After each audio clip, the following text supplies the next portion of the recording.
Hey everybody, welcome to the Outrun the Bear from Ryan's in Millis, Massachusetts. This is a scratch 350 tournament. We've got some notifications and notices coming out from Danny Finn over here. And once he's done his announcements, hopefully we're live both here on Facebook and on Twitch. I will do my best to try to keep an eye on both streams so I can catch any comments that people have while things are going on. Name on your score sheet. That's all we care about. But you can change the order. Let's have the fun go. 5 boxes at a time, all on one lane. When you finish, you're going to move 1 to the right. 22 will wrap around to 1. And again, once we start losing teams, you're going to keep consolidating further and further to the right. We are asking that you call out your own lobs, fouls, foot fouls, all that other thing. So just make sure you keep an eye on that stuff. If it gets to be a point where we have to call warnings, we will put in a lob and foot foul judge if we have to do that. And I think that's all. Does anybody have any questions? No?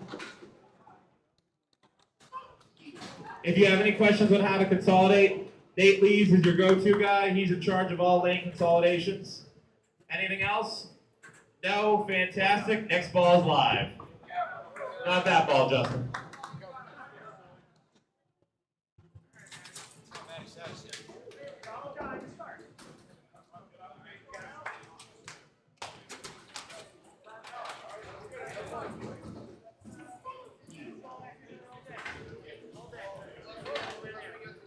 Alrighty, so I'm trying to figure out who's bowling first. Looks like it's going to be Jason Doucette against Rick Kamrowski. I'll try to keep eyes on that. I'm trying to get some posts up on Facebook to get some viewers in here, so bear with me. And as you can see, Rick Kamrowski starts right off on the head pin, though Matt Rich starts off even heavy over on 18. Jason Doucette also on the head pin, but it's looking ugly. So trying to run a few things at once here. Wobbly would be having a field day picking on me here.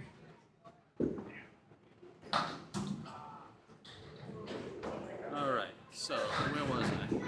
I think I just wiped out my poster. Excuse me. Craig.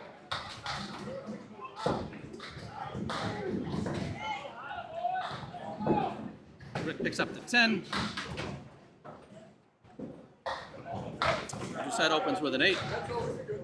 Forgive me while I'm still trying to play catch up here. Kamrowski, heavy on the head pin, everything but the 7. Piece of wood on the outside, probably won't do a heck of a lot to help him out. Jason with kind of a light head pin head, leaving the triangle in the corner on the left. And Kamrowski, first mark that we've seen going on here. We'll take the spare. Doucette punches out the half Worcester out of stuff he's left behind.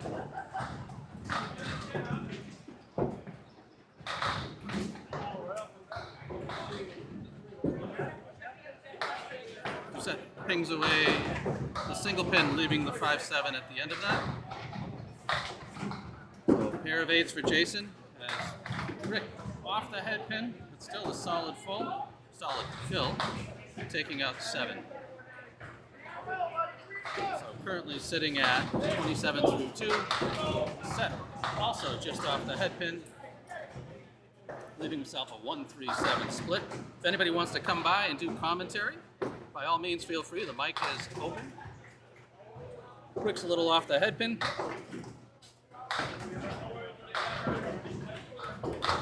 Oh! Jason gives it a good run, but unfortunately the pin came off the wall in front of the 1 pin. So he's looking at just a 7. Rick unfortunately leaves the head pin up there for a 9, his first open box. And Jason dead on the 7 pin. So this is 3 bowlers, 5 boxes at a time. And the idea is basically stay ahead of the cut point. Rick manages to just chip out 1. Oh! Jason with a little bit of love here. picks up the strike with a late roll into the 5. I will clip the last 10 seconds of that and see if we can... Oh, that ain't it. I apologize for that. Technical difficulties as I have to get back to my settings here and make sure I am recording my replays. Things that you forget to look at. Ooh, almost the double as Rick comes back and gets everything but the 4, and Jason starts off with everything but the 10. He's got a blocking piece of wood angled in front of him. Rick shooting for the 6. Dead on. I'll take that as a mistake on my end. I didn't notice that it was the pin had just fallen down. I wouldn't have expected Jason to throw the ball if Rick was resetting.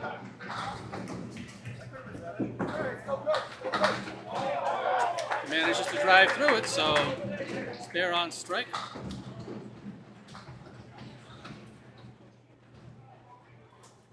Sits down with 56 and a hanger. Mike Nardone stepping up there to warm up.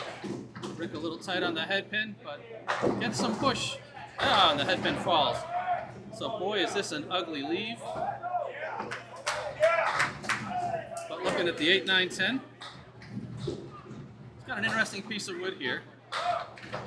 So it's got one leaning forward, a plank between the 9, 10. Looks like he's going to try for the cap, and unfortunately it drilled right through on him. That's just not nice.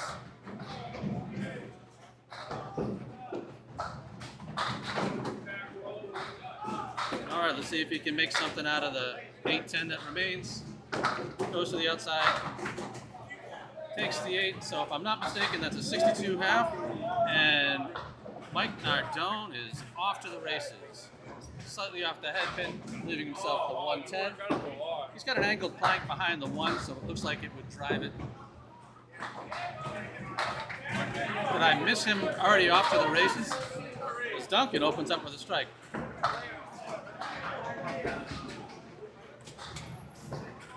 Looks like I did. All right, so apparently Mike didn't want to wait and settles for the 10. Duncan's on the head pin. Gets a little late love. Oh, he actually pulls off the double. Millis style. Good for Duncan.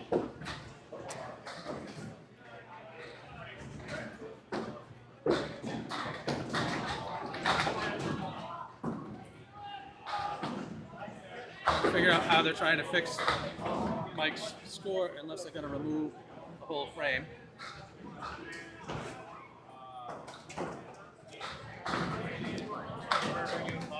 Trying to see what's going on here with this scoreboard. I said that was nice of you to bring me coffee.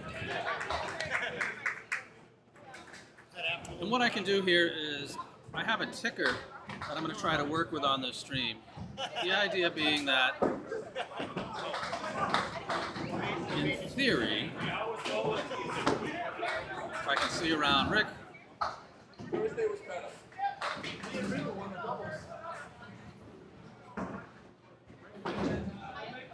Alright, so Nardone claiming he had an 8 on the field. That's right, it was the 110. Got that repaired. Starts off the head pin. Duncan, unfortunately, half Worcester. Comes back at it. Is it pushing the corner? No. Everything except for the 10 as Nardone looks at the horse to the right. Comes in a little tight.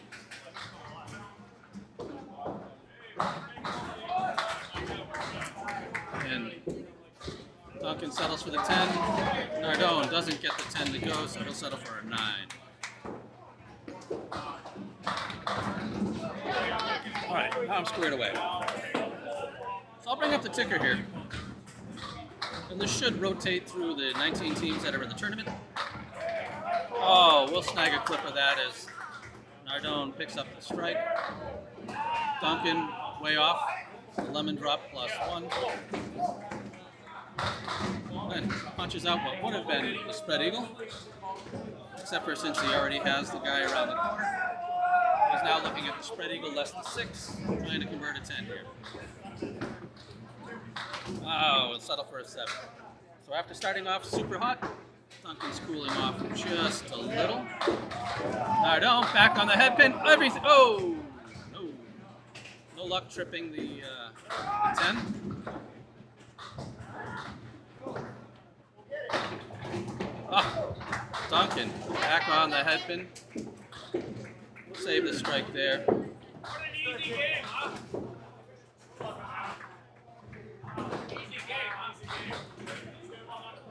So as Nardone shoots for the 10, he settles for the 9. Duncan leaves one hanging. And this is going to bring up Charles Collins. Not calling. Bad person. And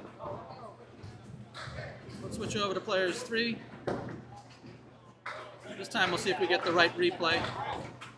There should be, hopefully, Duncan's strike coming in here on the right. I should probably move my little replay arrow.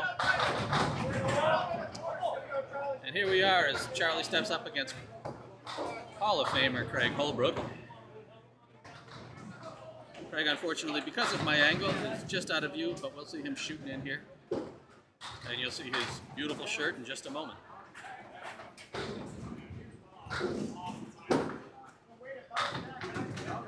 On the head pin, a little light, but a lot of love on the lanes. Leaves him with just a 7 pin with a nice plank in front of it.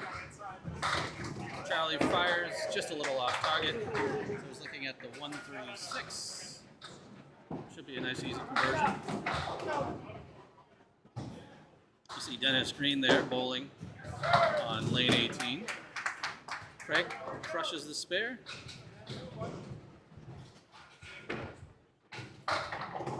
As you can see right now, while the totals, oh, Charlie chops out the head pin. While the totals really don't matter, it is a matter of looking forward towards avoiding being cut. So the more pins you score, the better. But right now, between the two teams, you see that Team Kamrowski has a slight advantage. 10 pins plus Craig's fill. And yes, as to not be in the bowler's way, slightly off center. Craig, same story. On the head pin, is it going to push to the corner? No. Solid head pin hit. Good little mixing love. Charlie, unfortunately, hits the head pin.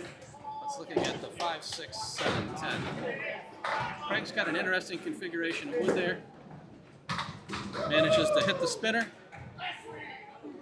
jump over and take out the 7 pin from the spare. See what Charlie can do with his mess. Oof! He hit the 2 well enough, it kicked out, but unfortunately didn't seem to come back strong enough.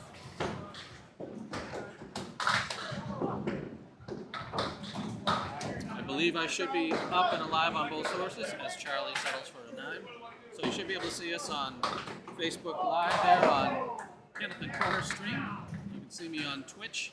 And when this is all said and done, Bob Lee from Candlepin Bowling Network has asked if I can a heavy hit from Craig, but again, tell me if you've seen this before. He's sitting there looking at a 7 pin. Charlie Collins, unfortunately, on the head pin, leaves the spread eagle. So 2 splits in a row for Charlie. We'll see if Craig can pick up his 3rd 7 pin using the wood. Beautifully done. So you have to walk with Craig, huh? You have to charge him, huh? Oh, and he's getting heckled by, I think, Dan Lasko back here. Charlie gives a good bid at the spread eagle, leaves himself just the 2-7. Nice pickup, Keith. Keith Beaupre just sliced out, I think, the 2-6 over on 17. And that is Dan Lasko getting himself on camera.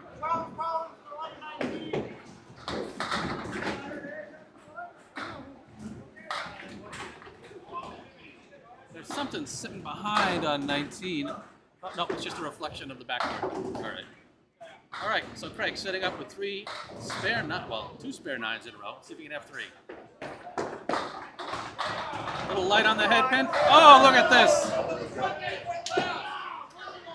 Manages to get the kick this time, so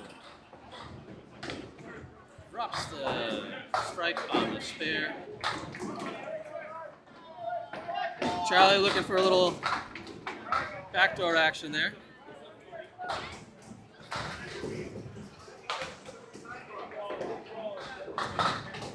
See if you can pick up the head pin. Absolutely. There we go.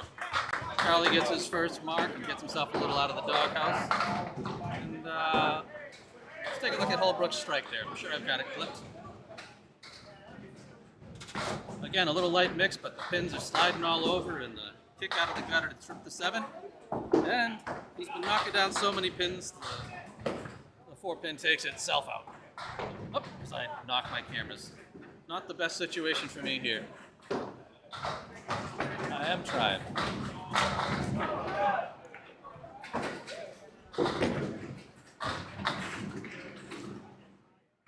Hopefully that'll settle down quick enough.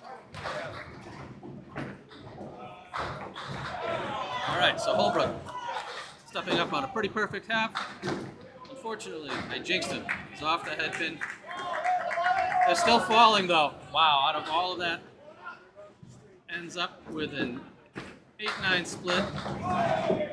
Charlie's off the head pin, so for a 3 fill on the spare. Craig crushes the wood. I got to remove his credit for the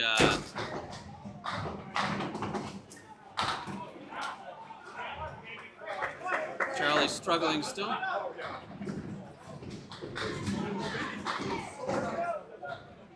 But a beautiful 78 plus half from Mr. Holbrook. Charlie's still fighting his way through the 3. Manages to pick up the check mark and leave the 10. So a tough half with just 50 for Charlie, but I'm sure that can come back anytime soon. Alright, so let's get Rick and Jason up. This time they're switching sides. Well, I guess not. That's right. They stay all in one lane. So unfortunately, we won't see Craig getting comfy on the approach anytime soon.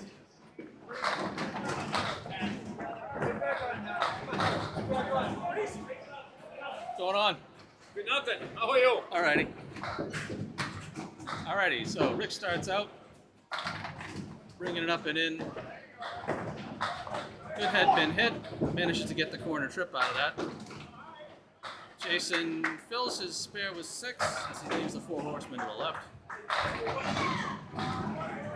Matt Rich on the head pin there on 18, leaves himself at 8-10. Rick a little off target. I'm sure he would want that back.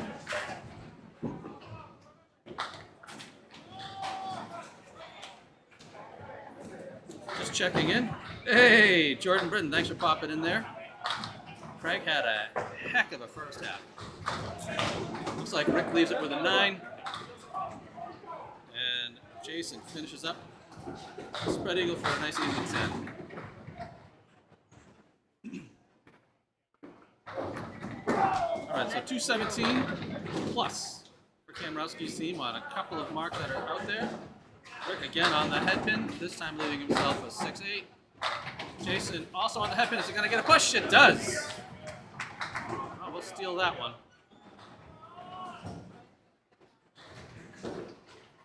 5-pin gets toppled at the end. We'll show his strike as Rick picks up the spare.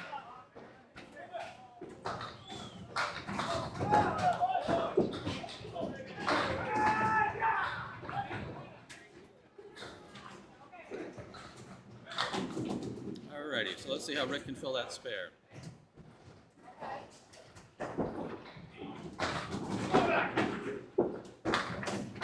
Craig, you're right. I must have. Oh, you know what I did? Thank you. I didn't fill in the slash on it. I was trying to watch the spare fills here, and I can't see through Jason. There we go. So 5 for Rick. Thank you for the correction on Craig's score. Oh! Rick with a pretty conversion. Jason trying to come back from that leave, takes 7 on the strike.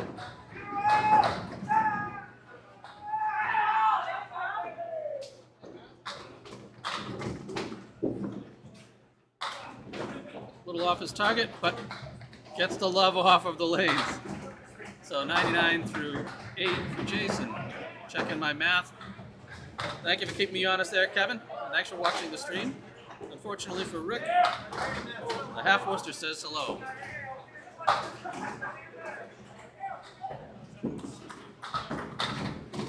Jason's ball pulls a little across, but welcome to Millis. Misses the head pin, gets the strike. Oh! Catch that one too as Rick recovers from the half Worcester, converting that into a spare. So the lanes are definitely lively this morning. As Matt Rich proves it by slicing the front two and kicking out the side.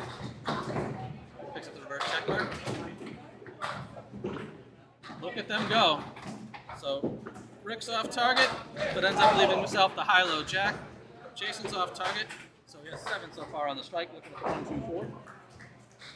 All right, Jonesy. Let's see if Rick can do something here. He's got the high-low jack, he's got a piece of wood to either side of the head pin. And is it gonna push it? Yes! Well, might as well steal that one too.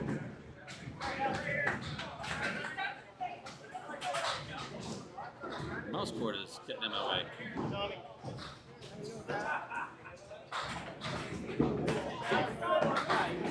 Jason just a little short. Settles for a 9 on the strike. And leaves himself open. Oh, settles for 7 on the strike. Sorry, I missed the ball in there. 9 for a 125. Looks like Rick fills the high-low jack with a 3 for a 128. Nice string, Rick.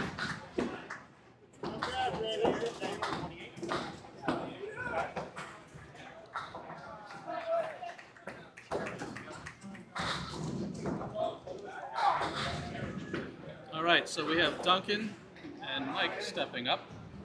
Duncan working on a strike. And since I haven't kneed the table in a while. Oh! Duncan with his second double of the match.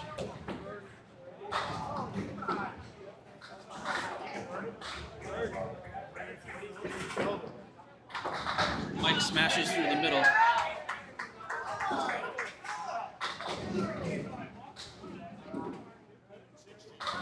Duncan's off to the races.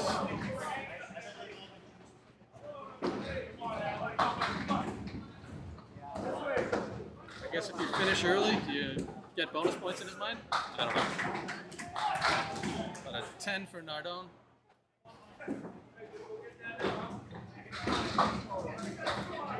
Duncan way off target. Somehow manages to chip out the 7-9 off the wall.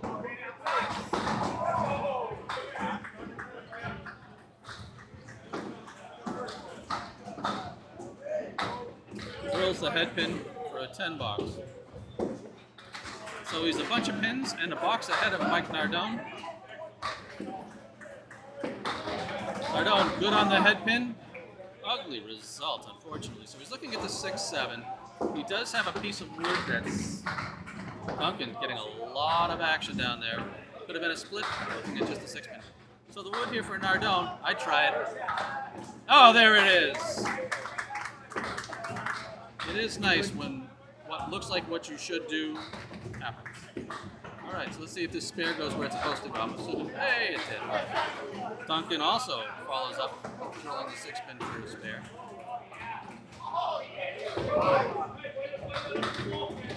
Nardone has a nice little streak of splits going here, and he's going to keep it alive at least for one more box as he leaves himself. 4, 5, 7. There's a nice piece of wood. Duncan, a little light on the head pin, leaves himself a diamond on the right. Sitting at 130. Comes up a little thin, takes out the front two, leaving the 5-9. Nardone, look and see if he can shoot the gap. Oh, it's pretty as he kicks it off the wall. surviving. I don't envy,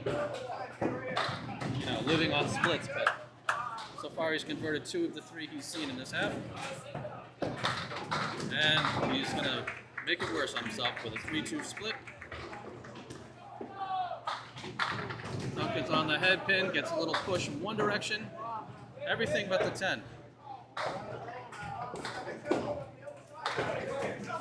Ooh. Mike gave it a good run, took out the 3. Still looking at the 6-10.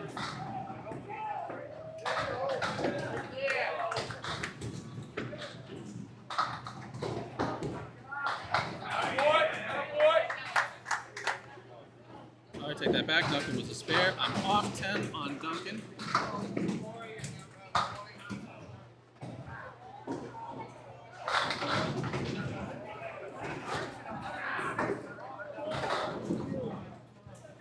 I left out his 10. So Duncan throws a 156 in his opening string. Mike, not to be outdone, splits for every box in the second half.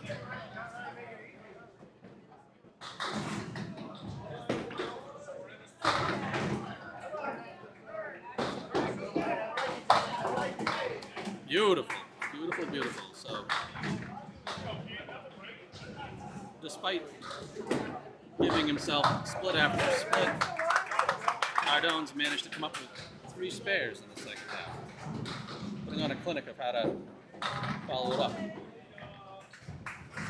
he fills the last one with a head pin hit. First time he hasn't thrown a split all half, finishing with a 135. So you can see we've got some pretty damn solid bowling going on here. And I did that whole thing without showing you guys second bowlers. I'm sorry about that. I will wake up. This morning stuff is brutal. All right. So let's bring over Carlin's. Actually, let's go back to string 2. I'd like to show you guys just how that went for the second half. So there's Duncan coming to 156. So let's move over to Craig, who is back on the head pin.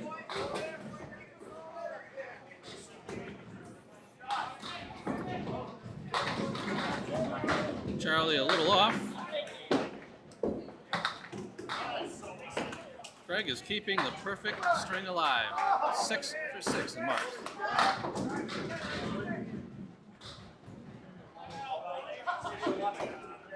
There we go. Charlie holds with him with a pair of spares here. Kind of fun from my angle trying to see 3 people through people. Keep up with the score.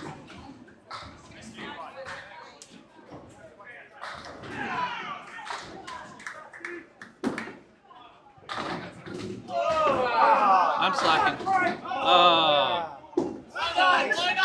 The big size out there is a woodless 5-10 split. Charlie's still having trouble finding the head pin. Craig gives it a run, but unfortunately no kick. See if Charlie can make the rest of this as he punched out the 4 to the right. And there it is. Bullies him down. Craig takes a 10, so he's sitting at 125 with 3 to go. You can talk, they'll hear you. We're just seeing which match you're watching. I'm on you guys. So the camera on the left is down on the pins. The camera on the right's at your backs. Oh, it's gonna go! We're gonna clip that one and play it. That was fun. Strike for Craig as Charlie's still off the head pin. Gets a little slicing action, but he's looking at the 179. So Holbrook continues to put on the clinic here.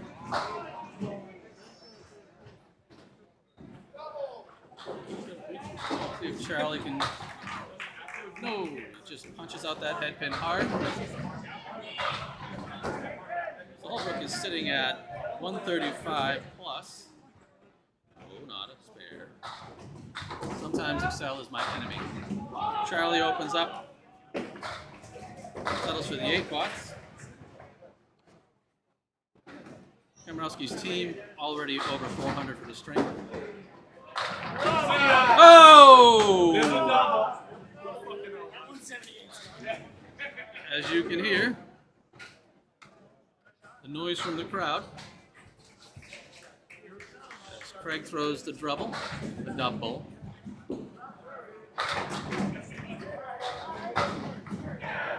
Charlie's on the head pin, leaving himself wing right. Craig's hot and firing away. On the head pin, is it going to spin and tip it? Nope. But that is one.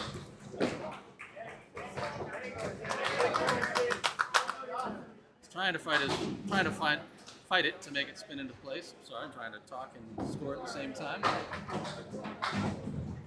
Oh, no luck for Charlie off the wall. See if Craig can fill it with a spare.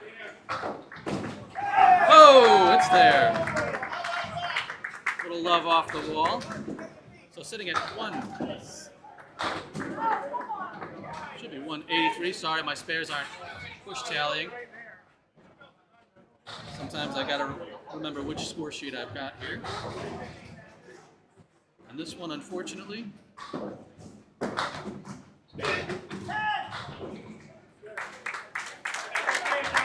beautiful strings, 188. 472.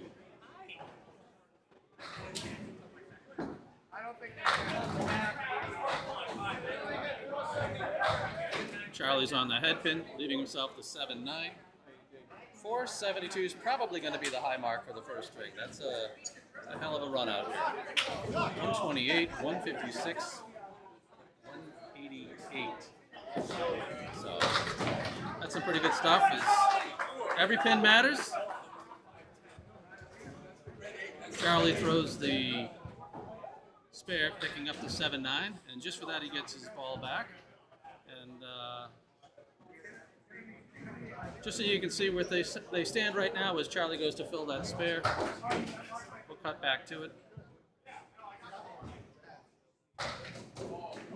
Did you get that on video?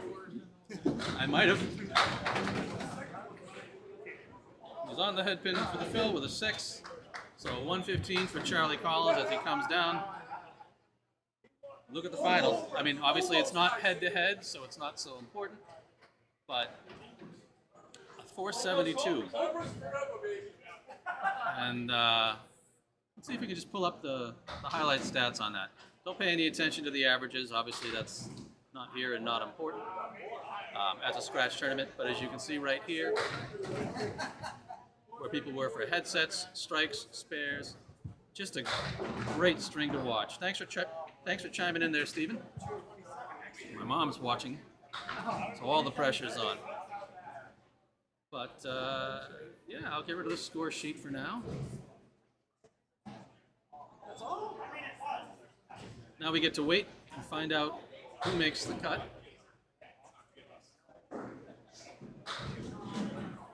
Let's bring up, I think, the last strike we had from Craig Holbrook. Just a beautiful hit.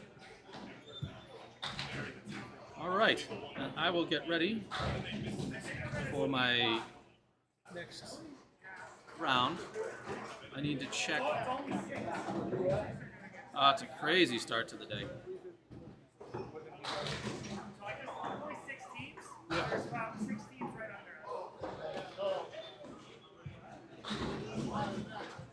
So we have some scores coming in.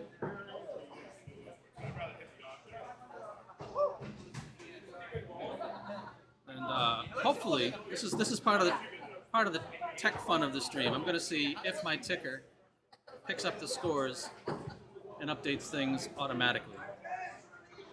This will be the challenge of the day for me. If it picks it up automatically, I'll be super happy.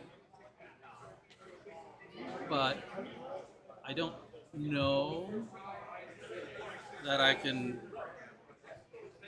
force this into play.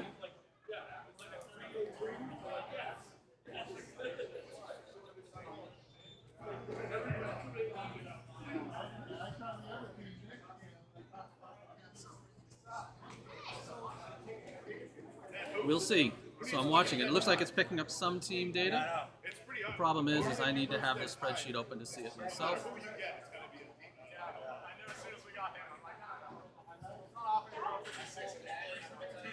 Honestly, Duncan, though, to be honest, if you're two doubles in one string and you break 160, you're kind of fucking. Like if Guns threw two doubles in a string, it's a 170. Let me.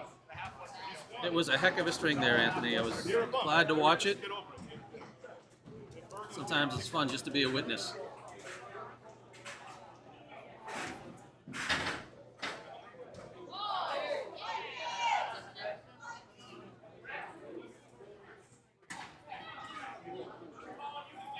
That was all right.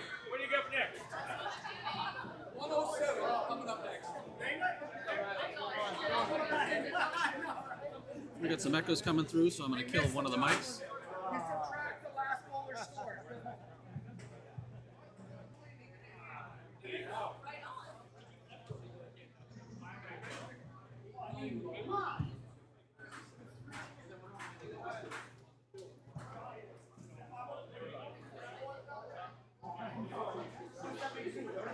Just think about it. Team only made 4.2 and they got crashed.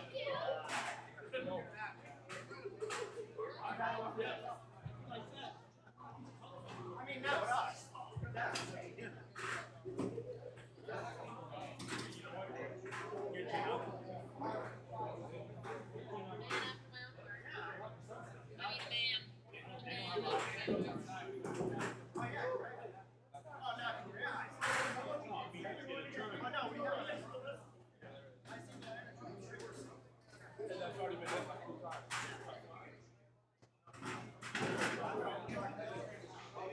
Unfortunately, I'm just sitting here waiting on data to come in. All right, before we get started, we do have the high. We have the triple strike hit by Chris Jones. So right now that's one. Also, we have a brand new out on the bear high single record goes to Craig Holbrook with a 188. Woo. I think if that kid keeps trying, he's gonna make the Hall of Fame one day.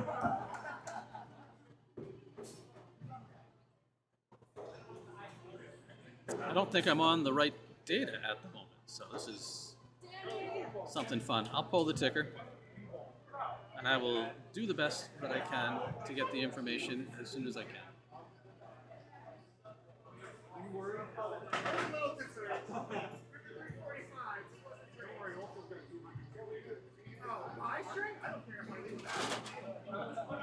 I need to throw a real last ball. Alright, so we have a three-way tie. Without being in tie, you must have rolled a 345 or better. That's a 345. So the cut was 345. What'd you get, 346? So we need one box from each bowler. You fill your own box. Team Renaud, Team Brent, and Team Lees. Everyone on that team throws one box. You fill your own mark.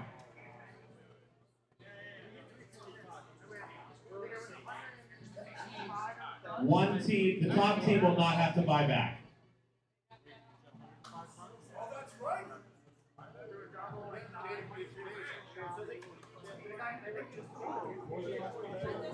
Let's see if I can find this string really quickly.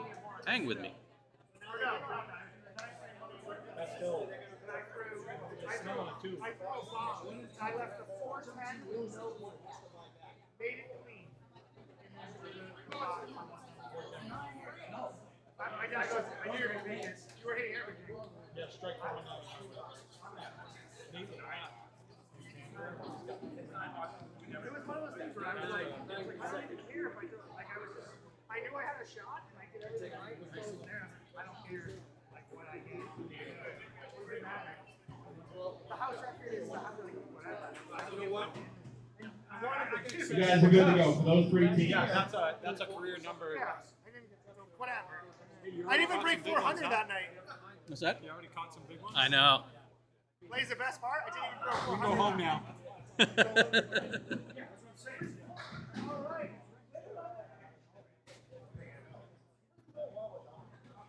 Oh no, it's gonna do this to me. No. Just choke.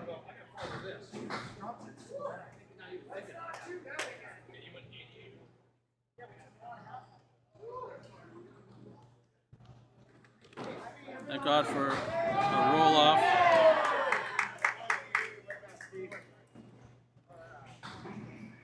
Gives me a chance to try to fix my tech here.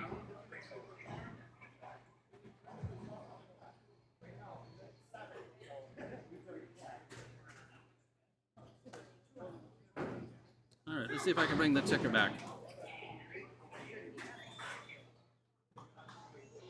Buyback is used. Where am I pulling that information from?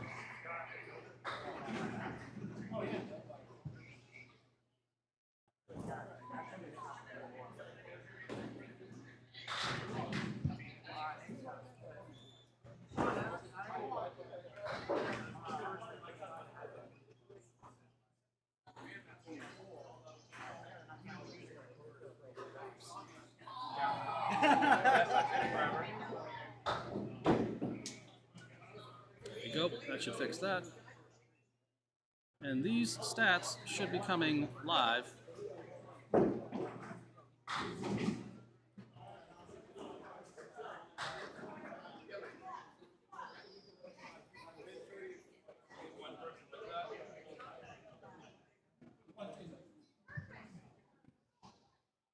And I need to modify my spreadsheet.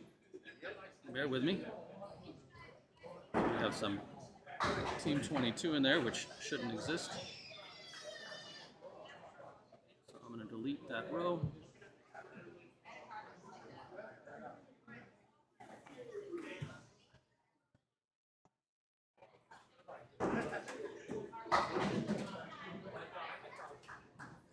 Looks like everything is shifted by one. So I didn't bring in the data as a table.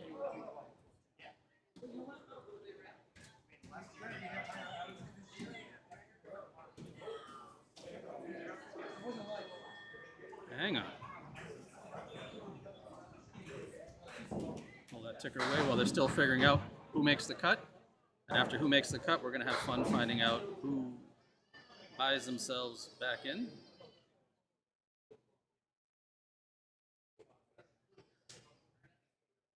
Alrighty, now I gotta fix my stuff because I'm feeling dumb.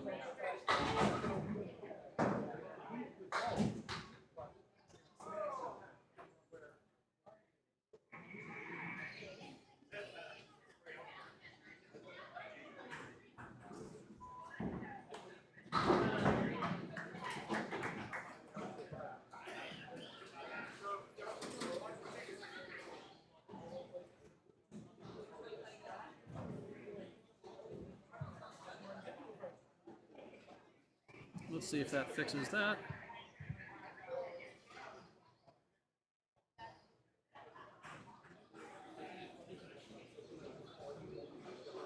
Oh, that was not what I wanted.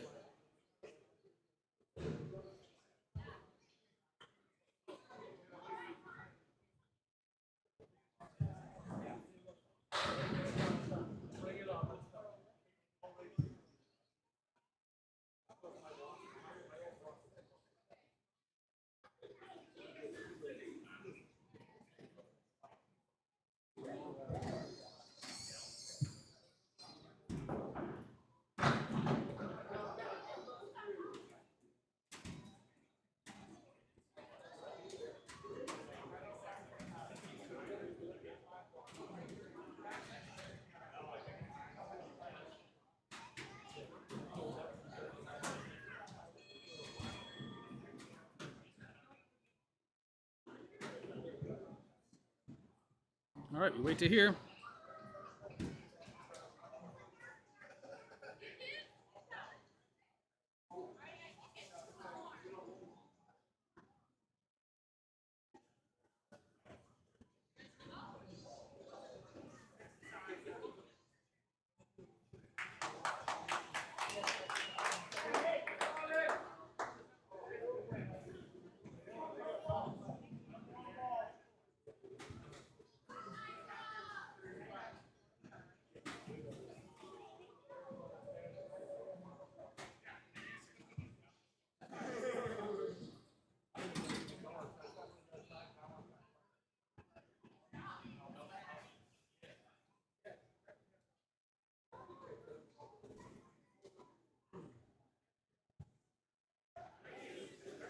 Give this silence as I sit here and try to fix my mess.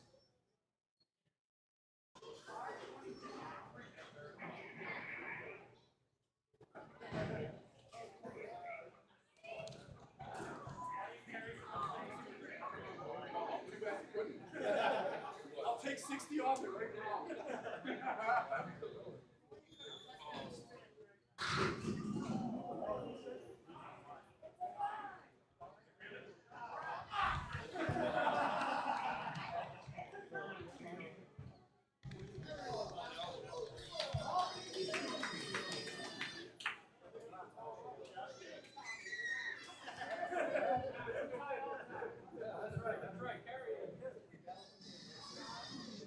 All right, we have an update. It looks like it's refreshing properly.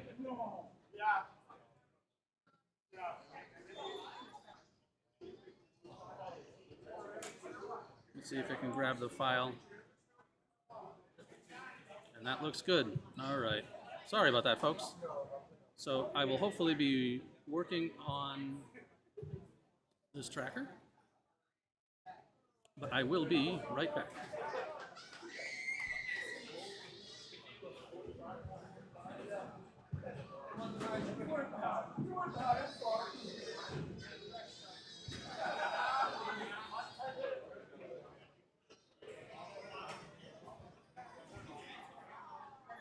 I drank, my buddy makes 170 proof.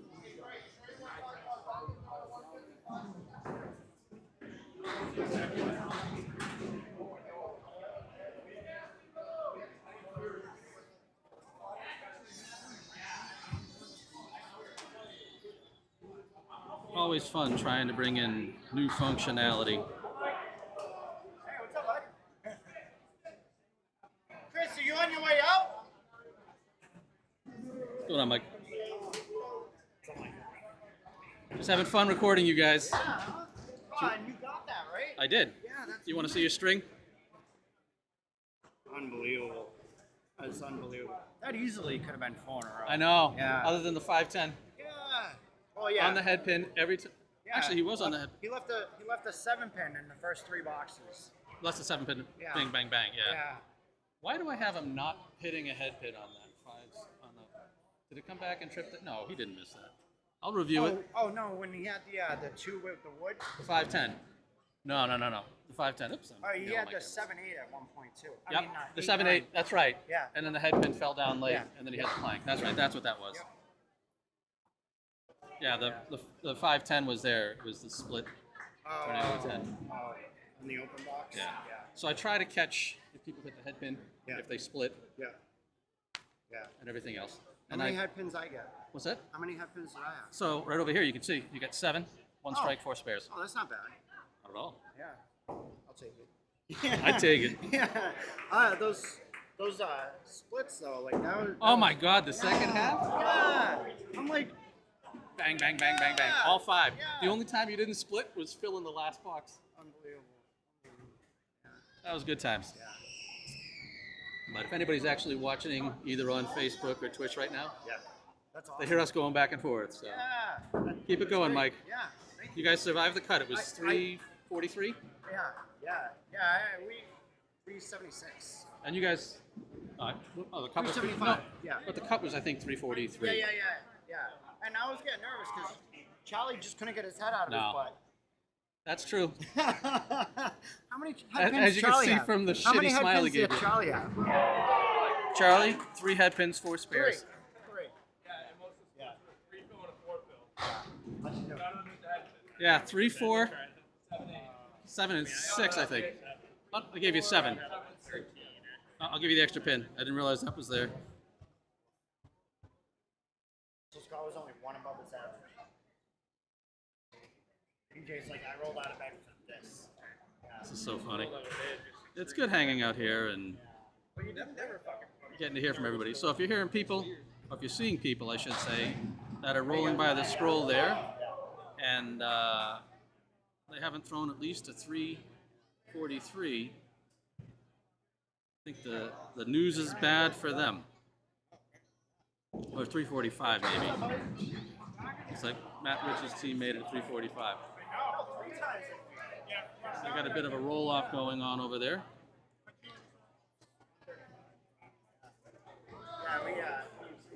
Their pins, the decks are definitely lively tonight. But I'm going to mute things.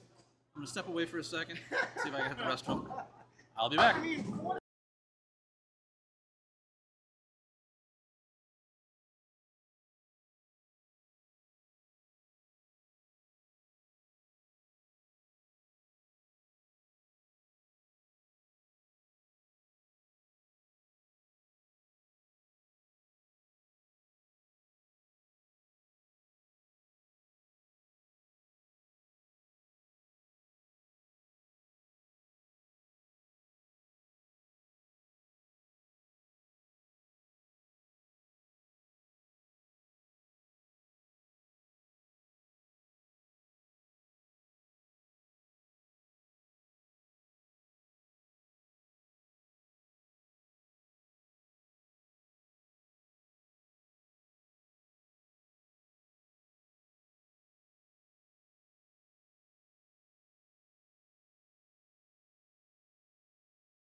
Alrighty, I'm back, and as you can see by some action here,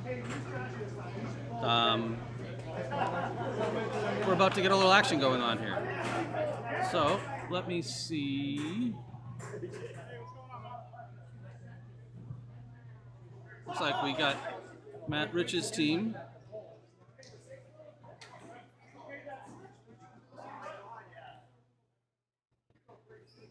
Why did that go over there? Pressure's on.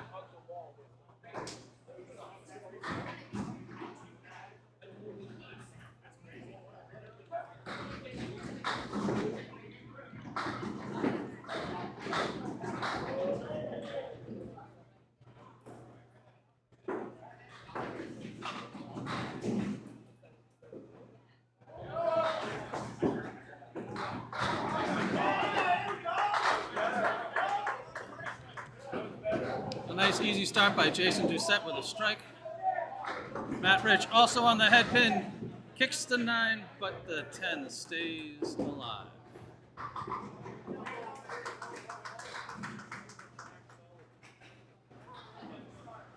I'm not sure if right on it for Matt.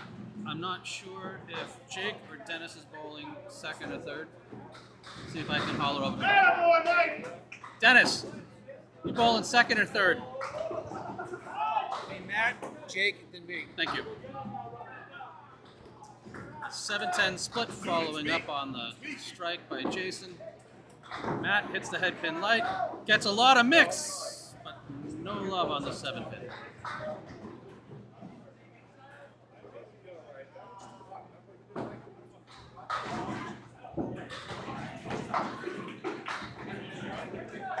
Jason gives it a run, but has to settle for 9 on the strike.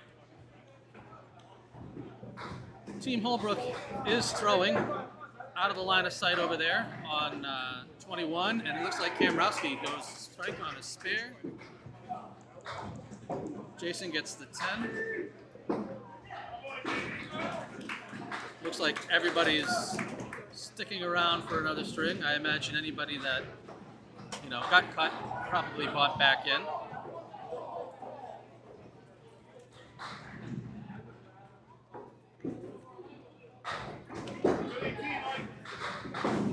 Alrighty. See what Doucette can do on box 3.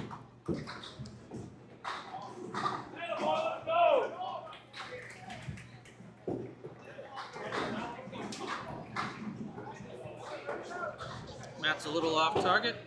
Jason, unfortunately, to his detriment, was on target. So he leaves the 5, 8, 9, 10 without any wood. Ooh, gave it a good run as he hit the 5-8, had the right kind of kick, but no luck.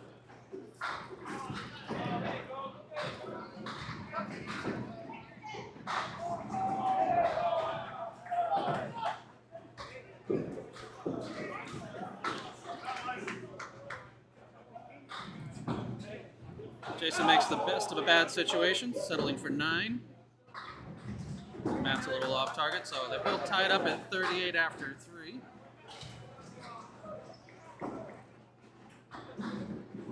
So we had 5 teams use a buyback. Nate Lees stayed alive.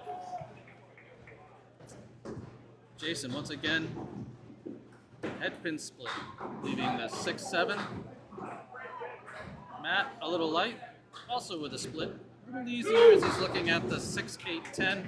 A couple of pieces of wood that, you know, it's feast or famine. Hopefully he hits them and they help him.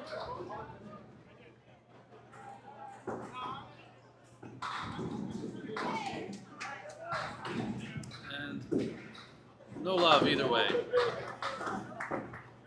Hoping for some 10s here.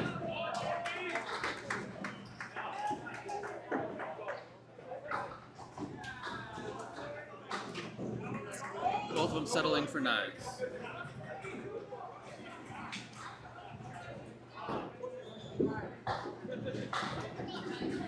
We set heavy on the headpin. Left with a triangle far right. No wood to help him.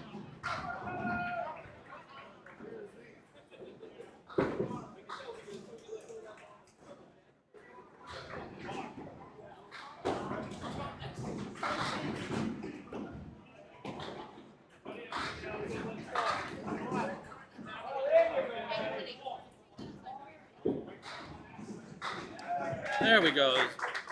Jason leaves a spare hanging. Matt hit the head pin. Left himself to the left wing of the spread eagle. And picks it up nice and easy. That's the kind of love we expect to see. So let's move over as Jake Cook and Micah Nardone. We'll give him the extra E because I like the guy. He's over here chatting with us between strings.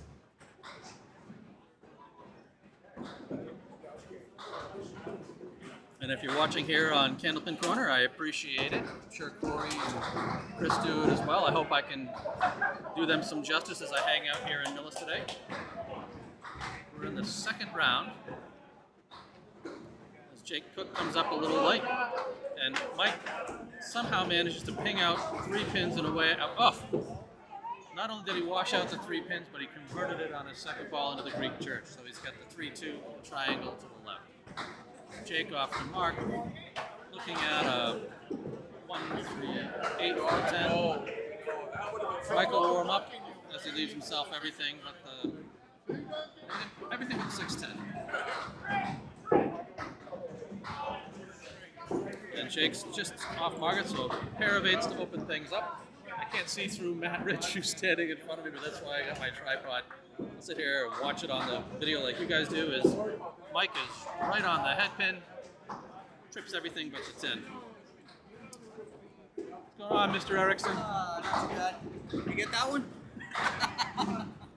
I hate the oil. It's good times. Yep. Yeah, you would have been right there. Yep. Every time I get oil in a ball, I can't hold on to it. Yep. All right, so Mike warms up. Converts to spare. Let's see if Jake can. Jake's a little off target. Yeah, unfortunately, this is my score sheet that I don't have it tallying the strikes and the spares late in the string as 10 pins automatically, so I apologize for that. One of these days, I will go through my various iterations of score sheets and all of that kind of stuff and clean it up so I don't run into that mess. Checking myself for echoes, as Mike unfortunately seems like he's filled that with a 4. Jake, everything but the head pin.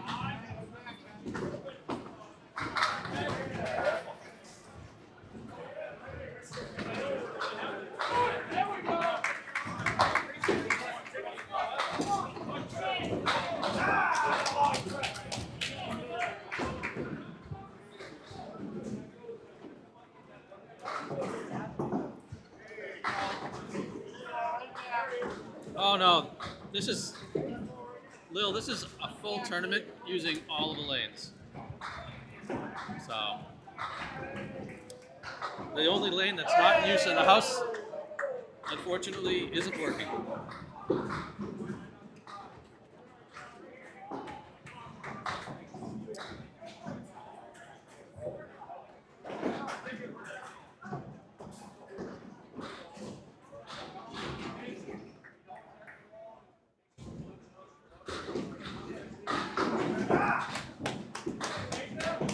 Mike looking to chip up the 4-7-10, but punches out the 4.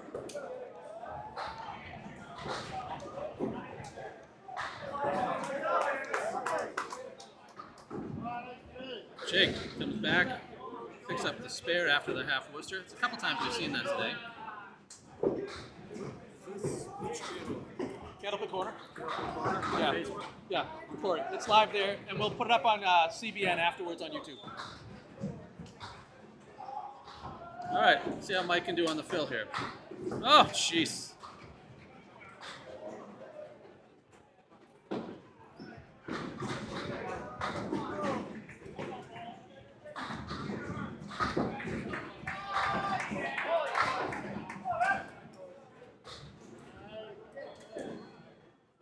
Why am I off? I didn't think so.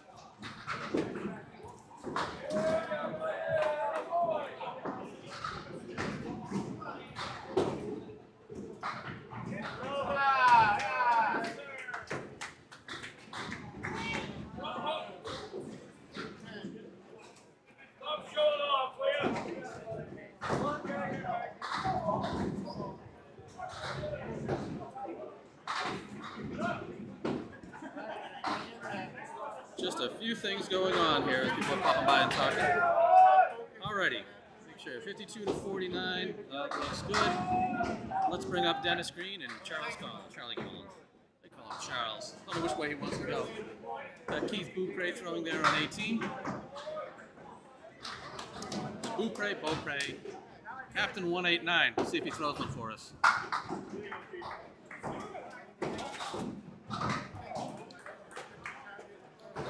All right, so Charlie be coming in here off to the right of your screen.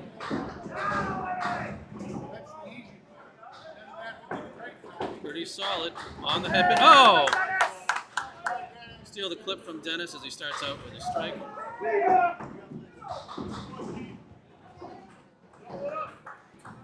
Charlie looking for the spare.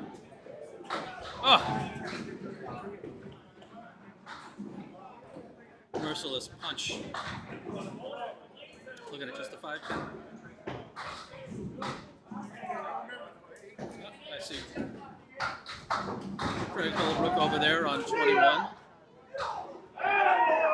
Keith gets the late trip for a double on 18. Dennis looking for a double. Ends up with a 3-2 split to the right.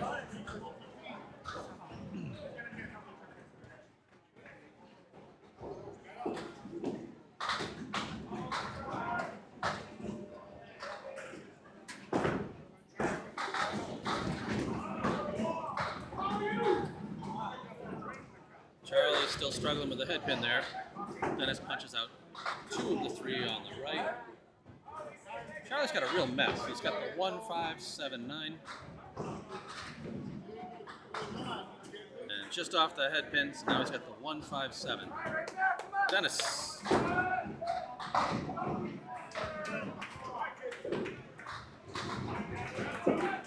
So 7 on the fill and 7 on the frame, unfortunately. Charlie shaves the head pin out, so settles for an 8. Slow start for Charlie. Dennis looking to come back at it after an off box from him.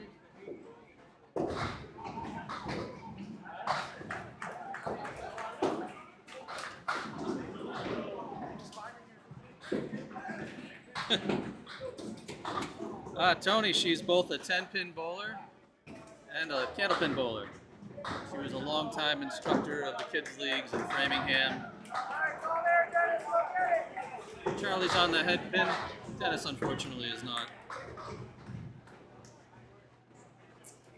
I think that she didn't realize with me sitting here filming that it was a full house tournament.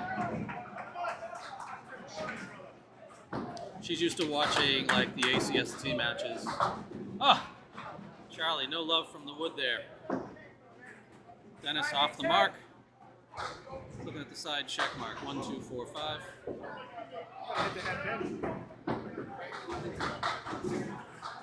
Yep.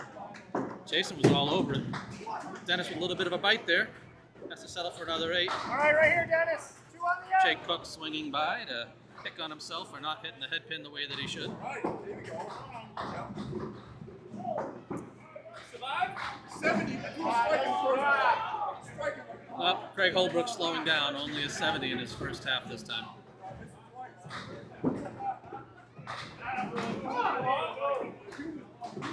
There we go. Charlie throwing a thunderball there. Dennis trying to match it. It's going to push in. Oh, I thought he had a shot at it. It looked like it was going to push his 5 into the 7, but just short. But he's got a nice 10-pin setup here for a spare. Ball hooks right on in there. All right. Charlie straightening his ship out. As they set up here for their 5th. Mike Erickson with his big hammer fist swing follow through when the ball hits the pins. But coming up. Ah.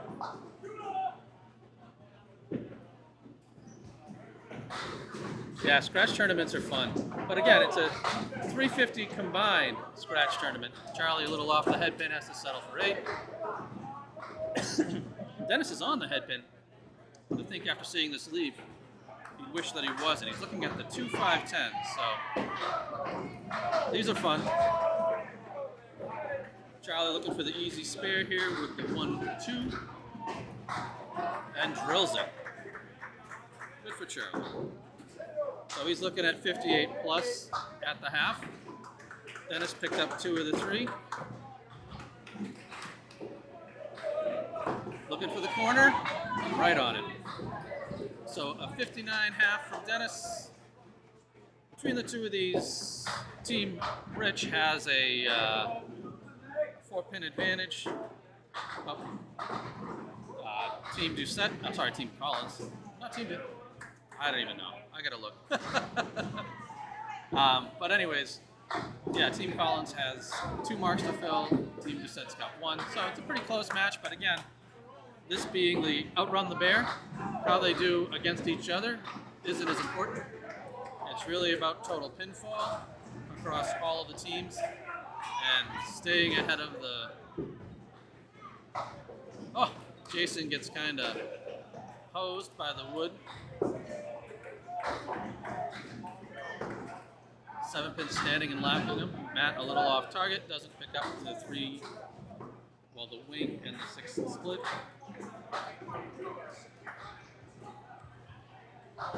Unfortunately, I think that one might have nipped the gutter, but they're calling it good. Who am I to debate? All right. So 76-72. 2 steps up on the head pin. Heavy gets a little mixed, but unfortunately, he's looking at bedposts.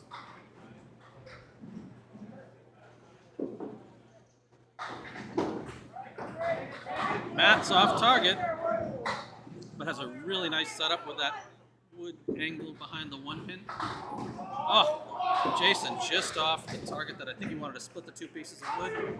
But the 7's still standing. See if Matt can convert this by hitting it down the middle. Absolutely. Sometimes the lanes do a good job of setting up for you. Matt did a good job of just taking it home. Jason's throwing 10s. We'll see how this goes. Hey, Skull. Thanks for popping by, and I see you over there on Twitch. I appreciate the comments. It should be a good time.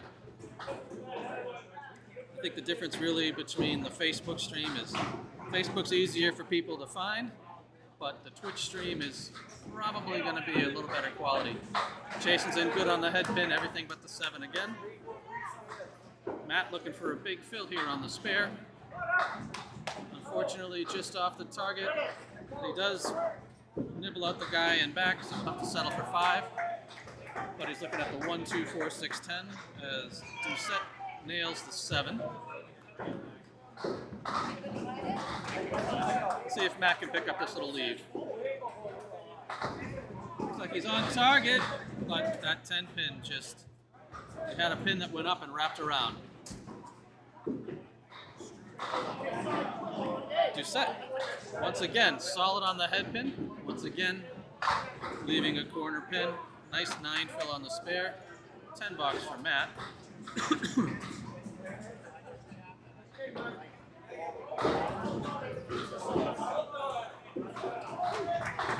Doucette picks up the spare for 2 in a row. Warming up late. Matt threw his hands up in the air. Threw his hands up in the air expecting the split, but welcome to Millis. He ends up with a strike instead.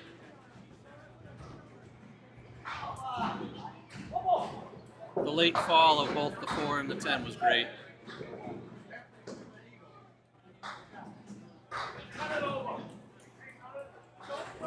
Don't worry, Dennis, we got a replay of that one. Craig Holbrook doing a little cleanup down the lanes there.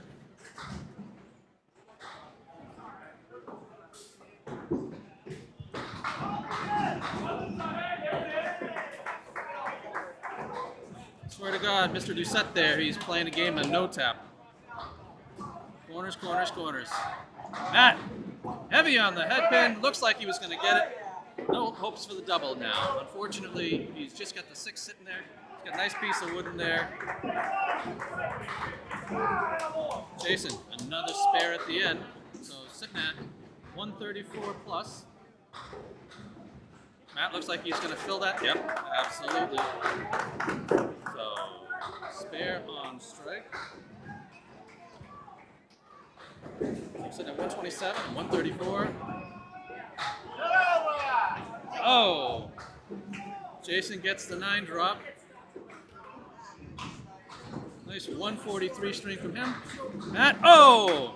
We'll save that clip because that was another solid strike. That one a little better earned than the other one. So a 137 to a 143. As Mike Nardone steps up and is firing away on the head pin, but continuing his streak of head spins and splits. See how Jake can do. Jake was talking about wanting to get back on the head pin, and he did.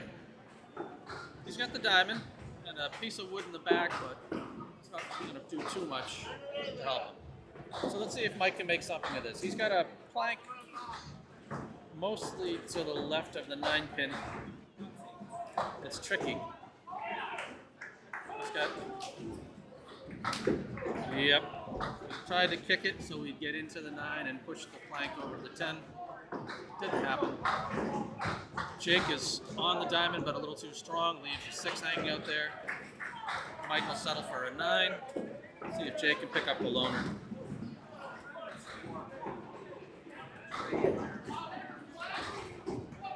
Jake's off target. See what happens with Mike here, stepping into the 7th, 6th, 7th. All right. On the head pin, light, but he's got some great mixing happening. He finishes up with just the right wing. Jake's also back on the head pin, a little bit of a mix. I'm looking at a woodless version of the 2-4. Mike taps it from the outside, but he'll take the spare. Jake's a little tight on his line. So hoping for the 10 here as he's looking at the 2-4 still. Excuse me.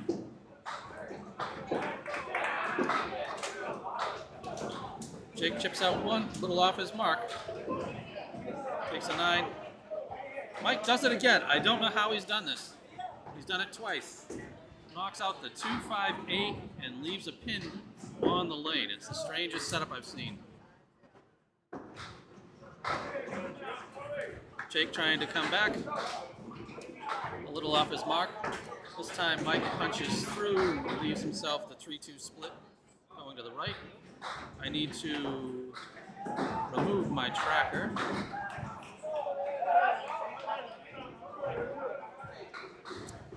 Jake's a little off. Mike opens with a 6. Kind of a tough box to have. See if Jake can pick these up. Straight on the head pin, so these two are having a tough string between them. Mike at 77, Jake at 78 with 2 to go. But again, this really is about team score, and ultimately about matching up your score to, you know, all 21 teams that are in the tournament. Mike's back to splits on the head pin. He's got a lot of decent wood to work with, and he cleans it up. Jake leaves himself the diamonds. Woodless though. Takes out the back 2. Just seems like he's just a little off this string.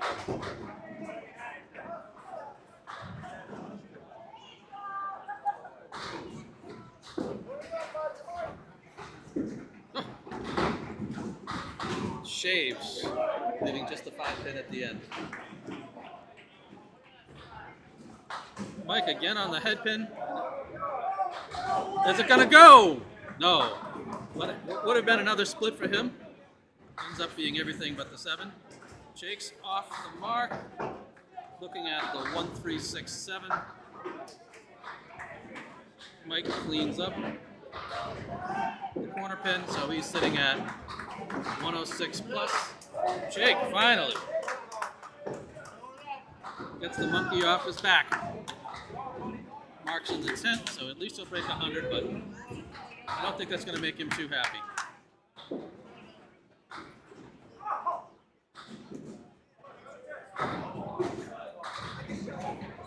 Yeah, and it wouldn't be Mike if he didn't finish it leaving a split. Jake's off the mark. So that's a 114 for Mike Nardone, a 102 for Jake Cook.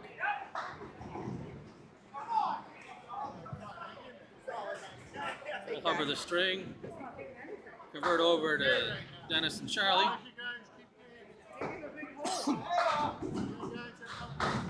Get that string out of your face. Charlie stepping up, looking to fill a spare. A little light on the head pin. Wraps around and leaves himself a check mark. Dennis with a little baby split. He leaves himself the 3, 5, 7. Not a lot of wood to help him. Keith a little shocked.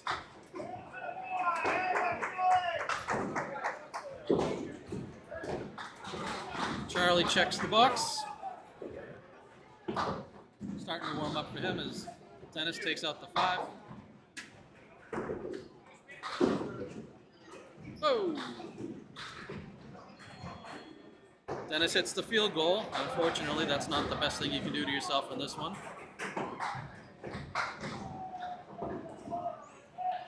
Hopefully, I'm still seeing comments as they come in on Candlepin Live. Sorry, Candlepin Corner.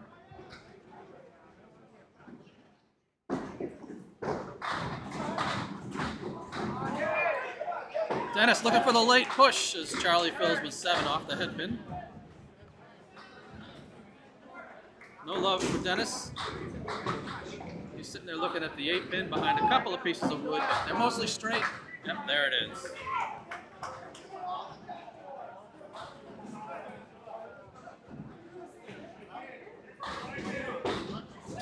A couple of marks here. Love all the cheering that you hear from the other bowlers around.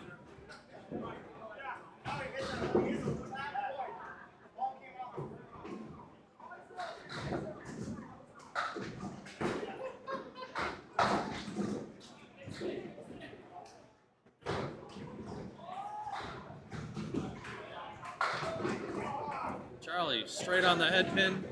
Went from one split to another split, and we're looking at matching. No. For a second there, I thought we were going to be looking at matching 7-10 splits.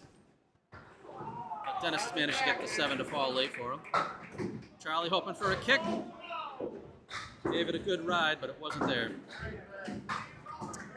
Dennis threw all the wood, picks up the spare.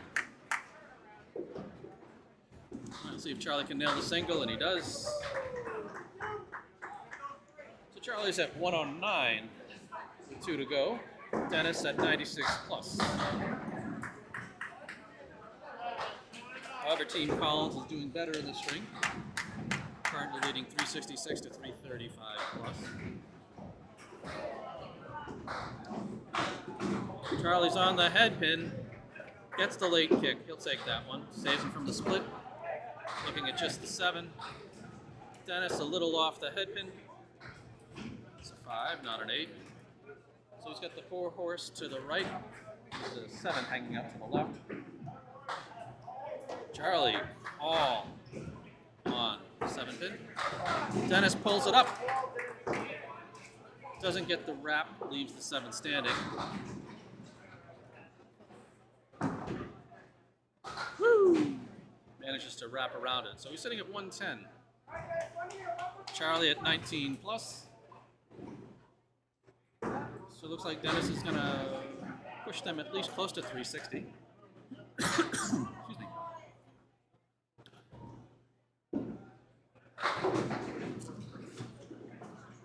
Off the head pin, but pins are what matters.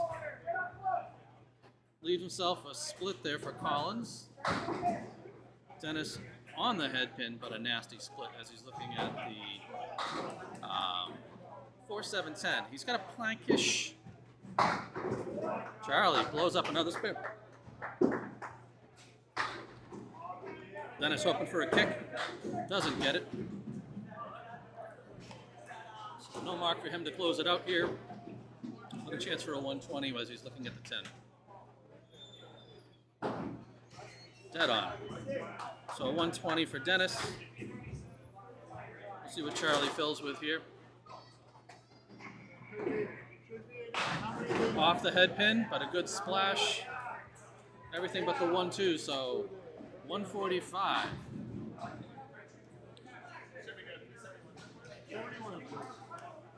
So there you have a 359 and a 402 as the. Everything's recorded, man. We got you. Where was it recorded on? I do it on. I'm doing Candlepin Corner for Corey. Okay. I do it on my Twitch, and when it's all said and done, I'll upload the whole thing to YouTube. All right. I am taking that 3 I hit where it all came back. What's that? I want that so bad. Did you get I had the Craig's 3 one? and I hit nothing. Did you have Craig's first game on? I do. Everybody's popping by to see what I've got on the stream. It's good times. I'll clear the string out of the back, and we can take a look at some stats. Again, don't pay any attention to the averages here. I didn't bother cropping that out, but as you can see where everybody did, how their head pins, how their spares were, and all that kind of stuff. So, as you can see, some really good bowling out there, good smudges all over the place. And, yeah, we'll get that out of there. I need to bring up my ticker. We'll update this real quickly. I'm sure we're going to see some scores coming into this from string 2. The data is starting to come in. So I'll put the ticker up. It was like 330 to like 370, then back down to like 302. It's like, wow. Need to change my round on that to round 2. So then tomorrow you're taking coach's money? He's asking me if I go. When he puts it in, no. I was going to have him more than you. See the strings starting to come in.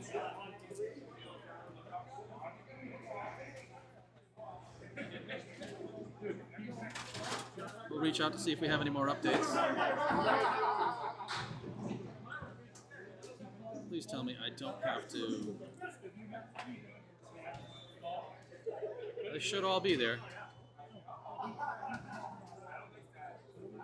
I'm waiting for it to load the data. It says it's there.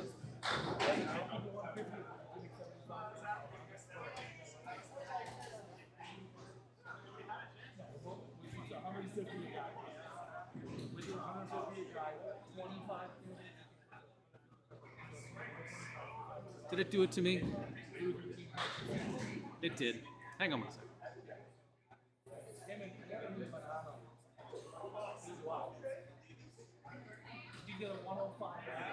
Let me get my ticker out of there as I'm continuing to get clobbered with some version challenges. I think we're the cut again.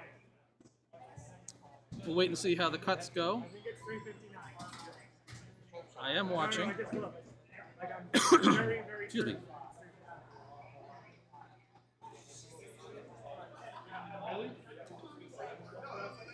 This time there's no ties though.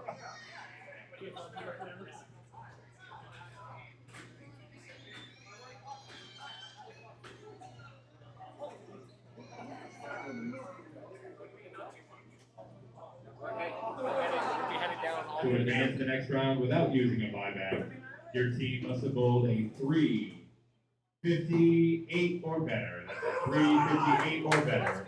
The buyback is $75 per team.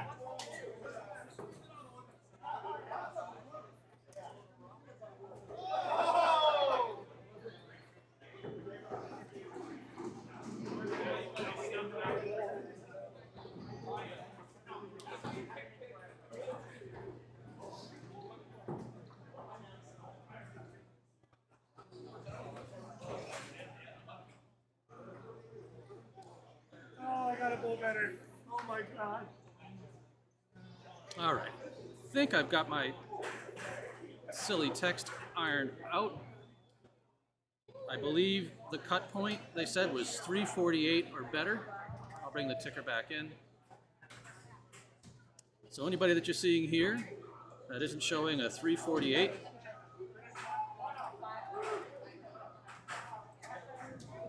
they're on the outside. Only 348.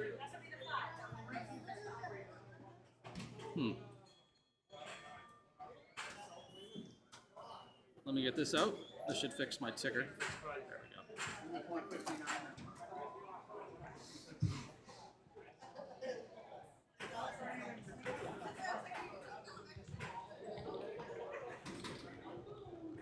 go. How's it going? That guy.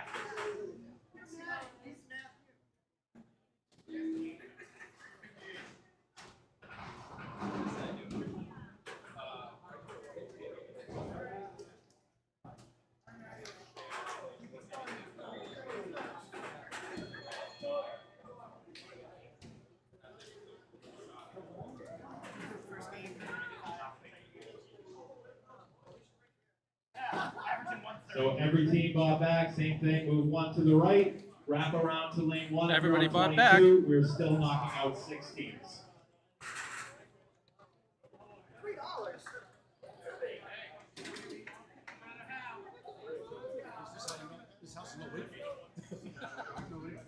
Hopefully we'll see highlights soon of who they had buy back.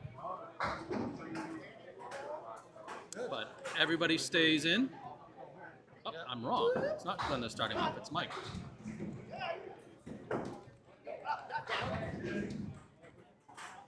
Too far. We have team numbers this time. It's like, is there anything? The machine's like, yeah. Give us this folder. Change over to Coke. Right, Craig? You need to switch over to Coca-Cola. Shitty ass. You also have non-passive products. Celsius is, As Matt Rich starts us off there, off target. Erickson almost as bad, but he gets a lot of love kicking back off the lane.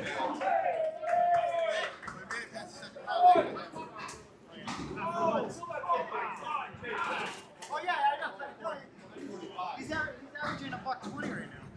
Like 125 with a 95. Good comeback for Matt, sparing after the really bad first ball.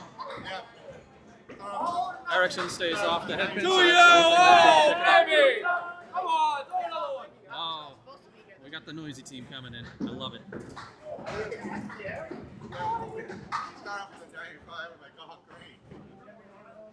Erickson doesn't get it to trip before the gate comes down. So opens with a 9. Let's see what Matt can be a little better on target. Hey, Quip. I appreciate it. Thank you for popping in. Let's get back to Trying to babysit the chat over on the Candlepin corner. Hey, John Ahern, thank you for popping by. Matt's still off the head pin. We'll settle for 6 as he leaves the 1, 2, 4, 8. Mike Erickson, once again, a little tight this time. He leaves the 1, 3, 7. I'm not sure I know the name of these bowlers coming in.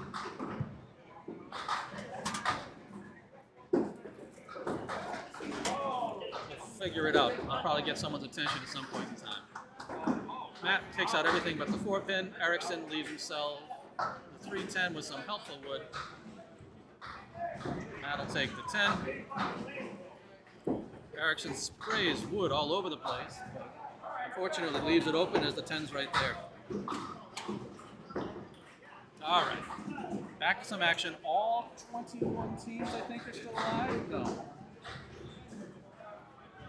I think I see 3 lanes down, 4 lanes down. So we're down to 18 from 21. So I think 3 stay gone. Erickson on the head pin, no little roll for him. Matt was a little light on the head pin, so he's got a big mess staring him in the face. Hey, Jeff. Good old ACST bowler pop it in. Erickson picks up his first mark as he drills the corner for the spare.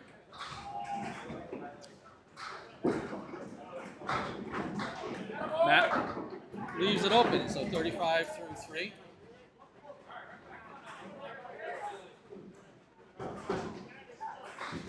Jake, what's his name? Chris Jones. It's Chris Jones? That's. McDonough. I think you're backwards.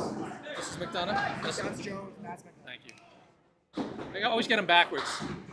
I continue. I always bowl the game too, which makes I it know. different. Matt with a light hit, leaving himself the 2-5-7. Erickson fills with 7 with a triangle, but unfortunately, on his spare ball, pulls it a little too tight. All right, Matt, let's see how we're looking here.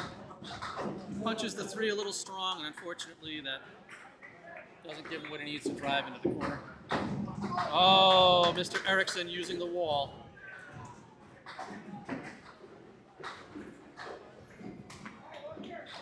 I'll settle for the 10 as Matt's off the single pin, so 44 to 45. And again, they're not bowling up against each other. I'll take the ticker out. It's old news at this point. Erickson with his enthusiastic swipey punch, but leaves the 4-8. It's fun watching Mike bowl. Oh, wow. Matt has been throwing a bunch of strikes today. Erickson a little off his mark. Chips out the 1. Well, chips out the 4. Leaves himself the 8.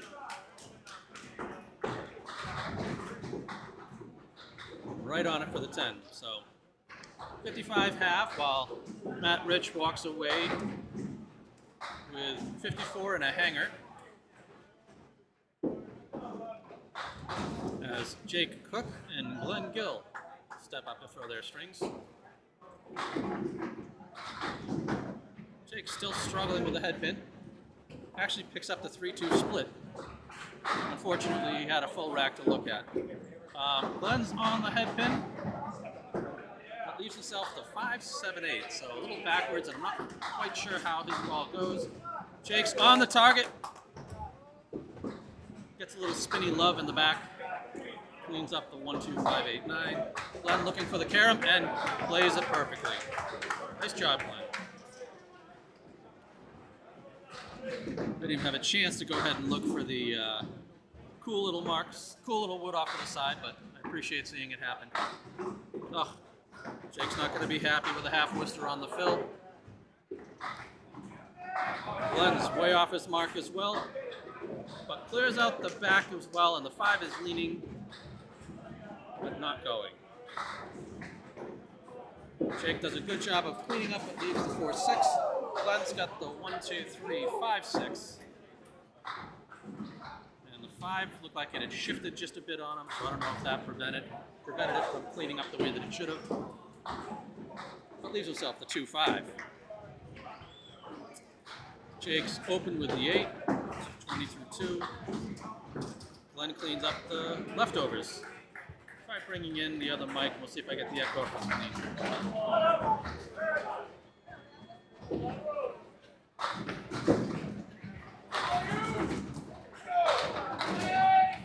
Sounds good. I guess there's no echo. If you happen to hear an echo or a duplicate out there, both of them with solid head pin hits. Glenn had a split convert itself into a 10 pin. So Jake's looking at a woodless forward. Right on it.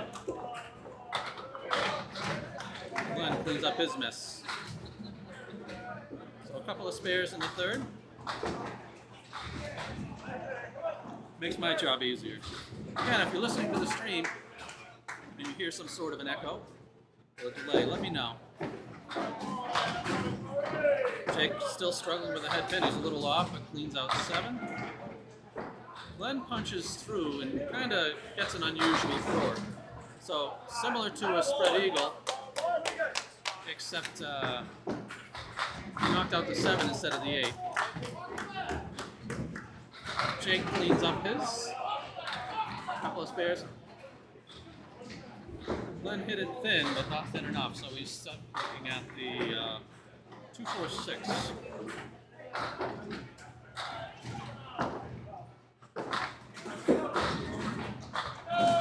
Glenn will settle for a 9 as Jake's looking for a fill here.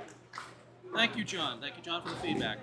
I've got a couple of microphones sitting on the table. I want to make sure I'm getting the bowling action well. Jake is on the head pin and probably regretting it. And he's got some weird wiggles going on in there. Glenn's on the head pin a little light, carves through, leaving the 5, 6, 7, 10. Jake's going to take a shot at the 3 to the right. Oh, that was pretty. Might as well save that guy. He'll be happy. So he's sitting at 63 plus at the half. After converting the 3, 6, 10 with the 4. Glenn hit it a little thin. Jake from State Farm. Thank you, buddy. A little better for you. When you hit the Still no head pins. That's not true. I had. True, yeah, that's fine. Glenn settles for the open, 56 at the half. All right, we'll move over to bowler 3. Hover up the stats for a second. Let's pull Jake's little spare pickup here. Dennis and Cait step up. Quite the explosive cover. I like when that happens. It just accelerates it in. So Dennis Green is now bowling on 20. Cait has stepped up on 19. Ouch. Dennis starts out with a half Worcester. Cait also off the mark. Looking at the full course to the right for the 7 pin. No wood to help, obviously. See if Dennis can recover from the half Worcester. I think we've seen that twice today. He hits where he wants to. Gonna get a little fall in there. Cait punches out the 3. Nope. So Dennis is looking at the 5, 6, 9, 10. Except for 10, he's got a great piece of wood there to help him. Gonna go for the line and let it carry in. And he does exactly so. It's nice when you can pick out how things are going to happen.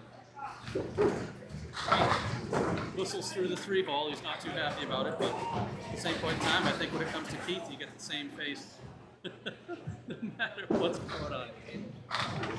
Dennis is on the head pin, gets a little kick off the wall, but he's got a baby split there. Oh, Cait, not so much the baby split as he goes full spread eagle.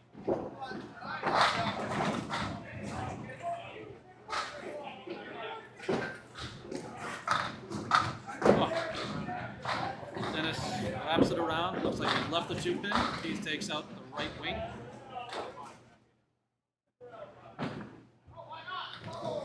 The 10 for Dennis.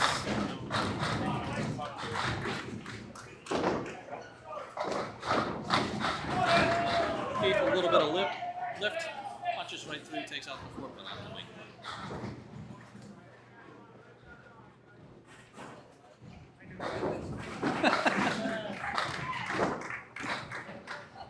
Dennis a little off target. Pops on 4.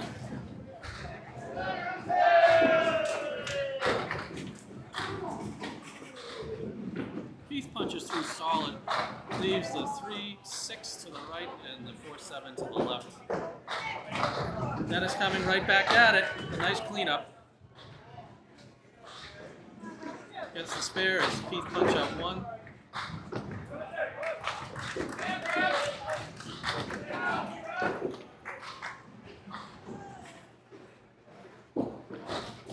Keith settles for a 9.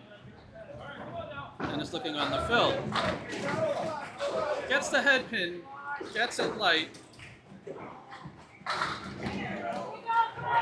and wraps, but boy, he's got an ugly lead at the 5, 6, 7, 10 with no wood.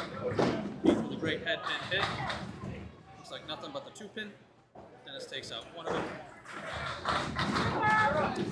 Keith doesn't even want to watch his bowling.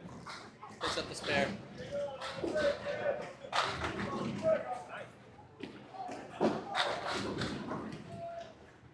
Dennis settles for a 7. That's Candlepin corner. So Corey Alici stream. That's my Twitch in the background. So I'm nailing my table. All right, so Dennis looking to get back and going again. Off the head pin, but he's getting some love out of that. Ends up with a Millis drop. Keith doesn't want to watch the pins anymore. Settles for a 9 drop, looking at the 10 pin. He'll throw the best string he never sees.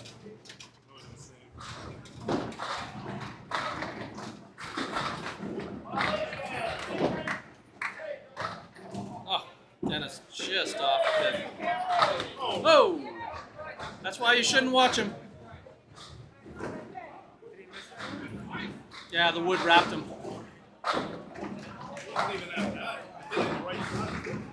All right, Dennis. Dennis leaves it open. All right, all you, Maddie. Come on.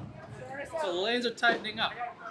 Both Dennis and Keith end up at 52 at the half. We'll switch back to the first bowlers. I'll also give you $3.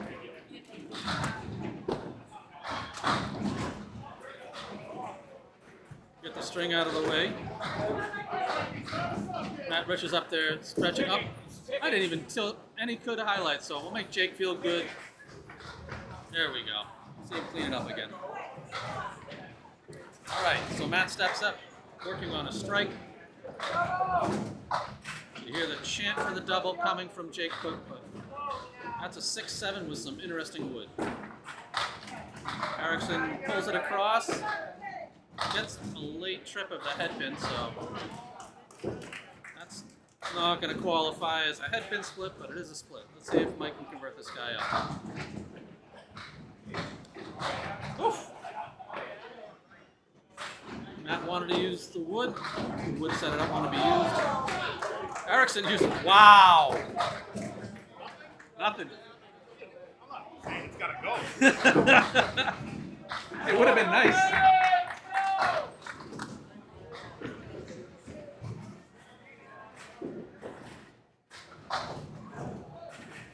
All right, man, start back up here.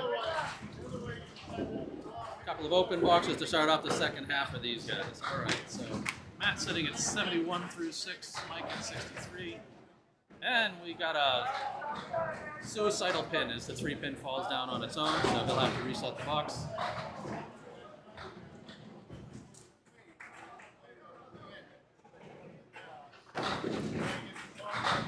Erickson throws, comes across the head pin, little helper. So he's left looking at the 1-6-10. Not really a lot of helpful wood there.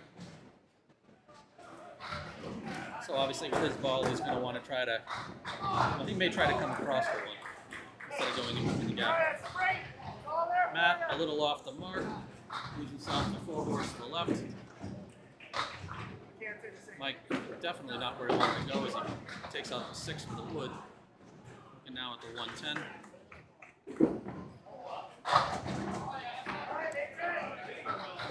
Matt gets nothing on the second. Ooh. So I was right guessing that Mike would try to go to the outside of it. And he wrap the one up over the head of the 10 pin. Matt will take the 9 for an out. Went after the 4 horse, but left the 4 there.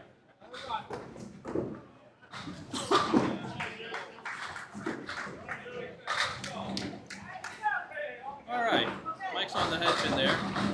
A nice 4-7 lead with a piece of wood right in front of it. Matt's slightly off the head pin, looking at the 1-7. The way his ball goes, that's not so bad. This should be a nice, easy cleanup. It's still rolling. It's still rolling. There it is. Erickson, you quitter. Let's see if Matt can pick up his. He's a little off target and leaves the head pin. It's funny, there's a slight audio delay between microphones and what I hear in the place. It's done so my cameras are in sync. This Matt picks up the 10. Makes it fun.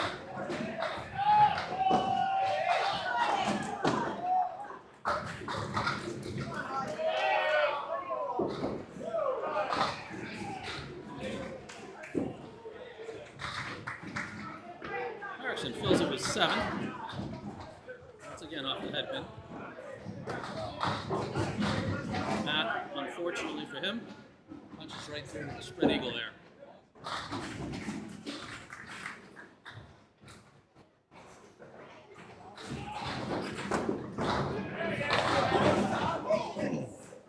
Erickson a little outside of where he wanted to be, launches the head pin halfway back up the lane. Matt gives the spread eagle a run, but that's a tough guy. Takes out 4, leaving the 3-6. Erickson on basically at the mirror, he's looking at the 2-4 to finish him. Matt's right on for the 10. So is Erickson.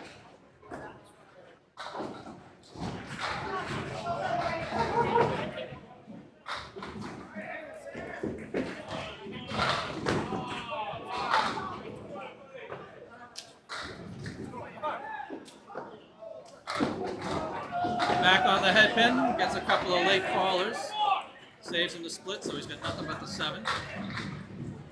Erickson a little off target again. Same spare lead this time without the teasing with the outside, so he's got the 1-2-4 to clean up.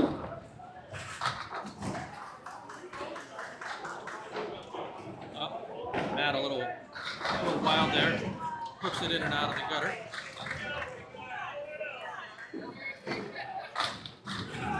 Erickson gets a little kick off the wall.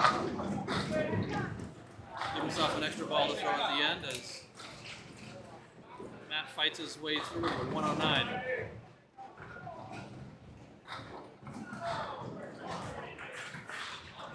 Hang in there.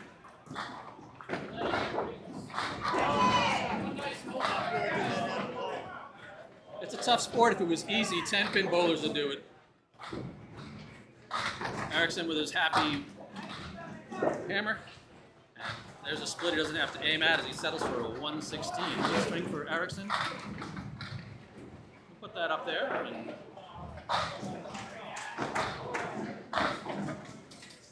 get that back out as Jake and Glenn step up. Jake is working on a spare.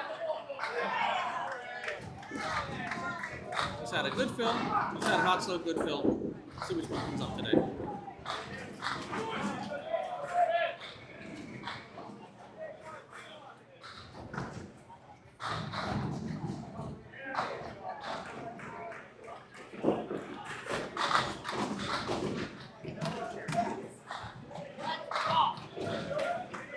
Alrighty, Jake. Start us off.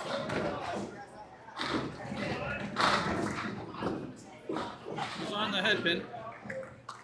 But that's going to leave him a 3-4-6, which is probably not what he'd want. Glenn's off the head pin. He's got the 4 horse to the right with the 8 sitting behind it. Jake chips out 1.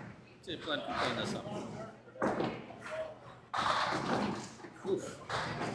Glenn straight on it, knocks out the 1-8. So now he's got the eagle wing to the right.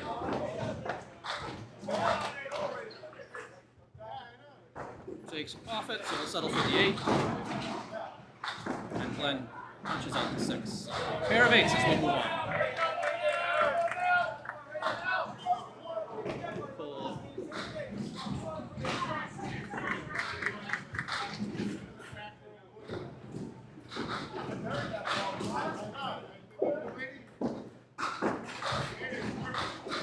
Jake's on the head pin, leaves himself the sideways triangle.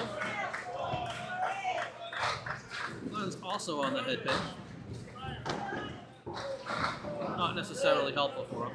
Jake unfortunately punches out 2. Leaves the 8 pin back there. Oh! Wow! I'll be mean. I'll save a clip of that because it's not every day that you just chip out 1 pin and feel rotten. Glenn had a good old dose of that. Jake picks out the single pin.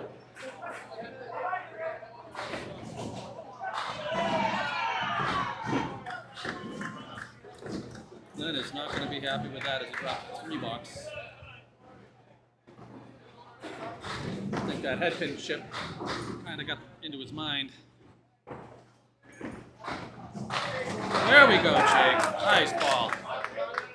We got a nice sandwich pair of strikes there as Jake throws one where we're watching and scoring, and then Chris throws one of this. Oh, go over! Oh, that's great. No better way to come back from a 3 box than to strike it up. So both Jake and Glenn dropping strikes here at the 8. Technically, I guess that counts as 3 strikes in a row, right? Thanks, Steven. I appreciate it. A couple minutes behind on seeing your comment as I'm trying to watch and score and keep everything going here. Jake looking for the double! No. 10 pin stays up. Glenn's on it. Couple of good balls, so Glenn's looking at this 6-10, but I don't like that piece of wood hanging out in front of it. Jake a little tight. I know he wanted that. Settles for 9 on the strike. Glenn's got to come up high, and he carries it. Nice job.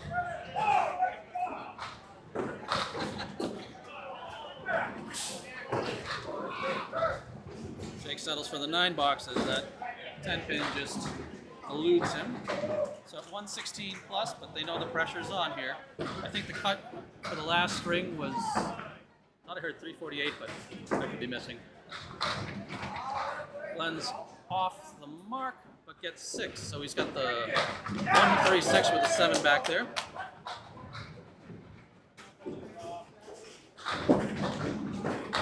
Jake gets the reverse half Worcester, everything but the 3-8.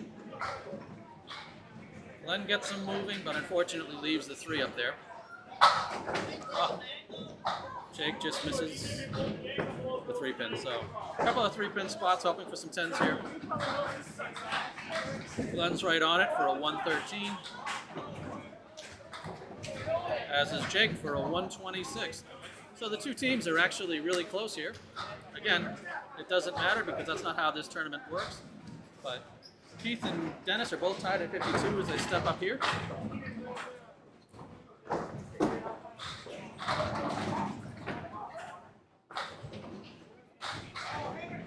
Take 10 seconds to watch Glenn's strike before Dennis throws his first ball. There's Dennis coming in. Off his mark. Stuck with a 137. Keith, you were definitely on it. Beaupre is on the head pin, leaving himself the 5-8. Wood's off to the side, so it shouldn't bother him if he's straight on. Nice job of Dennis as the ball comes up, cleaning up the 1-3, kicking the 1 up and around. Oh, Keith got stiffed. He capped that wood, drilled out the 5, but looking at the 9.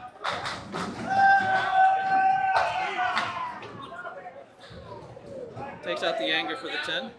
And we'll see how Dennis fills his spare here. Wow. Good high, heavy hit, but not enough to carry that 10. Keith's up there with a mix. Everything but the 9. Oh, Dennis couldn't keep the ball out there. Misses the 10 pin.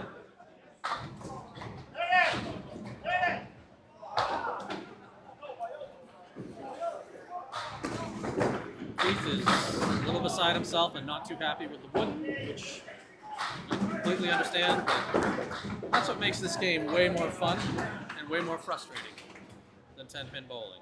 Sure, we get an extra ball. Sure, the wood stays on the lane, but that can be as much of a pain in the ass as it can be a help. Dennis fails to come up this high. Come on now, let's go. Come on, Matt. Come on, nice. Help me out. Yeah. Jones, McDonough? Yes, Chris Jones. Yeah, I always get them backwards. I figured you'd know. Yeah. All right, so Dennis is looking at the 4-horse to the right. Keith also missed to the right, so he's got the 4-horse plus the 8-10. Oh. Dennis hit it a little high and hard, left the 4 standing. Keith, Here you go. beautiful ball. Fires down, explodes, launch in the pocket, carries that corner. Dennis settles for the 9.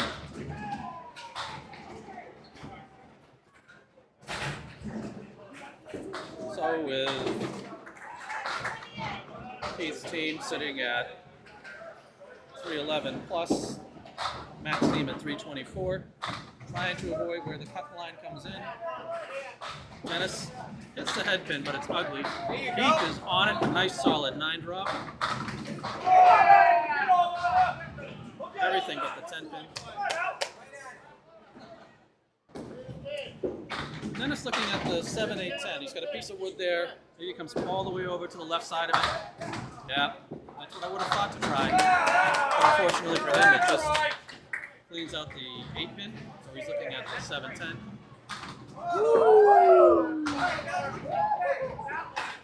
He did his best to not hit it, but got a little love from the cap there that pushed him back on line.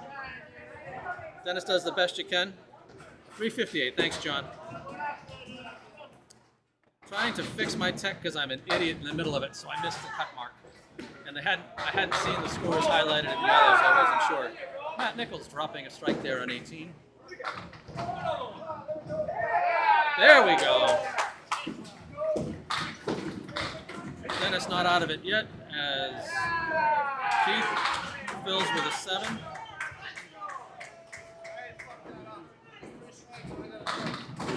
That is not a spare, folks. That is a strike. Sorry about that. Let's fix that up. Dennis stepping up to fill his strike.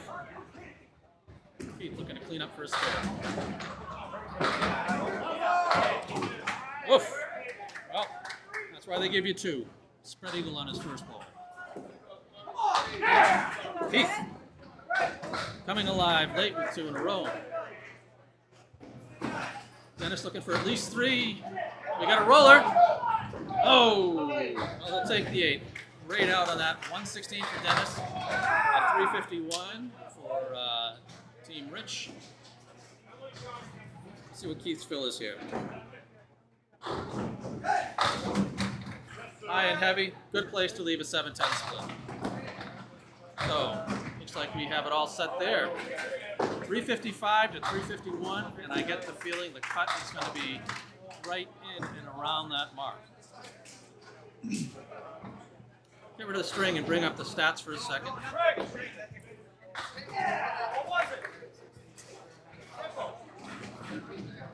Let's see if there's any data in so far.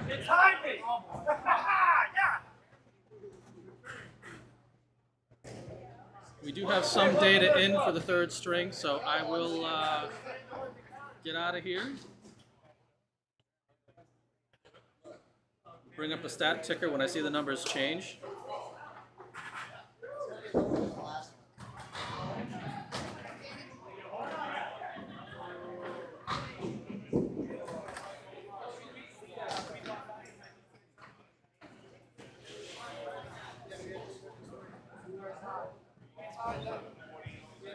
And I'm going to slip away to the restroom. We'll see if anybody pops by to say hello and chat on the mic while I'm gone.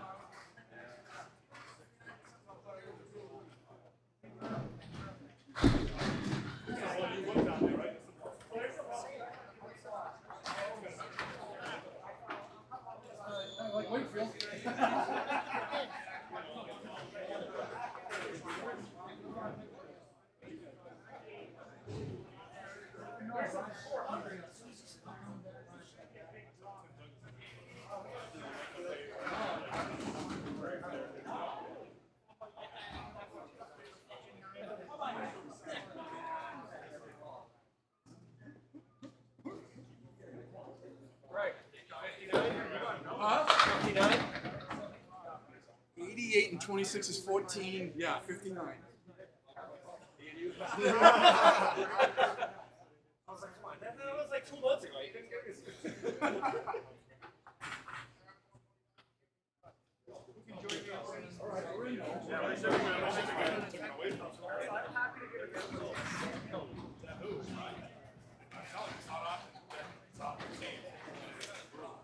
Yeah, Daddy, Hard fucking problem. Exactly what's up. really glad you guys made it work. Yeah. I hit a pregnant window. We'll go home. Go enjoy it.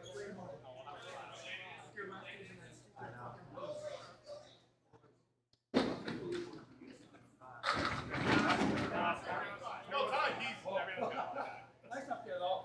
still wouldn't be able to hit it. Go ahead, Rick. Big trip on the way by.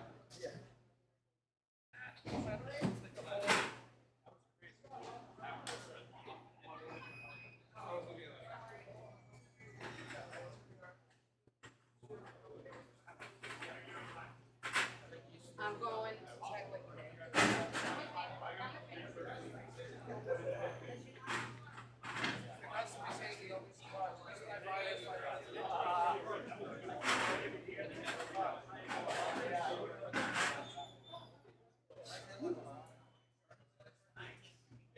Must be nice to be Greg Oldman sometimes. All right, let's get the stats out of there.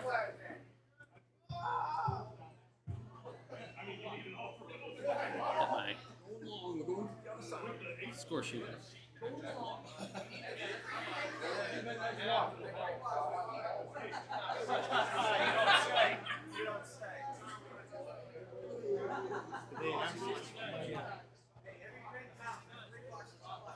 Could have been a 2, but it was.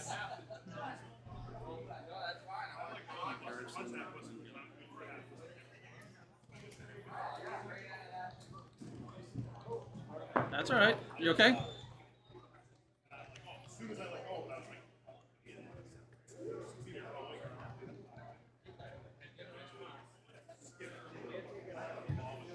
Let me pull up my data.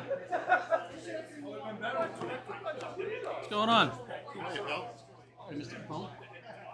How are you guys doing? Shouldn't have to buy back that time. $3.99. That should do it.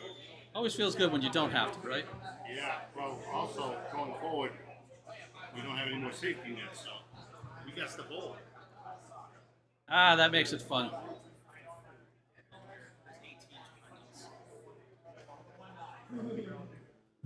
No updates from them yet.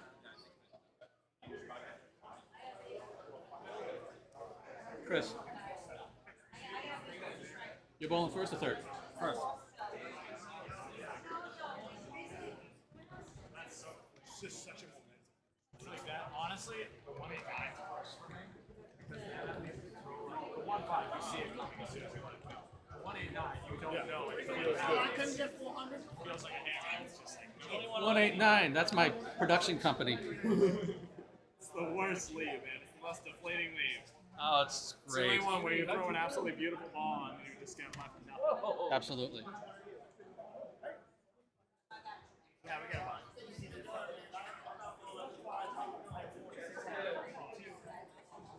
So we're finding out at this point in time who's using their buybacks and all the fun that comes along with it.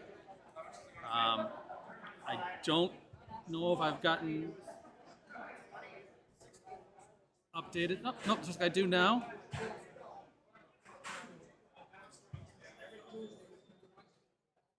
I think I'm missing a string from Justin Waters in the data. I don't know if that's just coming in now, but I'll get out of there so I can update my stats a little more. Looks like we've pulled them in.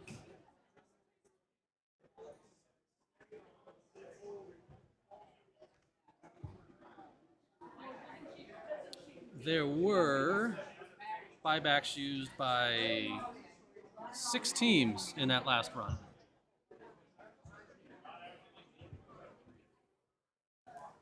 So Beaupre, who we just watched, actually had to buy one back. Peggy Donnelly had to buy one back. Mike Capone Had to buy one back. Rob Linehan. Where is Rob?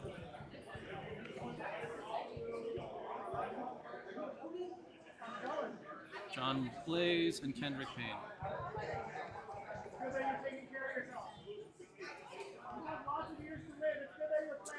So right now we're still waiting to see. I think I was mistaken. I think everybody bought back. We're just waiting on the stats to show up. I think right now I see everything but Justin Waters' string. It's wet. Yeah, you're right. It's wet. Wow.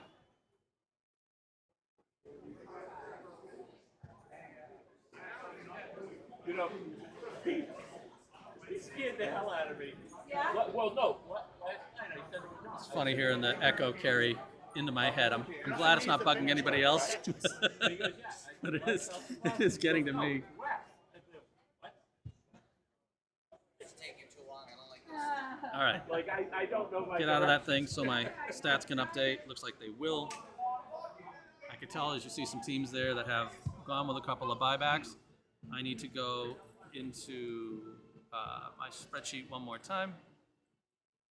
Change myself over to string 3. That's good. Oh, I love that stuff. Yeah, I'm gonna try it because I have a hard time with it. Like sometimes I feel bad and good. it's it takes me 2 or 3 boxes to adjust to it. Yeah. Like when it first goes on, it's like that pure white ants. I got Mike Erickson here. We're talking about Program. grip. It's basically it's like a dry out jelly. This stuff is insane. I need to grip the ball. Yeah, you were right side all the way through that string. I got you back here. Yep. Yeah, no, every time I went to follow through, I felt it coming out my backswing. Yeah. Well, you do that. You're late. You kind of fiddle with it at the last couple of seconds. I don't know how you do it, man. He does that at home too. What's that? He does that at home. Good times. Whatever excites the crowd. Dan Lasko coming by to be a happy guy. All right. You didn't use enough glue on it. Now I'm doing the program. What's that from? You just came out of the bathroom? Oh, yeah. That stuff works. I've tried everything. It just doesn't work.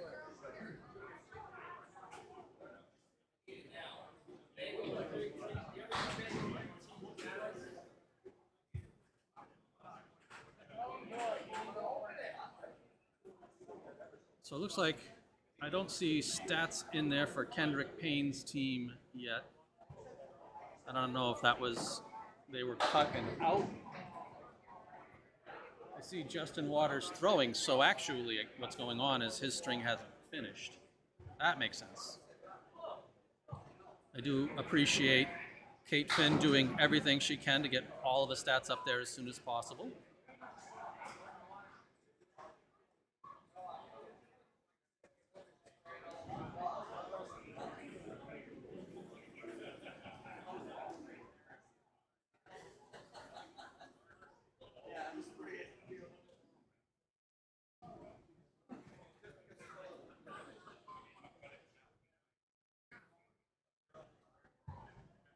Oh, I see values for Kendrick's strings, for Kendrick's team, so.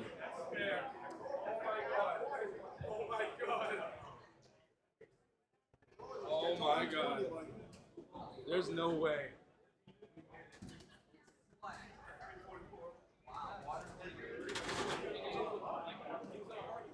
To advance the next round, you must have bowled a 347 or better. That's a 347 or better. I knew that was $90.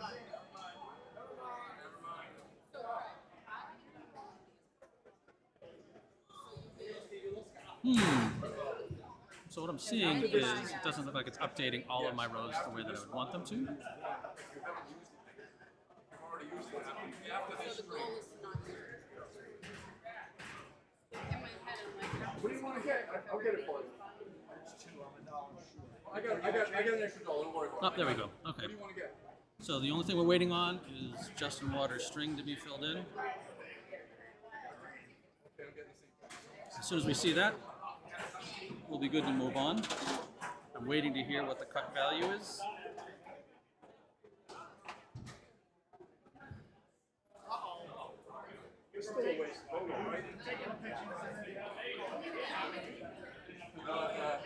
I'm not buying it. Well, Gatorade is a different. Pepsi owns all.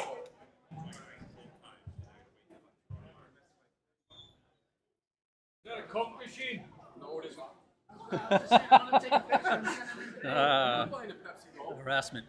And Gatorade. Pepsi only controls the. They don't own it. This is so good. Someone get this on film. We got Craig Holbrook shopping at a Pepsi machine. It's good times.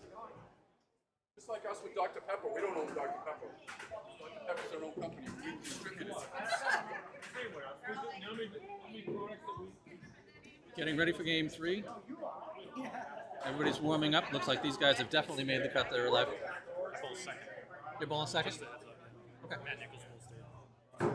You guys switched that up last time, or I'm just blind? No, it's been. All right. For some reason, I thought I saw him in between you guys. I know. Thank you. Trying to bring that back. Yeah. I like sure it's supposed to All right, so every team bought back. We still have 21 teams, 9 still own their buyback. This round, we are knocking out 4 teams. We are dropping it down to 4 teams to be eliminated.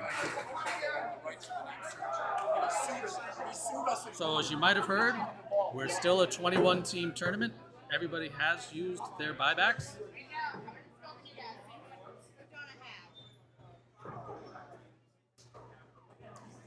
So nobody's out, but all that means is the prize fund gets bigger. It looks like the cut at that point in time was $347. Alrighty, so we got Mike Erickson stepping up here. Little off the head pin. Chris McDonough steps up there and starts out with an ugly split. I'm going to try to capture who had to use buybacks this time around. McDonough tries to kick it across, but no such luck. So I would assume that Collins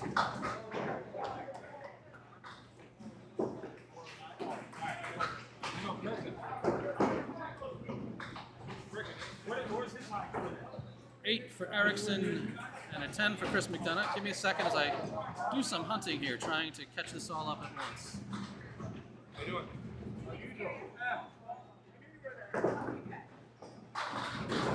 Oh, I see what's happening. My buyback column is going to be useless as the teams themselves switch around on my list. So I'm just going to pull that out visually.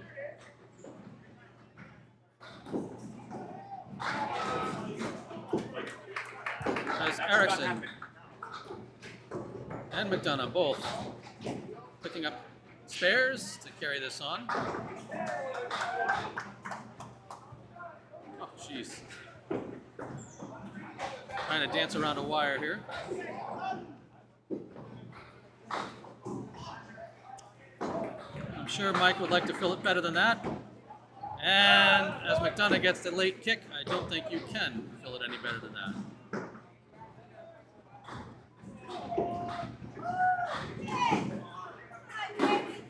Erickson takes out the 610, so he's now dealing with everything from the head pin and back to the left.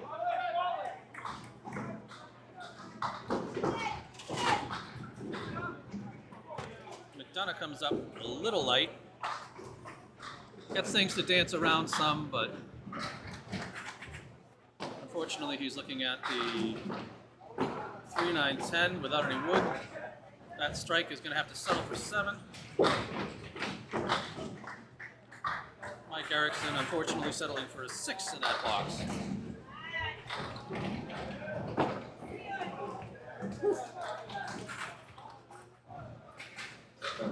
Chris McDonough finding that spot again, so unfortunately settles for 7.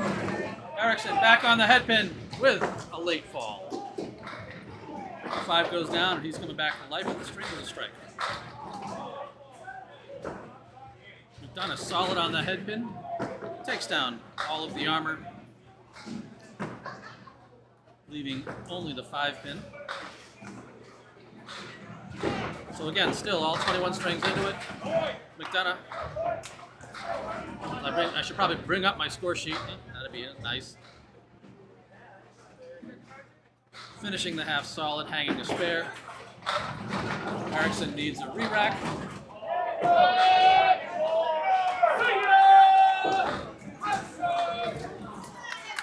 A late fall on 18 for another strike. Oh! Erickson doubling it up.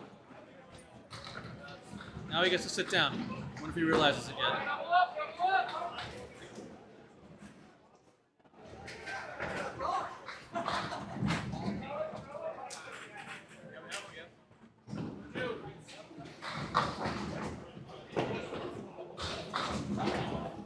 And that'll bring up Chris Jones and Glenn Gill.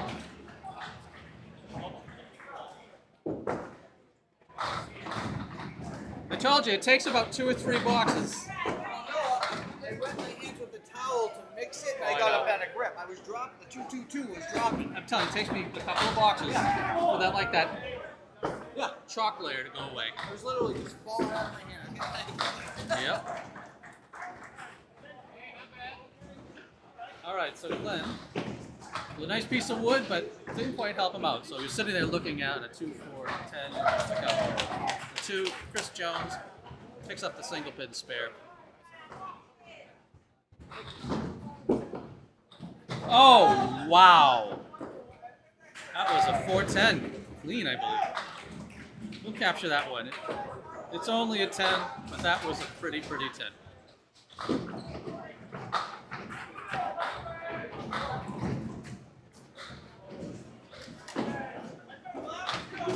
Glenn a little off his mark. Is that going to come down? So he loses his head pin. Jones a little off target. Nice 7 fill with the 1-3-7 in his face. Glenn ends up with a split. He's got the half Worcester left plus the 9. And he ends up getting the half Worcester, but the 9 just wasn't going to be tripped.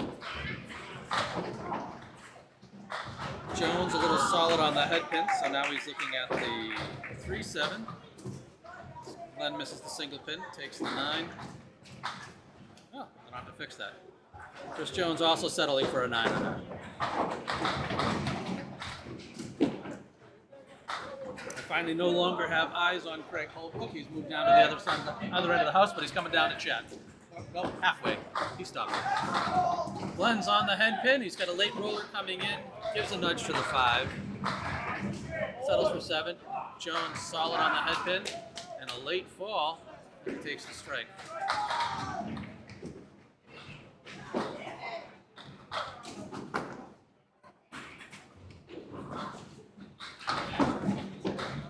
Glenn, no luck. He misses his mark. So has the 3-5 for a 10 here. And takes it home. All right, so a little bit behind as Chris Jones is sitting on a strike. Looks like he's going to fire away. Up on the head pin, a little too heavy. Leaving the 2-4-6-10. Glenn right in the pocket. Gets a little bit of action to slice a couple of them out. Woo. Jones gave it a run. Everything but the 6. Glenn with an army of wood. Yep. It's the worst thing. You know, you sit there, you want to use the wood, you think it's going to help you out, but it just manages to find a way to leave you dry. See if Glenn can pick up the 10 pin hanging out there. Nope, a little off target.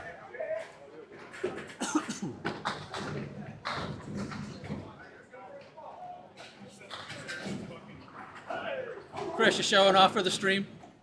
Showing off for the stream? Yes. Calm down with the loader.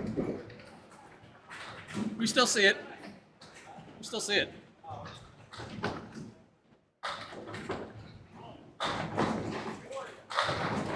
Nice view, huh? Yeah. Alrighty, let's see if Glenn can get himself on track here.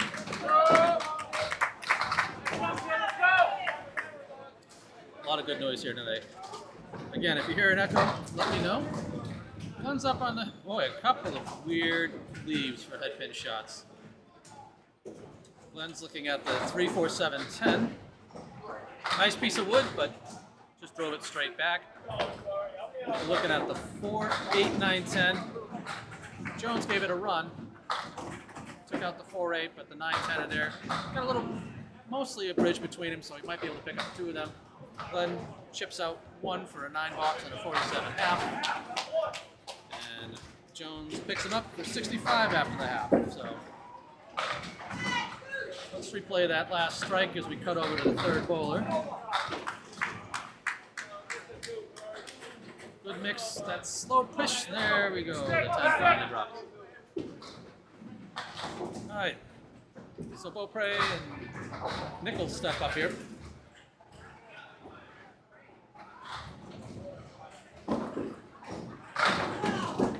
Keith a little off the head pin. Good, thank you. Nichols a little off, so it was a high-low jack, but the 7 dropped out, so he's got 110 with an army of wood. Keith basically knocked out the half wood for left and the 5 pin. He's off with the second shot, so he's down to the 1, 2, 4, 7. There it goes. Took a second to fall. See if Keith can clean up some pins here, get it good out.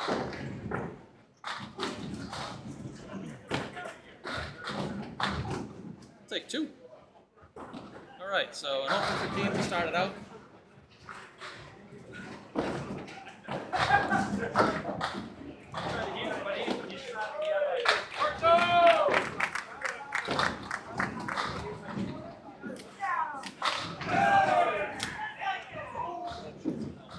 Well, wasn't that quick.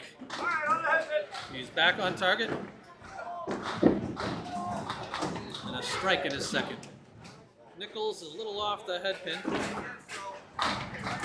Random array and tries to clean it up, but leaves the 2. So 5 on his spare.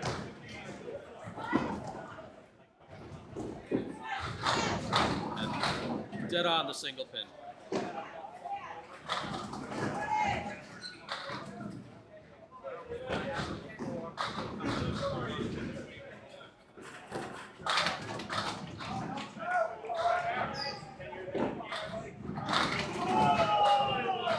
Keith a little heavier on the head pin. Leaves the 2, 4, 6. Matt a little light on the head pin. Leaves himself the diamond in the corner. Oh, Keith with a solid follow. Manages to bully the wood off of the corner to convert the split. To fill the strike with a spare. Nichols didn't quite get the pop that he needed on his spare shot. Leaves it open for an 8.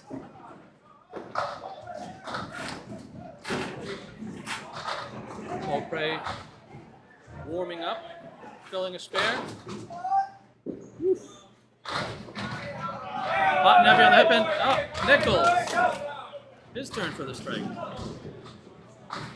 So Keith fills with 6 as he's looking at the 4, 7, 9, 10.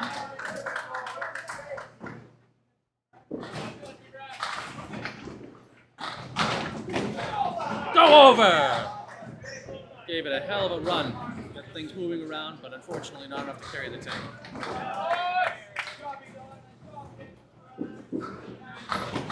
Nichols on the head pin, a little light, gets the mix, and unfortunately is sitting there looking at the 9-10. There's a slanted plank off to the side he might try to play.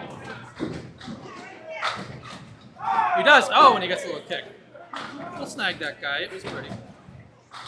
So, fills a strike with a spare, and hangs the spare for the next time around. Keith's first ball actually picks up the spread eagle. Unfortunately, he hadn't punched up the spread eagle to fill it. Ironically enough, next to him, Dennis Green had punched up the spread eagle. Oh! Don't tell him, but that was a 189.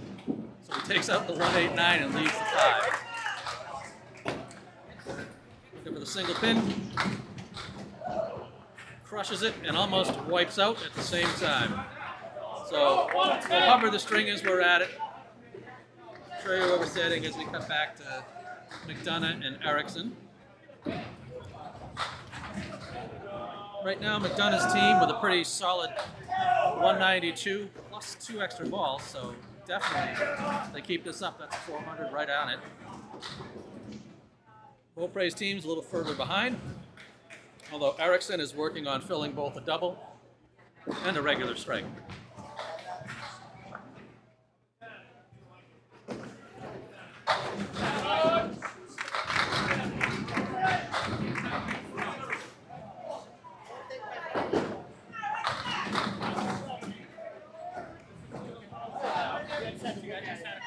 And, all right, so what do we have? We have Erickson filling the first double strike for 4.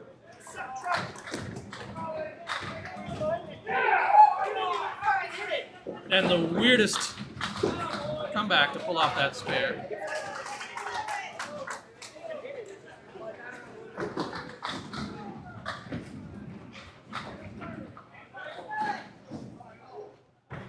So a couple of spares going on here.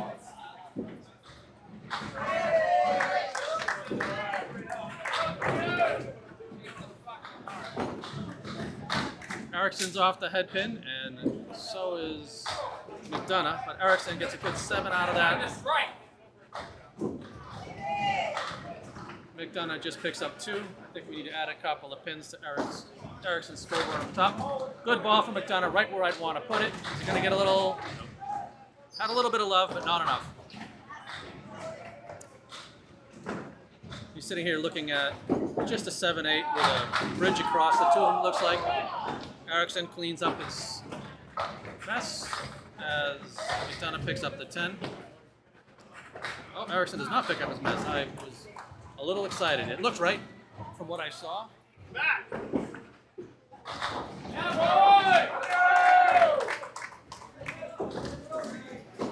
McDonough firing ahead. There we go. A lot of spin in that ball down on the lane. Carries the strike out of it. It's going to prematurely give me that 7. I don't want that.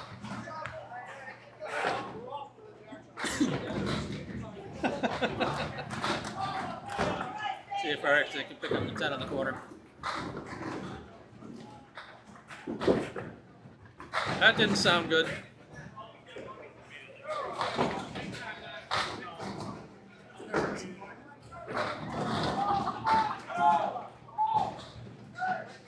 Off the mark for McDonough.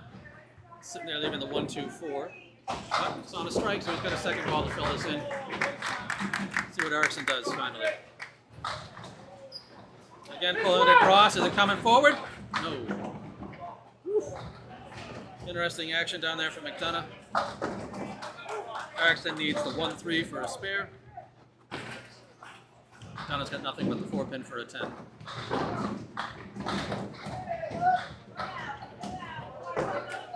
Mike was thinking about the spare too hard. Came a little to the left.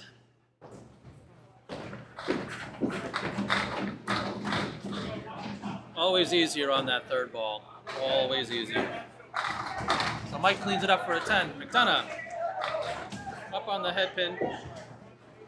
Leaves himself a 6, 7, 10. I was there for your whole 5, so I must. Sitting at 129 at the moment. Erickson 106 through 8. That's gonna just. You got a better pop to the side off that than I expected to carry the 7, but not enough love to bounce it over to the 6-10.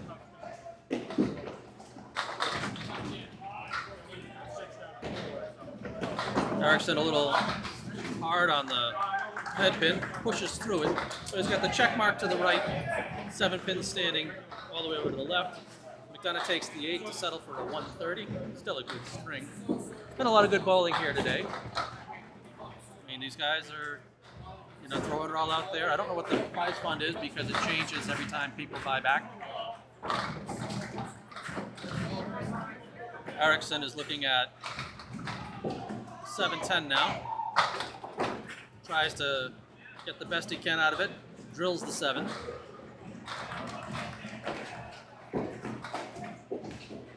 One more string to throw from him.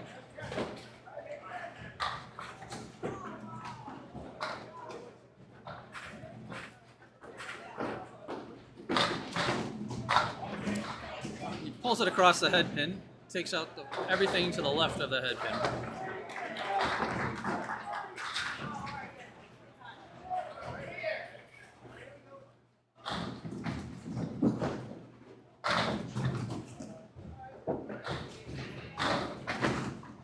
Comes up short of cleaning it up, looking at just the head pin, so potentially sitting at a 125 here based on if he can pick up this little single guy. And your average on 130? And he does. Move over to the second bowlers. You know what? We got a couple of seconds. Let's take a look at that last strike by McDonough.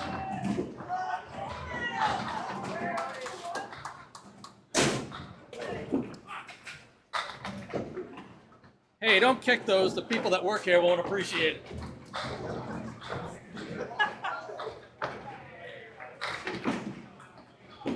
Glenn's up. A little off to the side, takes out the baby triangle far to the right.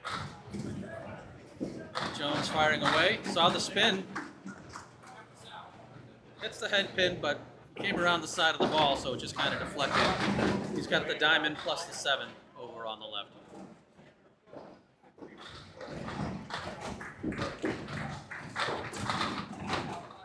This time pulls it a little tight. Everything but the 2 pin. Glenn misses the head pin, so he's going to have to settle for an 8 box. And Jones misses and settles for the 9.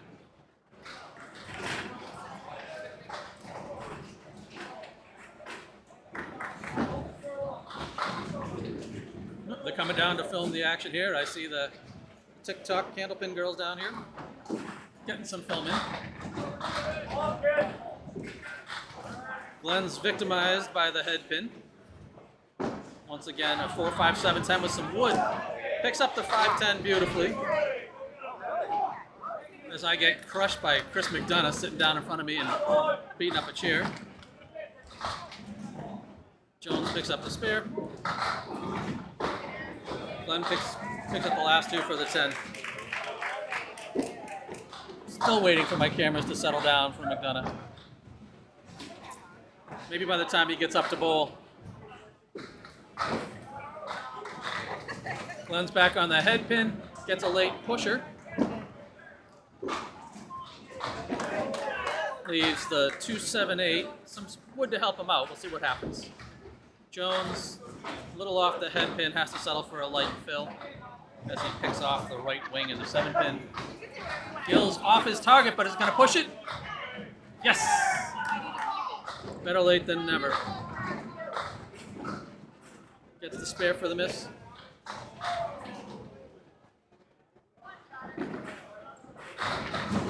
McDonough's determined to make it shake all the way through Jones' string. That was only a 4 fill. Let's bring that back where it should be.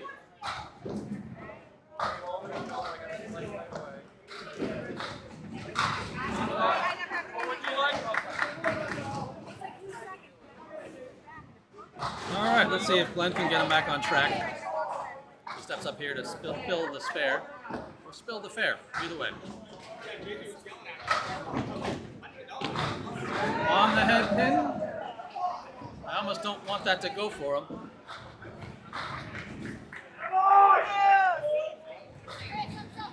Big ball from Jones. As he picks up the strike.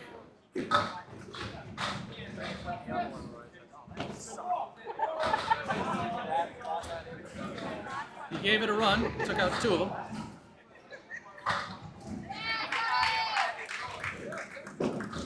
Corner with the wood. Yeah.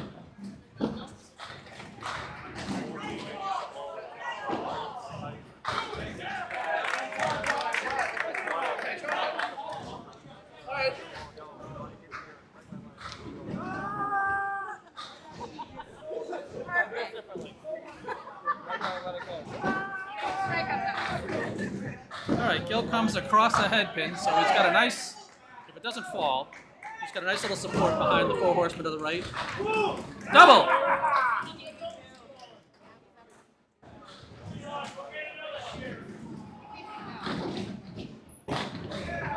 Now.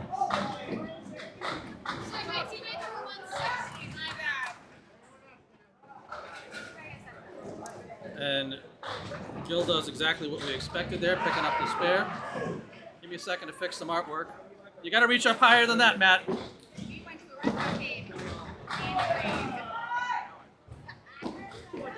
on the head pin, drops 9. Bailed himself out in that string. He's sitting at 110. Triple. Yeah!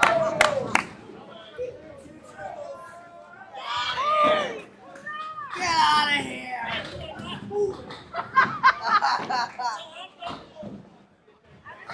That is 3 in a row. I don't have the $1,000 that we could give away like you would on TV, but let's see if Jones can throw 4 to finish up the string. Oh, he pulled it tight. Is it going to roll? No.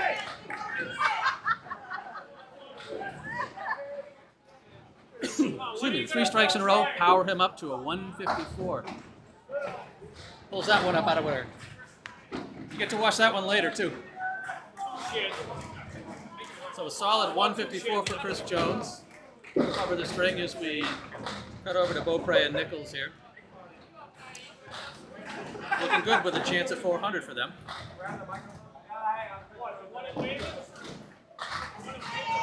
Cait's got his work to do. These guys are sitting basically at 298. He's gonna come up the ladder.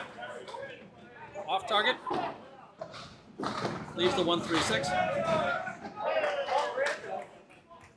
Matt Nichols fills his spare with a 7. Leaves the triangle to the far right. He's got a piece of wood in front, but he gets around it. Yep.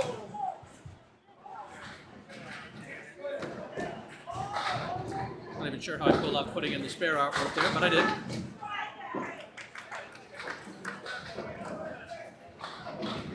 Pair of 10s to start these guys off here.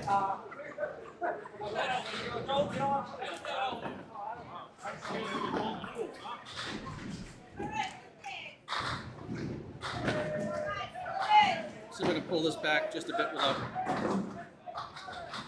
causing too much trouble so McDonough can stop drilling my cameras. It'll take a while to settle down. Matt Nichols. Oh! Automatic scoring.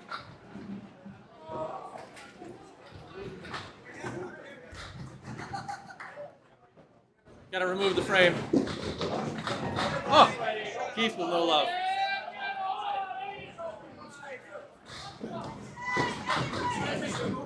Yeah. Unfortunately, you gotta remove it.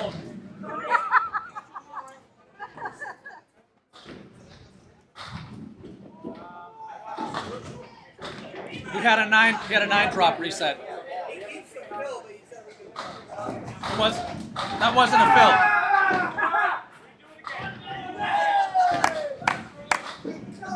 Well, that's one way to do it.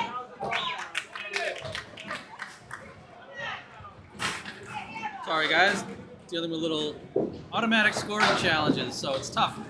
You go ahead, you throw a great ball, you get a 9 drop, you have to wipe it away. It's just no better way to come back at that than to drop a strike on it.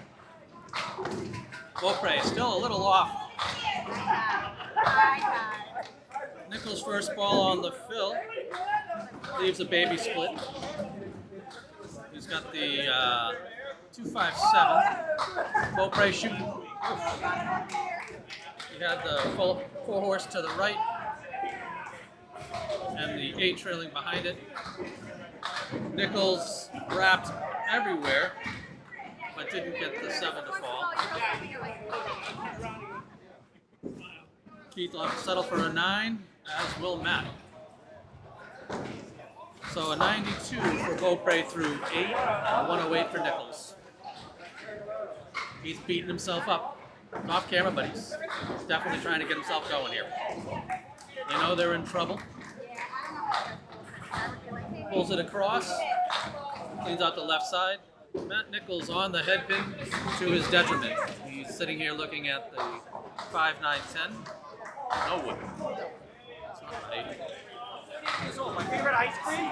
Beaupre follows it up, picks up the spare. How are you going to bring this up? Matt with no luck. He just knew so loud. I was like, yep, nope, we're good. Takes the open 8 from Matt. Beaupre is going to step up and hopefully give himself a solid fill here. 10. On the head pin, takes out a solid 7. Matt Nichols with a slow, wobbly strike.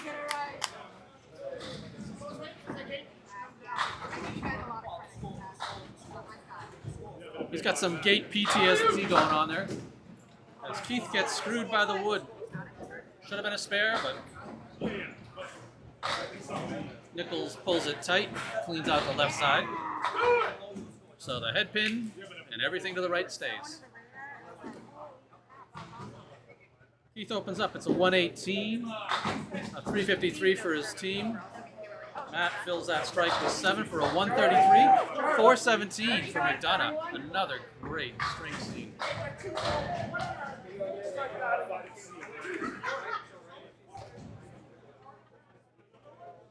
All right, let's see if we can see some strings and some stats coming in.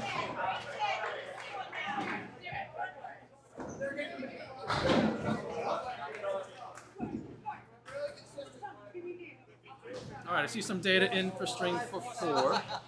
So let's change my round to 4. Get out of there for now, let that update. Some company. Another one. I'm gonna kill that other mic for a second to remove some echoes. Do you see what I just did?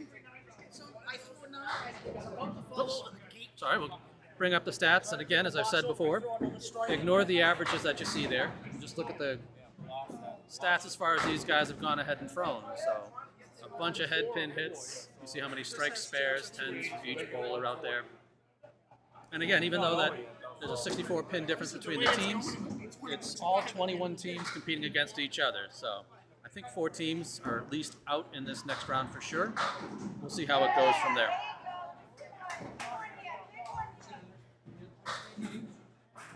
I got my tracker going on the corner.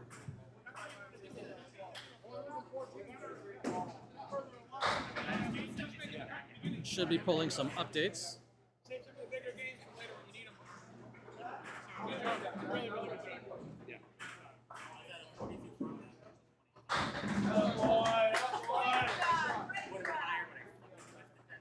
I'll give it a second to see if there's some more data that comes in from Cait, who's taking care of all of the fun of the tournament data. There's a decent number of strings in there for game 4. I will change the buyback to say in or out, but that gets hard as it travels with each team.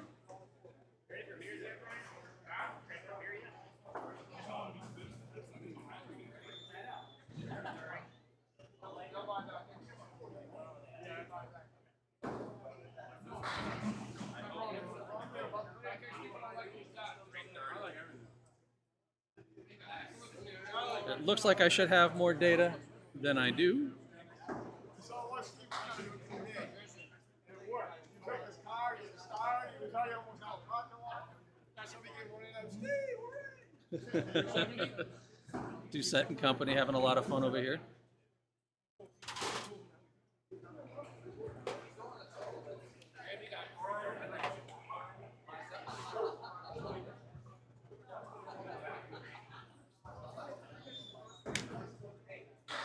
We have some errors in my data.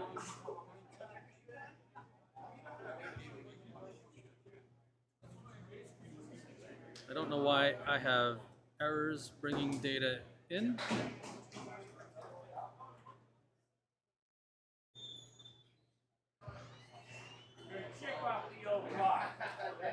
Let's see if I can change.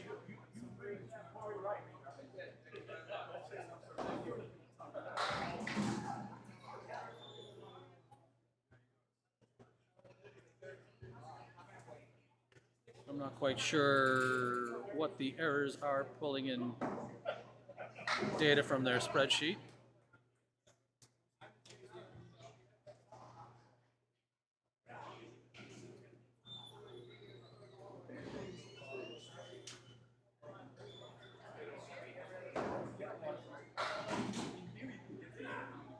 I would like to have the ticker updated for you guys. There are still people bowling in the string.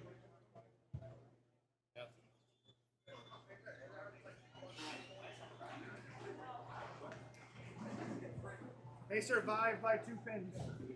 Who was that? How the fuck are we still in? We threw a 330. You didn't have to pay? What? You didn't have to pay at 3:30? Yeah, we survived.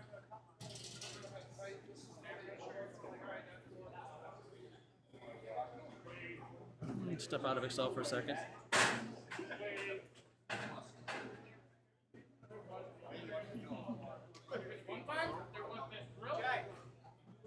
I have some data, but not all of it. I am trying to watch.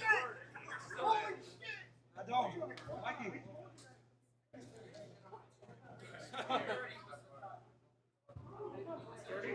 Still watching the data as it comes in.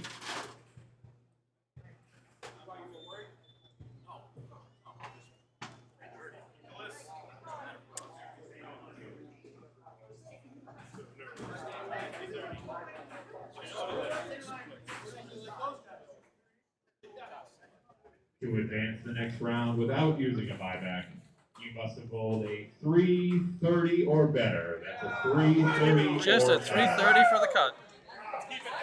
The four teams that were eliminated do not have a buyback. We're So down we will to be 4 cutting people. lanes 1 through 4. That being said, 22 can wrap to 5, and everybody should be pushing down. Remember, if there's nobody to your right, not including 16, please keep moving to your right. For any questions, please see me, please.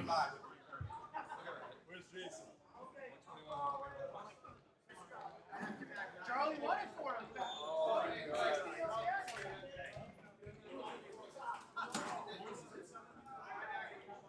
You like your hookers? I love them. I swear by them. Yeah. My little baby feet can't handle it any other way.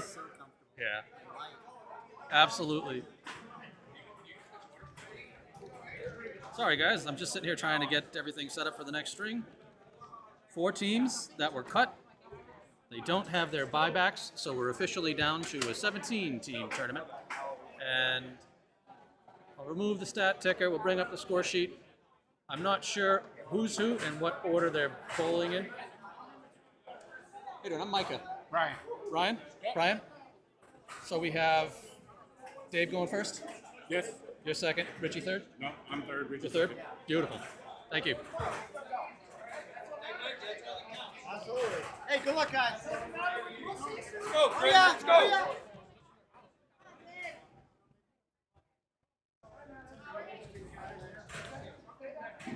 Have to make friends.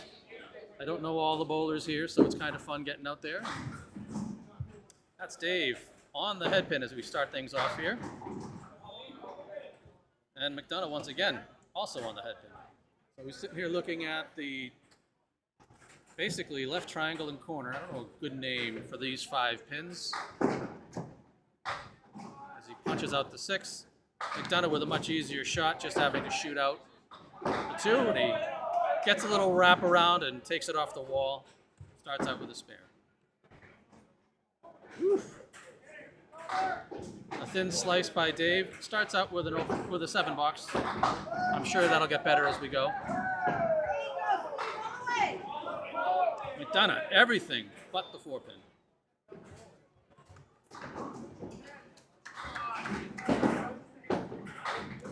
I think he's pretty much throwing the ball as fast as you can.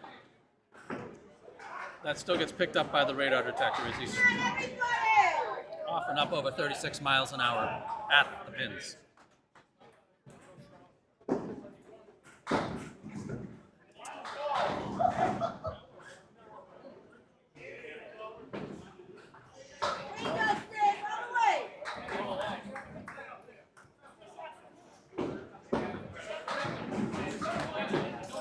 They got a score to fix here.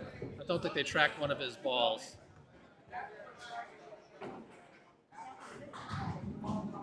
Gets a new box. Again, automatic scoring. It's a double-edged sword.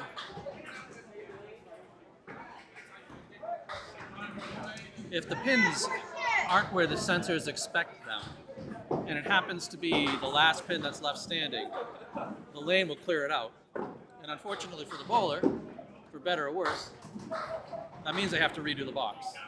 McDonough's off the head pin, as is Dave on his second round at it.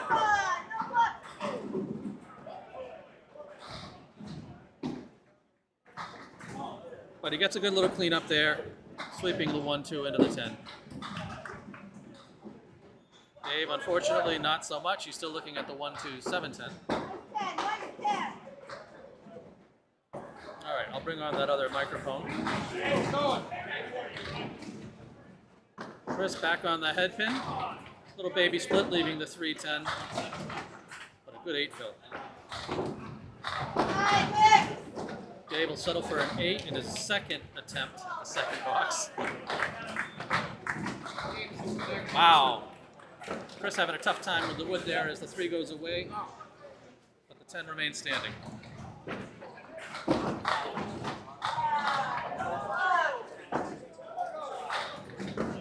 Dave off the head pin.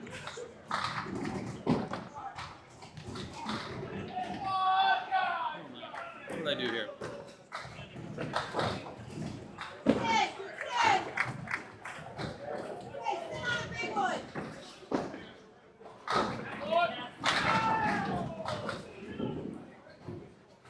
I'll leave it to me. Managed to screw up my own score sheet.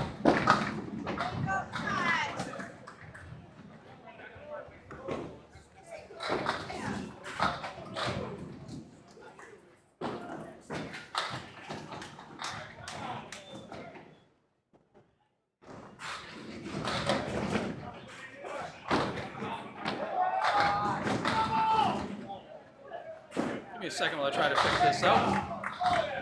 That's a much better ball for him. He's on the head pin. But these are the split, looking at the 7-8. Done up punching through.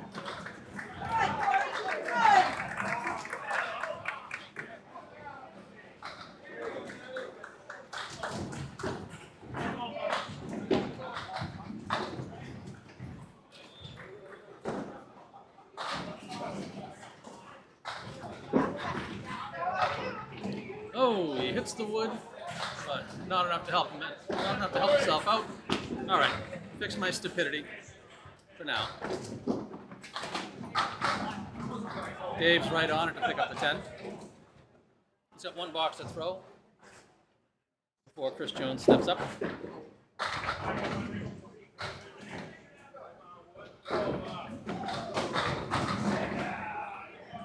All right, come on. Nice ball, hooked late, came across the pocket, but no love picking up the 10 pin.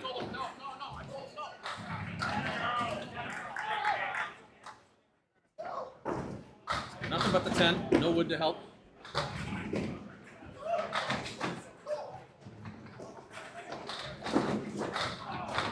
And right on it. Hangs a spare at the hef.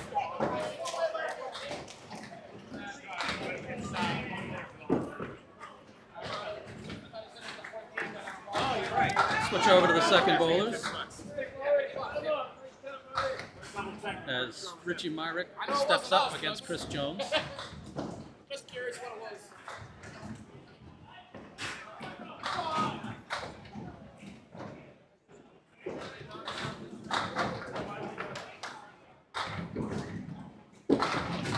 Jones comes in good on the head pin. He's definitely getting a lot of action down there, but not enough to get over to the 10.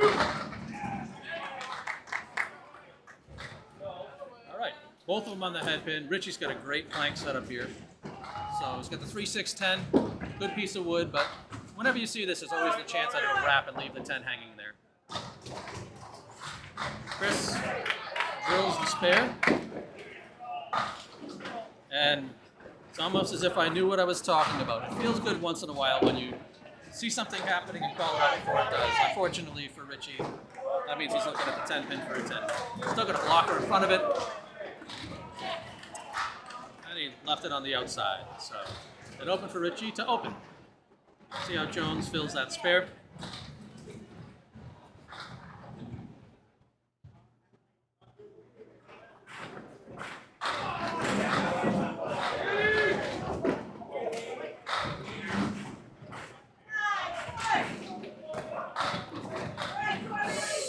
Rushing on the head pin, but leaves himself to 6-7. It's an 8 fill, but probably would like to have had that different if he could. Drills the wood in the middle straight back, doesn't do him any good. Gotta be greedy. Richie's off his mark. So unfortunately, the 3-6 still stand. Chris throws it down the middle for the field goal. Have to settle for the 8 box. Richie cleaned it up for the 10. That little half step. It would have been better if I broke my ankle.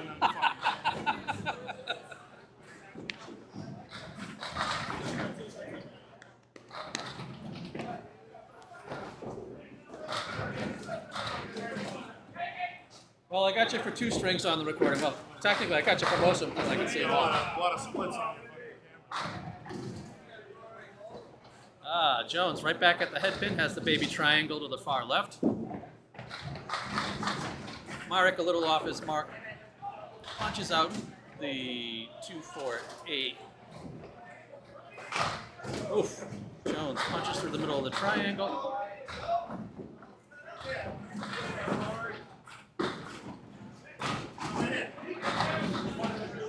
Myrick with a little tough luck.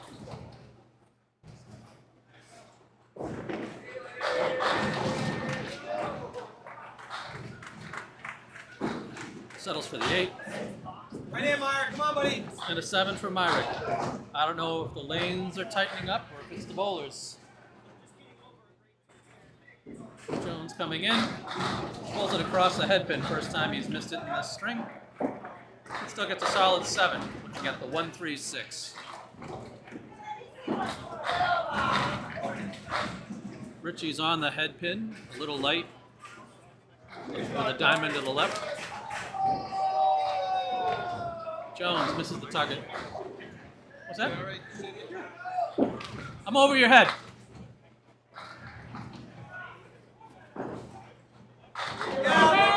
Richie blows up the diamond. That's great. Nice job. Jones cleans up the lane for a 10. There it is.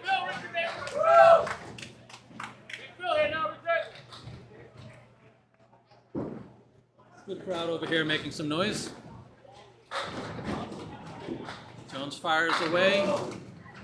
Oh! Little late trip of the 6 pin, but ends the half, hanging a strike.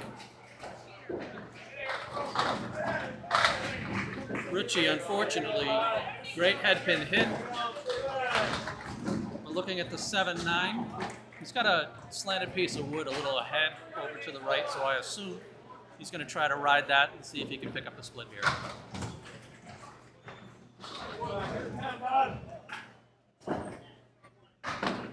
Oh.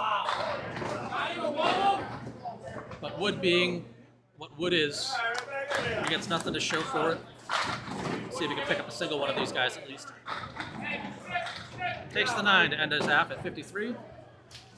Chris Jones is sitting there with, we'll play that. Matt Nichols is already up and firing away. Just off his mark. Leaving the 1-2-4. Sounds like we got some angry bowlers. Matt cleans it up for the spare.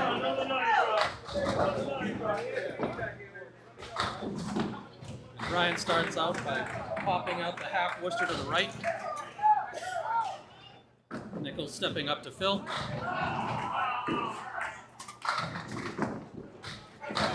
On the head pin heavy. Oh. Poor Dave. He follows up the half Worcester right with a half Worcester left. Woo! We'll save that. That was a pretty split. Brian starting off tough with a 4-box.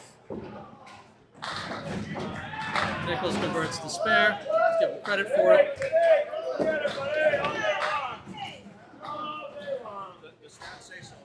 Here we are in string 5. 4 teams have been cut from the competition. I didn't want to do that. I want to give him a head pin and a split. Brian, much better start this time with a 9-pin drop, looking with just a 7-pin. Using the wood, Nichols is able to convert that spare. 3 in a row to start the string. Brian, right on it.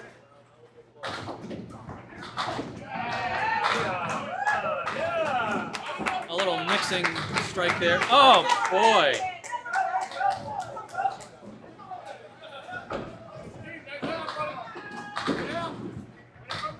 Nichols with quite the mixing strike there. Brian a little off his mark. Punches out the left side for a 4-fill. Nichols on the head pin, good. Gets some help.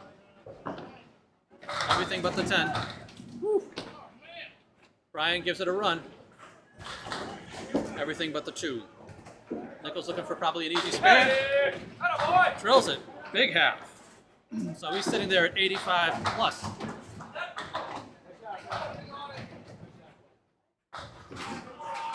Brian cleans up the 10. There goes, bud.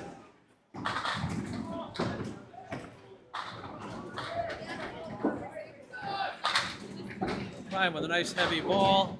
I'm not going to be able to show you all the scores. I'm going to stick on Brian until he gets back there.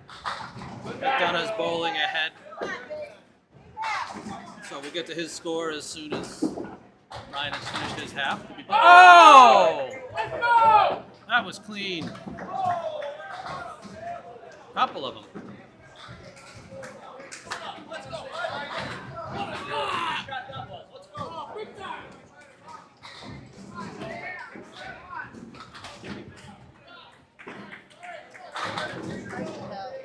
McDonough filling the split with a strike.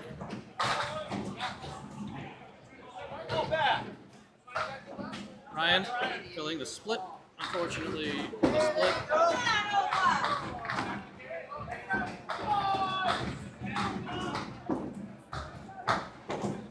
Tries to clean it up.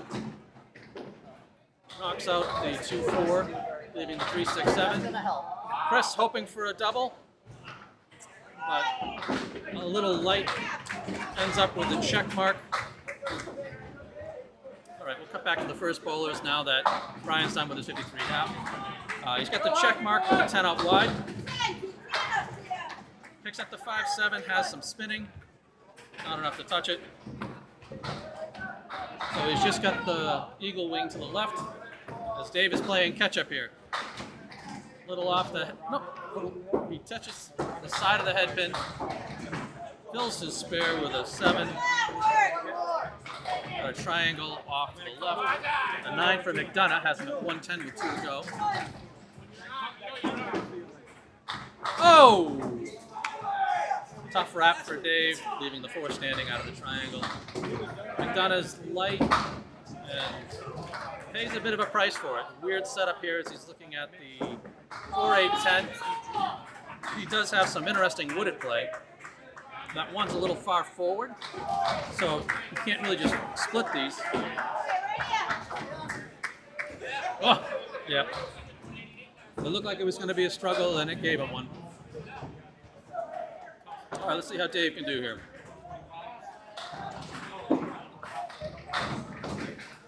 Ball drifted on him a little. Took out the white arrow. Chris cleans up for the 10. So we're looking at the spread eagle left and the 9-pin. Yeah, Anthony, he was spot on everything there. Even the last one was, splits that he picked up and everything. It was totally in there. A good cleanup by Dave for the spare. Nichols, sorry, not Nichols, McDonough dropping a hammer. wrong spot for that. Didn't clip his strike because I'm a bad guy. Follows it up with another solid pin hit. 8 on the first. Dave off the mark again, but gets some good love. Looking at a 1-3-9. Chris gave the wood a spin, but not enough. A real solid string there at 138.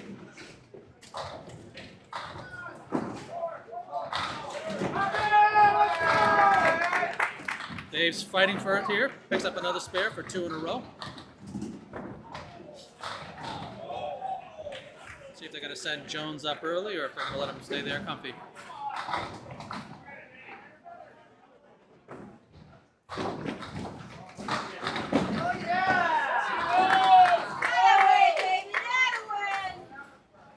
Rooting going on around here. I like it. You know, it could be a lot worse. He's not hitting the head pin, but he's getting great drops. So another 7 drop. I don't like that wood that's out in front. He's got the 2-4-7. He's got a guy sitting diagonal. So he's going to either have to cap this guy or try to come around him. He needs to drive this wood straight back. Oh, looks like he got it, but just a little too light. Leaves himself the 4-pin.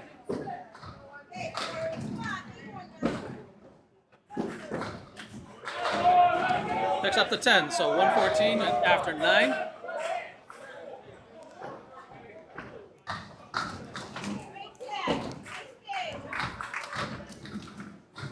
Steve Sr. over there on a 128. See what Dave can do here on the 10th. A little light on the head pin, wraps around, but at least he's back on there. Leaves himself the diamond and the 7 over to the left.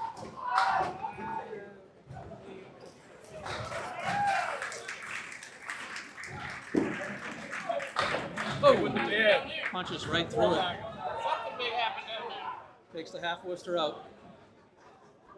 Get him, Corey! Settles for an 8. A 122 straight. Not bad at all. As Chris Jones is up and warming up. Chris working on a strike.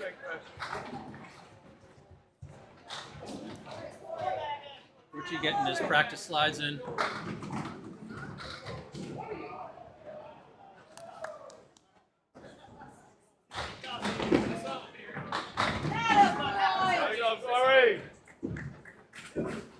Alrighty. Firing away. A little left of the head pin. Leaving the 1-3-7-9. What's that? Nice.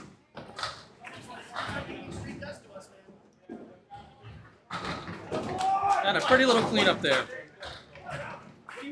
So cleans up his first half at 64. Richie a little off target.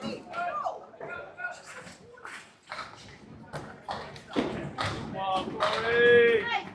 Look at it, buddy!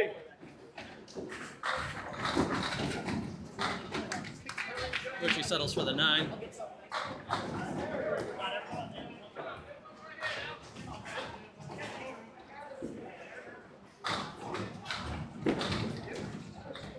Jones with the 2 fill. I get the feeling after the half Worcester he'd like to have that one back.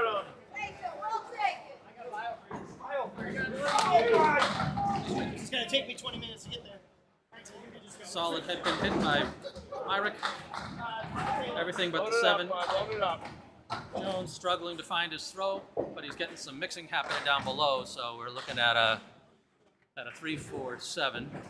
Trying to figure out why this mic has changed its sound as Myrick picks up the spare. Always something interesting when you hear. Nice ball, Corey. Nice ball. Out of all that, Jones finishes up with a 9.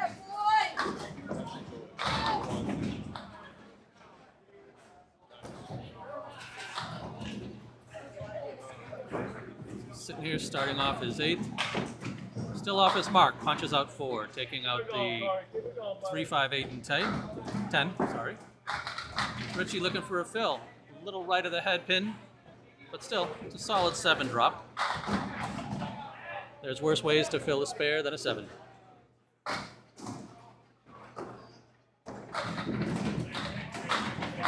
Jones is on the head pin trying to clean it up. Leaves himself the 4-7.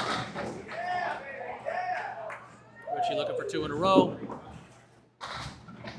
Just off his target. Trying to figure out why I've got my shakes going here. But it is what it is. Jones with a 9 box, so 94 with 2 to go. Well, the good news is for Myrick, it wasn't there. Chips the 1 around the 10. So he's at 88 after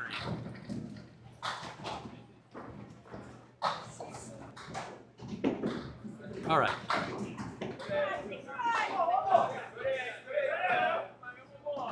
Nice head pin hit by Jones. Myrick's on the head pin, but to a little worse result. He's sitting there looking at a 2-4-6-7 as Jones cleans up the spare. Let's see if Richie can do the same. Oh, that's the way it goes. Flip that for him. Pretty little spare.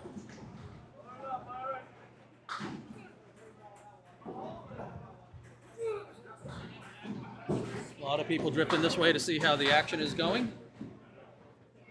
Must be finishing up early down the other end of the house. Boy, I tell you, you miss the head pin and you get a 9 drop, including the head pin. Richie's also off the head pin. Not as much luck. Leaves himself the 4 horse to the right. The 7 over to the left.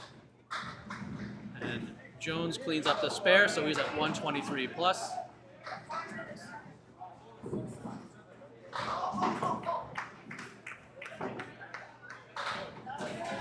But blows it up for the spare. So both bowlers finishing strong here. See what Jones can do. 123 plus. Good head pin hit. A little mixing in there, settles for 8. So 131 for Jones. Myrick coming up. Hold it. It still gets a 6 drop, so 119. Scores are building up there, so as it stands right now, 294 for, I didn't even put his name in. It's Myrick. I'm a rookie. All right, so Myrick's sitting at 294. Oh, Nichols continues to be on fire for this string.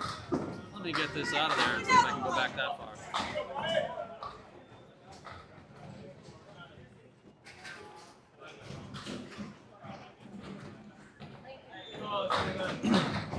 Keeps the Dutch going. Closes up his first half at 95.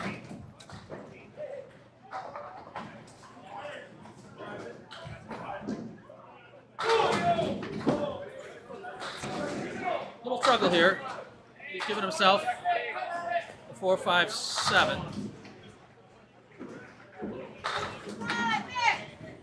As Brian takes a 10.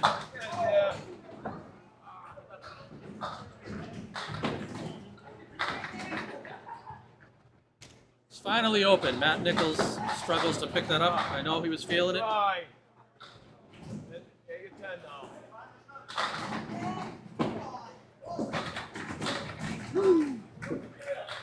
He's mortal. 119 through 7. I didn't leave any pin standing that game. That perfect game. Yep. That's Steve Renaud Sr. 677, Christopher 713. Wow. 677. Matt a little off the head pin, leaves the 1, 2, 7, 8, 9. Brian gets punished for hitting the head pin, leaving a 5 and 7 that's woodless. Matt gave it a run. He's sitting here left with the 310. Sorry, the 210. All right, good try. You're steady. Someone's angry with the ball return. Brian settles for a 9.73 with 3 to go. Matt Nichols at 128. Wait. Back on target. Gets a wiggle, but doesn't get a Weebles wobble, but they don't fall down. So he leaves himself the diamond to the right. Brian leaves himself the triangle to the right. Matt pulled it a little tight. He's pulling a Micah. Great first half, but he's certainly struggling in the second half. Dave getting himself on track there with his pair. I'm sorry, Brian. Nichols, 136.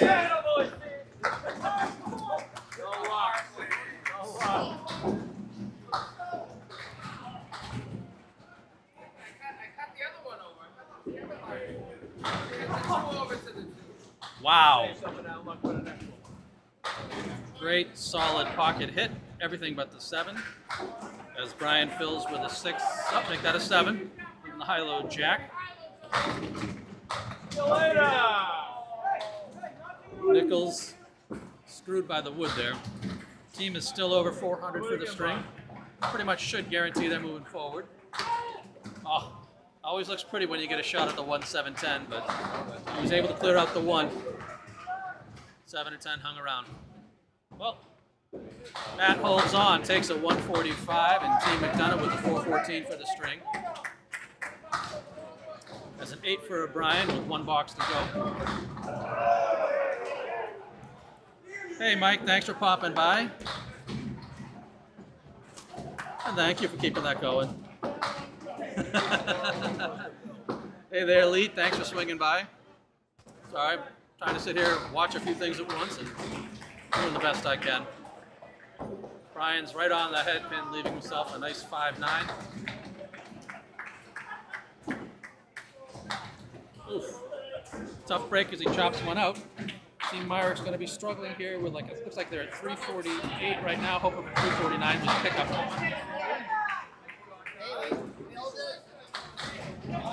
Takes it home with a 108, so.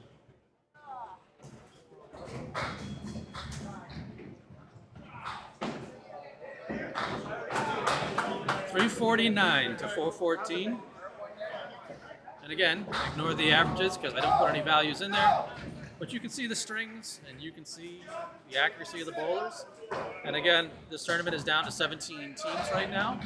It isn't about their scores against each other. It really is about the scores against everybody else, and we'll see how many teams they cut coming up. There's still a handful of lanes bowling.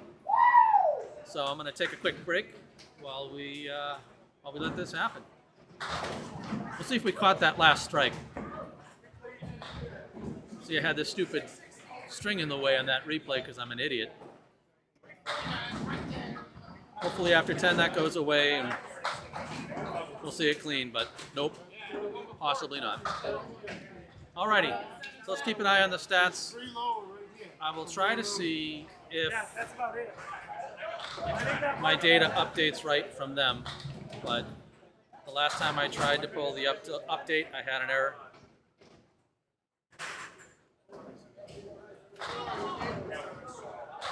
Team with handicap.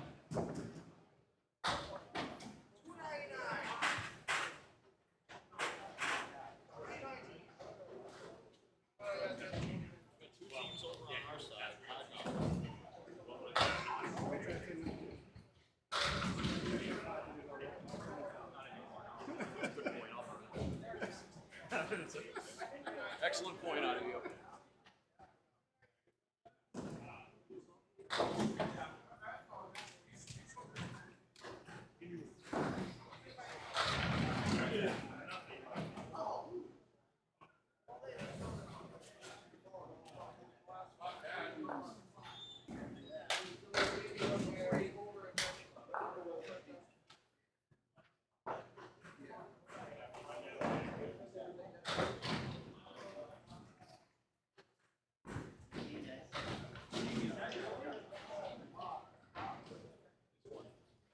I think they changed my table.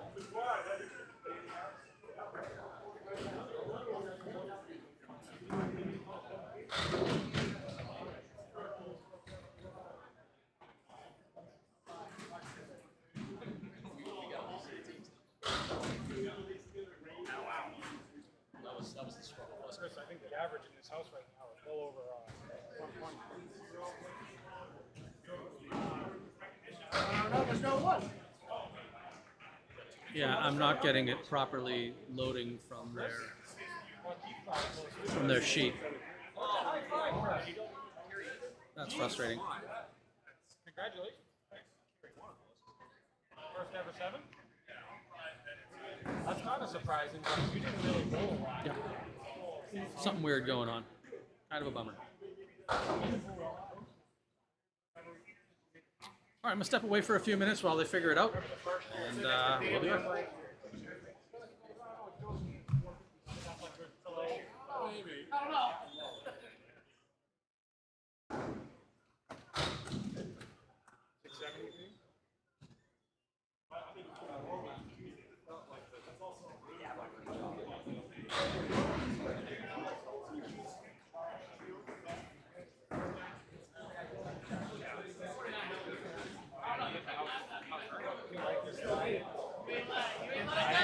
You ain't let us down a bit, baby. We're right there. All you need is let me give you the food color. See what happened to St. Johnson? He had 393.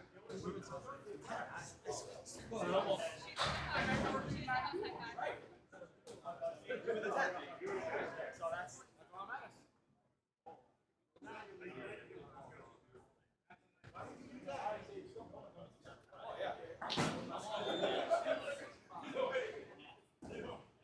All right, I'm along for the whole ride. Staying alive. Staying alive is right. They let you take a bathroom break with now? I ran as fast as I could. That's the worst part. All right. I'm going to get ready for the next string.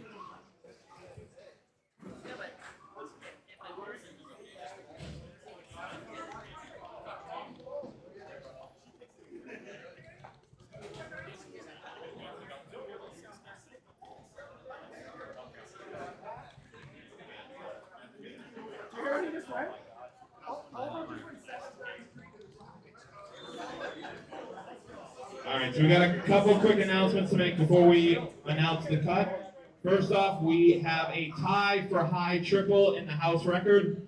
It originally was Chris McDonough at 459, and we have Craig Holbrook tied it at 459. Also, the previous high five women's was 617, held by Sonia Rossi. It was broken by Sonia Johnson with a 636. And then broken by Sage with a 642. Jesus. Some big scores being thrown here today. New house Also, we record. had a high five by Jonathan Boudreau of 727 that held from 2015, which was just broken by Craig Holbrook, 733. Craig Holbrook with a 733 through 5 strings. Congratulations, everybody. That's huge. Crazy scores going on here tonight. Now the bad news. To advance to the next round without using a buyback, you must have bowled a 341 or better. That's a 341 or better. So at this point in time, 4 teams are out. Looks like Phil Clough, Ashley Breton, Joey Lister, and Keith Beaupre's teams are done for the day. I'm sure they have a couple of buybacks there. I see that Phil Clough's team, I think it's Jason Gauthier, and Joey Lister, they have buybacks. I imagine they will use them.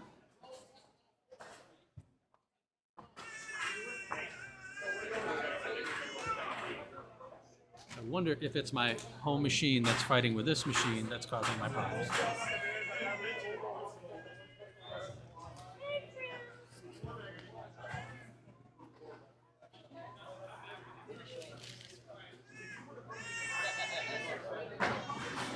Nope, it is not the case. I figured I'd check.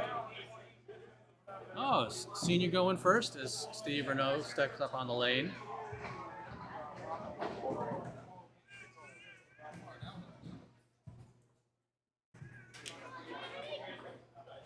I did that backwards.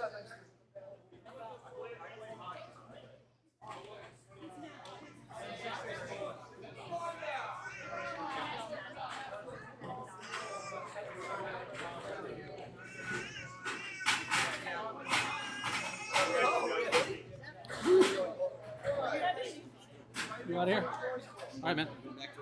So 2 teams are dropped, so we should be Good going luck. from 7 through 22. I'm gonna remove that microphone with the crying baby making mouth if it keeps up. Good times though. If you have any questions, please see Daley's.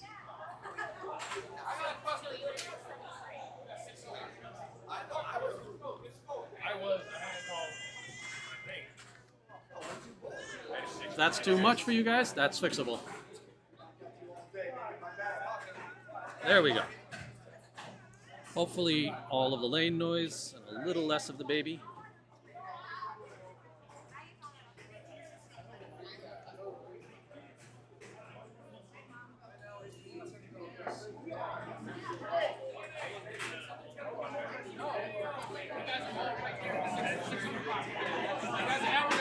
So 6 teams are definitely out. We are down to 15. Lister and Gauthier bought back in. Gauthier.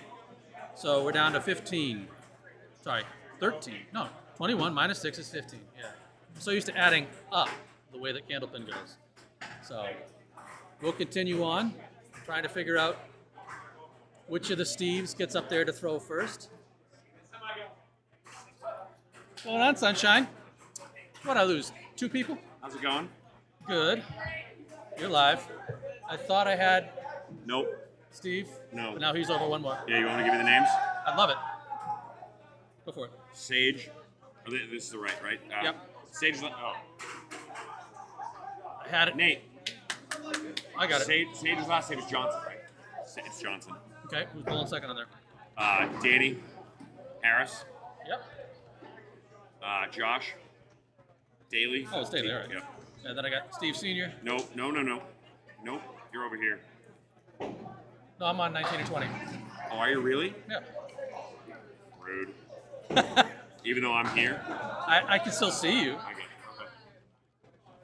Good seeing you, Justin. See, this is what happens when you're not one of the regulars. You take any of the help you can get.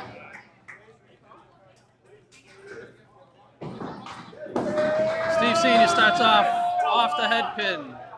Sage is heavy on the head pin, gets a little love. Steve's looking at the 4 horse to the right and the 10 pin. I told Whit I was going to have a good day today, though. Oh, it's Josh's baby that was making all the name. Now I feel. No, I don't feel. Sage starts off with a spare. Now Steve. He doesn't get that. He doesn't get credit for that. I mean, good things have to happen to get scores like that, so I've been pretty lucky too. Little off the head pin. Everything but. They have ball triggering disabled, so we're gonna have a little hold up here when Steve throws.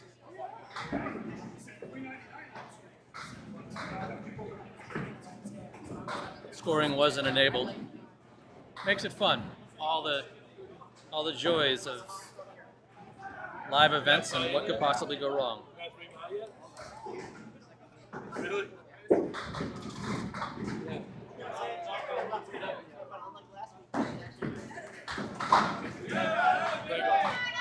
All right, Steve, back on the head pin. Sage unfortunately has to settle for a 3 fill on the spare. Steve Sr. looking at nothing but the 7 pin. Hey man, how you doing? Come on! Yeah, we got knocked out. What's that? We got knocked out. Yeah, I saw. Some big numbers out there today. Oh yeah, very big numbers. Seeing how Sage throws here, looking at just the 5 pin level. Oh, she's Well, really well. All right. once I said she had that 156 game, I said, oh, it's on. Yeah. Come on, Sage! Steve, a little off the head pin there. They're still falling though. Nothing but the mid Worcester to deal with. Sage is a little off the head pin. Little spin knocks out the 2, so she's looking at the 1-4 baby split. So Steve Sr. just off, picks up the 5, leaves the head pin, and Sage does the same thing. So a couple of head pin shots here, looking for 10s. Senior's right on it. Looks like Sage is going to be there too. Absolutely. Kendrick Payne sitting next to me. You got knocked out earlier on. Josh Daley stuck on baby duty. That's right, baby. It helps him out. Hey, this guy knows what he's talking about. Center shoot. Steve a little on the outside, takes out the baby triangle to right. Sage right on the head pin. She gets an ugly wrap though. Head pin comes over and clears things out, leaving the 5, 6, 10 clean with no wood to work with. Steve Sr. washes out the second row on the 7. Sage hits the field goal. So Steve's looking at the 1, 2, 4 to clean it up for the 10. Excuse me. I apologize for not having the bowlers right until late. With a couple of teams out, the bowlers shifted down a few more lanes than I thought was going to happen. But here we are in the 6th string, watching Team Renaud against Team Johnson. Senior, back on the target.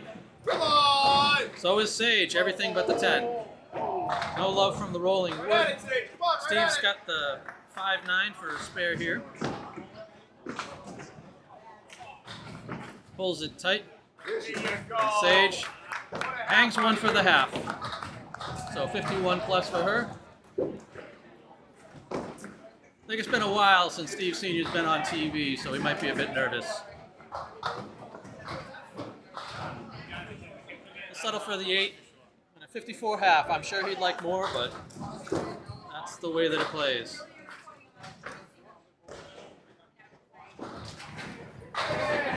Corey Packard and Danny Harris. Danny Harris was off for the races, leaves himself the 5-10. He's got a little extra love there. The wood's nestled up nice against the 10. That's what? That's how you know his name. Oh, yeah.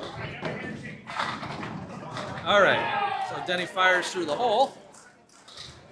Let's see if we can get going. A double by Nate Lees over there on 18. It was worth the wait as Corey picks up everything but the 7. Danny settles for a 9 for the start. Got a plank next to the 7 pin there. Looks like it might be a bit forward, so good roadblock. So smartly goes around it, takes the spare clean. Danny firing away. Light, but he gets a good late mix. On the head pin, everything but the 8. But that 8's got a bit of a roadblock in front of it, so I think he has to come up high on that or ride the cap next to it. Yep, rode the cap. That would be the other way to do it, yeah. Those two were definitely a roadblock. Yeah, it was. He off the wall. Yep. All right, Corey's on the head pin. Wraps around. Leaves himself the triangle to the left. Danny, unfortunately, looking at a spread eagle. Corey cleans up the triangle for 2 in a row. Danny takes out the right wing.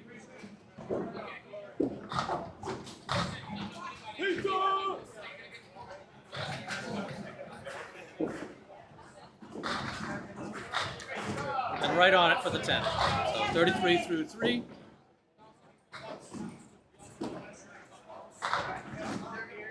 Nate gave it a ride trying to clean up some mess over there.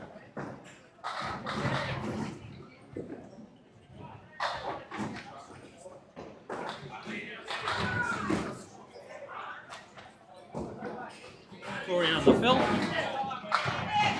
3 for 3 on the head pins, but still the strike there as Danny fires away. Looks like the fill is going to be 8. Didn't quite really get there. He's got the 3 and the 7. Piece of wood to help, and it does.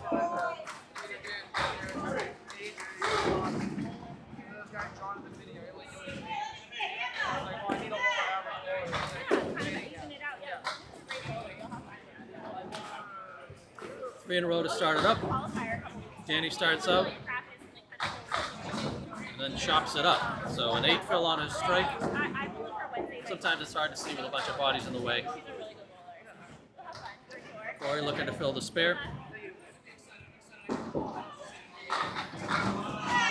You don't fill it any better than that. Strike on spares. Corey's now sitting at 65 plus 2 through 4. Another hot half on that lane.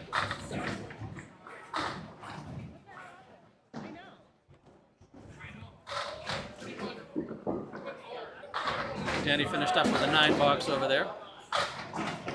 So a 60 half for Danny. Josh Daley warming up.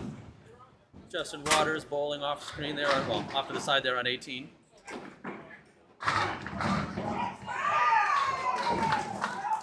Cleaning up the split for a spare. Here comes Corey. Off the mark with a little drop, it seemed like it. But still a solid 7 drop. Looks like Josh is going to fire away. I won't have his score on the screen until Corey finishes up. Josh is off the head pin to the left, gets a little late action, looking at a 1-9. He's got a piece of wood lurking in between the one that may or may not help him out at all in this situation. Corey finishes up his strike with 8. Yep, Josh, I don't know if he wanted more of the head pin that he got. That piece of wood that was staring forward kind of blocked him a bit on the pickup. Corey leaves it open with an 8 and 81.5. Switch over to Josh's score as he picks up the 10. And we'll get Steve Jr. up there.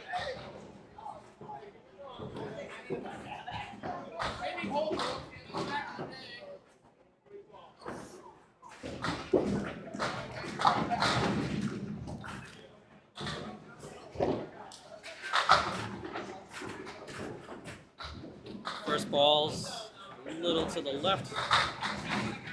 Josh this time off the head pin to the right, leaving the 1-2-4-8. Steve's second ball, looks like this might come back and, nope, thought it might sweep out the 3 for him. Nothing but the 3-10 for the 10.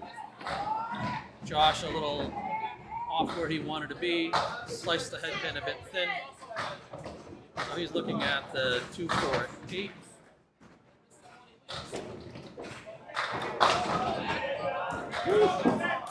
Nice little kick off the sidewall for him to clean up the 8. 2 10s so far. Junior, big on the head pin, wobbler of the 9. 3 pieces of wood rolling around in front of it. Neither of them is nice enough to take it out.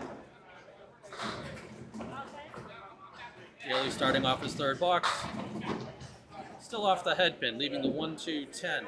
Piece of wood behind the 2, but that shouldn't be in there. And Steve Jr. struggling with the single pin. Stayed a little too skinny for him.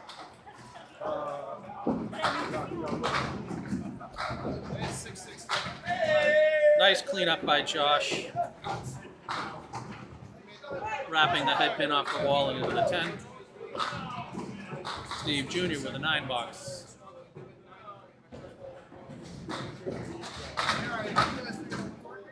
Waters with a big splash over there. Doing the 4-10.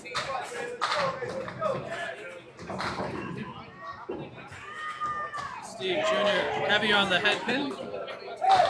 Gives himself the 2-6 split. Josh with solid 7 fill. I was hoping the wood might help him out, but not a lot there with the 4-7-10. Junior gives it a run. 3 pins still standing. Josh hoping to try to pick off the 4 into the 10. Picks up the 4-7, but leaves the 10. Nice. Beautiful clean hit on the 10 pin for Daley, 47 through 4. Steve Jr. here hoping for a mark. Get himself going. Well, it was heavy on the head pin. Had a split, but a little late action. Leaves him with just the triangle all the way over to the left. Daley firing away. That was a half Worcester that somehow came back and came to life, leaving him just the 1-2-7. Steve Jr. does pick up the mark, crushing the triangle. Daley a little too strong on the head pin. So just the 4-7.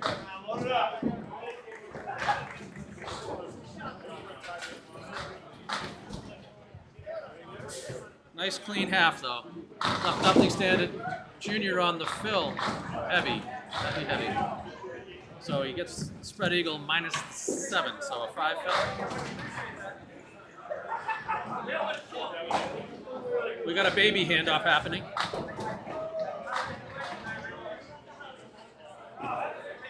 Steve gave it a run, left the 10.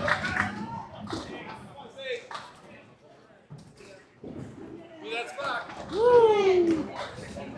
Shaves the single there. Cover the string real quickly before Sage throws. Sage working on a spare.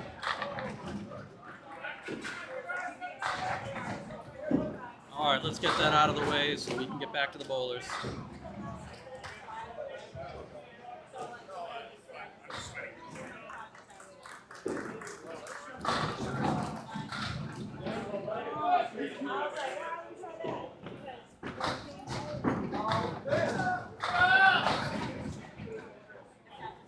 So Steve misses his target, but Sage gets a great 9-pin drop on her spare. So 60 for her half, threshold.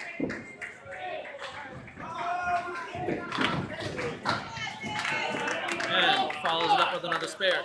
Steve gives a good run at the cleanup, gets everything but the 7-pin. He's got a couple of pieces of wood there, straight plank and an angle. Right in for the 10.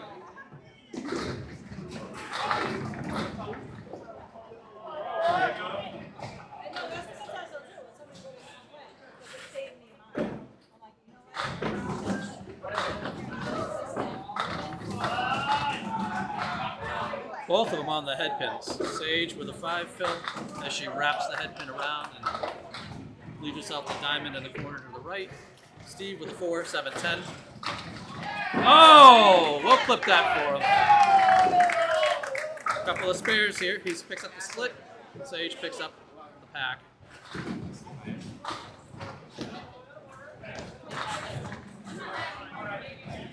Steve looking for the split. Phil gets a great bounce around there. A nice solid 9 fill. Sage settles for 4. She misses to the left. This time to the right, picking up the right wing. So she's looking at the 1, 5, 8. Steve missing the single pin spare. And single pin 10. So he'll settle for a 9. Sage shaving out the head pin. Takes the 8. So 92 for Steve Sr., 97 for Sage through 8.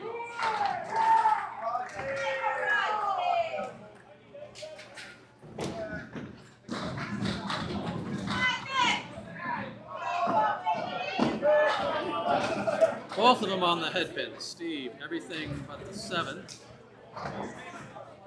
And unfortunately for Sage, she's got the middle triangle with a 10 out wide. No wood to help her. Steve nails the duck in the corner. Sage a little off what she wanted there. So she's looking at the 5, 8, 10 to clean it up for her 10. As you can see, Renaud has the lead in the match, but again, these teams aren't bowling against each other. Right now there are 15 teams left. Everybody is bowling to avoid the cut. This is the 6th string. Steve on the head pin and just some ugly luck. Sage also on the head pin, everything but the king. Steve ends up with the other pin dropping, so he's just got the 9 and the 10, an 8 fill on the spare. He's got a straight pin in front of him that might not be helped, but he's going to try to ride that to the side. Nope. Oh, both bowlers off their marks. Let's see if Steve can hit the cap of this and ride it into picking up the 9-10. Nope, wasn't there. Settle for the 9 and a 119 string. And Sage with a 9 for a 115. So a couple of good strings there as the next bowlers come up. Danny and Corey getting ready. Get my hover out of the way. It's tough to do the replays watching both teams at once. You know, trying to find the 10 seconds or 10 seconds or so to replay the last clip is tricky. Danny punches through the middle, gets a late fall on the 6-10 to avoid the spread eagle. Corey back on the head pin, leaving himself the 5-7-8. Danny cleans up the 3 on the left, so just the 3 pin for a 10. Nate leaves with a great little pickup of the spare there. No love from the wood for Corey. Still looking at the 3 pins. Give Danny the 10. Corey, we'll see what Corey can do with the mess here. Absolutely, that was pretty. Always good when you get that straight ahead wood to roll over to the side. More of the same for Danny as he's back on the head pin, looking at the 3-4-6. No wood really to help him unless he's trying to push that back plank off the wall. Corey light on the head pin, but shaves it out well for him, leaving just the 3-6. I think Danny might have been a bit off his mark there. Still looking at the 2-6.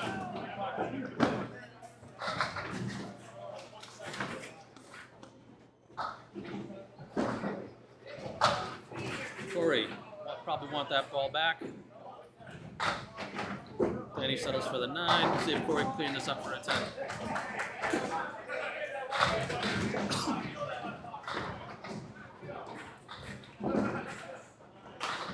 And there it is. So 101 through 7 for Corey. Danny at 79. Wanted to get something going here, but that's now 4 splits in a row. He has been on the head pin with every first ball, and now he's looking at a 3-7. He's got a sideways plank a little in front of the 3 that he might use to try to push it off, but ironically, both him and Justin Waters are looking at exactly the same. I'm sorry, him and Lee. Lee's were looking at the same split, and there it was! A nice, pretty cleanup by Danny there on the 3-7. Corey's making it tougher for himself as he has the 3-7, but also has the 6-9 in there. And he shaved the 3 around the pile. Danny's ball came across. He didn't want to be without a split this time with the 7-8 and a nice little plank between them. Corey gave it a good run trying to clean that up, about to settle for 9, so 110 with 2 to go for him. Spot on for Danny. 2 in a row late in the string, and he's going to need that. 4 marks in the string, 7 splits in the string.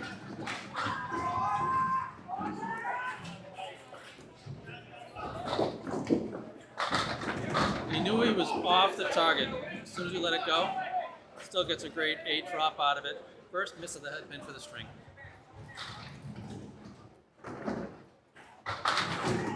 Corey comes in a little high and heavy on the head pin. Danny would like that one back, I'm sure. This is the easy spare, the 1-3 still standing. Corey looking at the 2-4-6.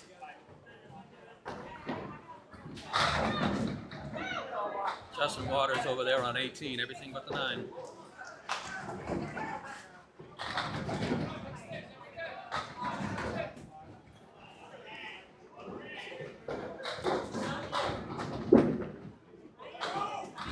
Corey a little tight on it. Leaving the 2-6. Danny cleans up the 10 for 125. Daley stepping up to the lane. Corey has to settle for the 9, so 119 with 1 to go. Both teams hovering at around 300.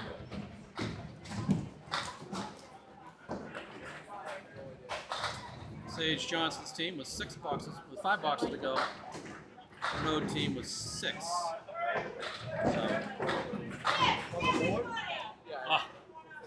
Corey, tough break. 4th split in 5 boxes. Oh, Daley, there you go, bud. Daley a little off the head pin. Looking at a 1-2-9 to clean this up. Corey's got some interesting wood. Hey there, Kenny. Welcome to my Twitch. Oh, these pins look great to us. This is candlepin bowling. You pretty much only will ever see this in New England, up into northeast Canada. Absolutely love this game. You get 3 balls instead of 2. Corey has to settle for an 8 as Josh cleans up for a 10. We'll switch over to his score real quick. Steve Jr. steps up over on lane 20. It's an interesting game. If you watch it for just a little bit, you'll see. Whatever pins are knocked down, they're not cleaned up afterwards. As Junior's there on the head pin with his first ball, leaving the eagle wing to the left. Daley also on the head pin, but a little thinner than he'd want. There you go. Steve Jr. taking up the spare as he knocks it off the wall. Josh Daley with the diamond and the 7 on the left. We're gonna roll. Oh! We'll save that spare. Sometimes when you have enough on the ball, you get a little extra action of the pins coming off the sidewall. And yeah, Kenny, as you can tell, sometimes the pins that stay in the way, we call it wood. Sometimes they're not your best friend. They can help and they can hurt. Josh, there you go. Strike on the spare. Thanks for the follow, buddy. I appreciate it.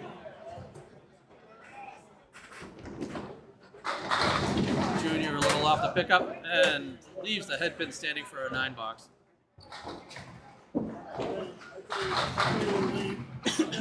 We're down to 15 teams here in the tournament.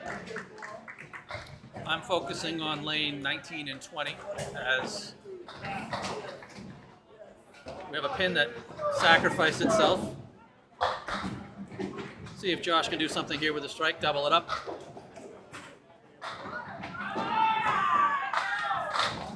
He's a little off target, but it could come up the line for him. So just the 1-2 to pick up for a spare. Steve Jr. off his mark. Takes out the 3, 6, 10, and 7, so he's got the mess in the middle. Oh!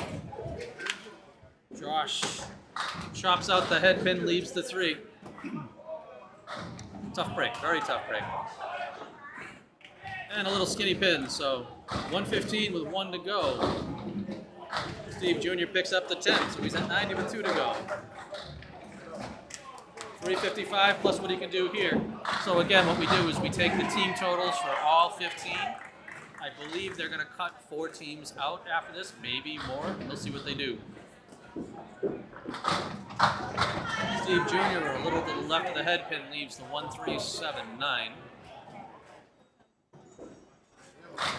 Josh a little thinner than he'd want, but still gets a good drop out of that. Just the 2-4 to clean up. Steve Jr. no luck. So he's got this half Worcester on the right and the 7 pin all the way over on the left for a cleanup. Attaboy, Daley. No doubt about that spare. 125 plus. That was a pretty cleanup. 10 there for Junior.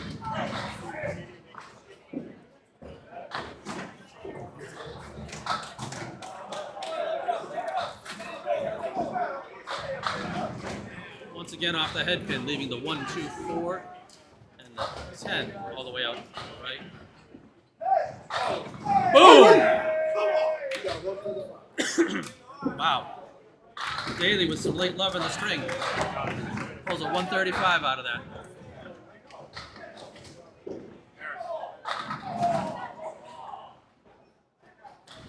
I'm off by a pin on Danny Harris's string, 60, 70. This must have been a 10.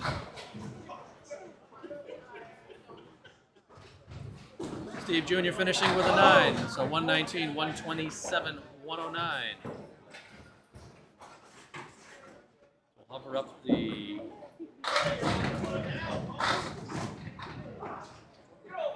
string there.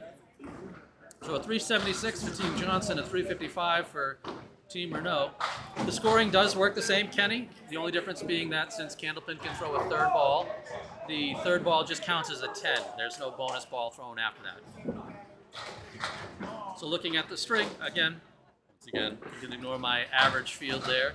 But you can see the head pins, the strikes and spares thrown by each bowler. Heck of a string, all in all. We'll see how the cut goes. Try to refresh my stats and see what we can see as some of the string 6 data is coming in. So far I see strings going, I see a 380 so far as a high, see a 329 so far as a low, but a lot of teams still have their data to come in.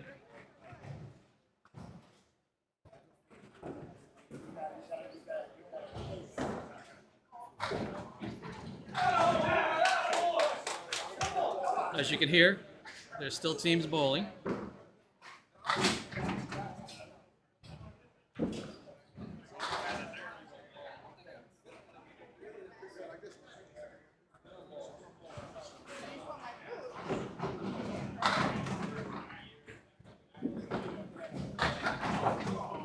I will continue to try to fuss with my data. Yeah. That microphone there.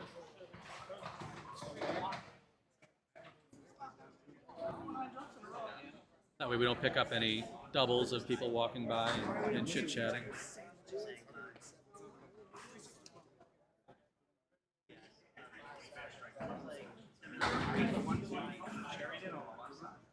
See if I can get back to try to revitalize my data source.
I'm not quite sure why their data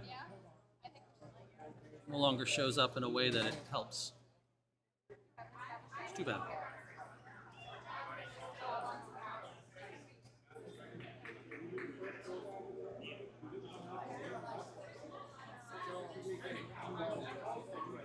I think they moved to a new sheet.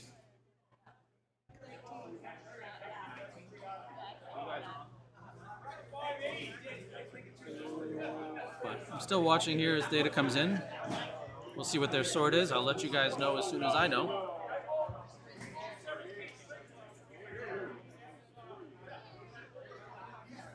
To advance the next round without using a buyback, you must have bowled a 345 or better. The cut 345 or better has been announced as 345. So both of these teams stay alive. You done, man? Damn, man.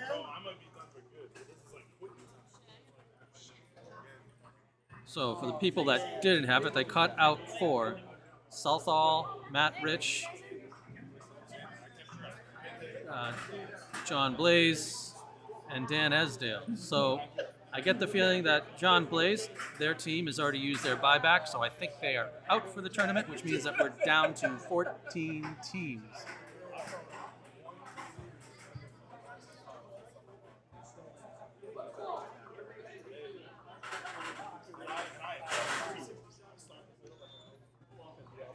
Let me get ready for the next string.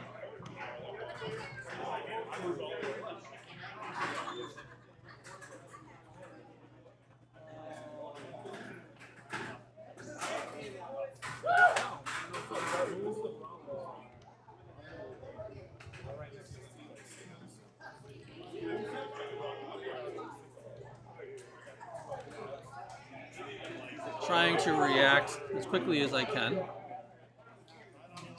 to seeing who's getting put in front of my face.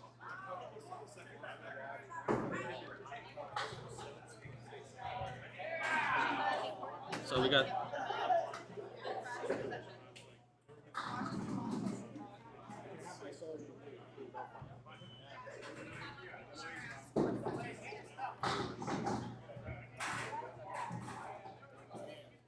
alrighty. I think I have everything ready for round 7.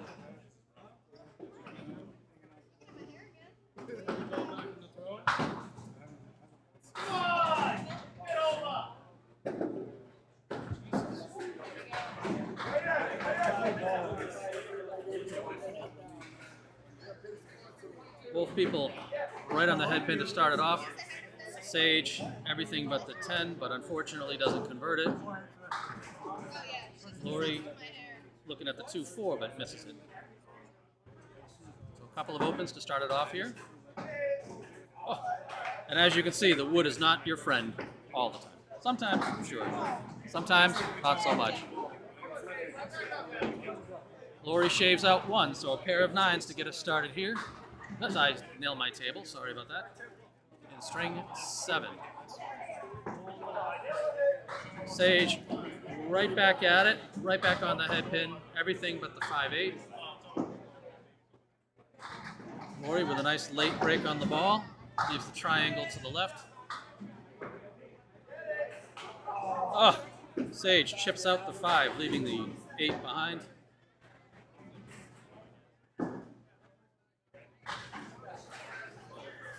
And Lori, a little short of where she wanted to, leaving the 2-4. Open box from Sage.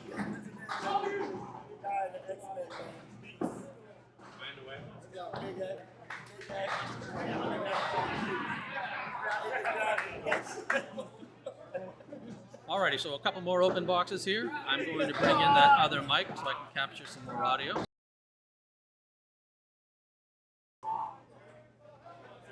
Here we go.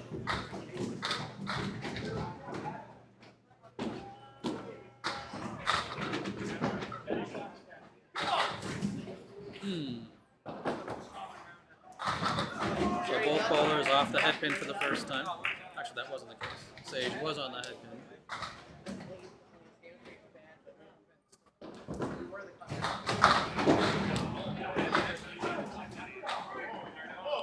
See a little action here. Nope. Sage leaves the 5-10. Lori leaving the head pin. There you go, Steve. Crowd definitely moves down this way, and it gets louder and more fun as we go. Oh, Sage back on the head pin, but spread eagle. Lori goes to the other side, and hey, there you go. She gets the kick. Takes the strike as it comes back off the wall.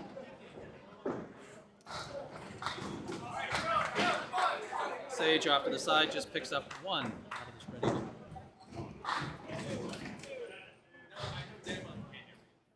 Let me refresh the Candlepin corner page just to make sure I'm not missing out on any chat over there.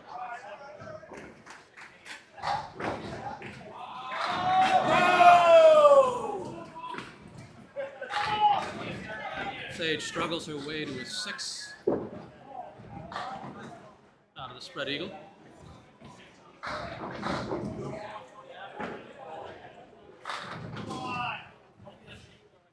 On the head pin, again, unfortunately for her, another split.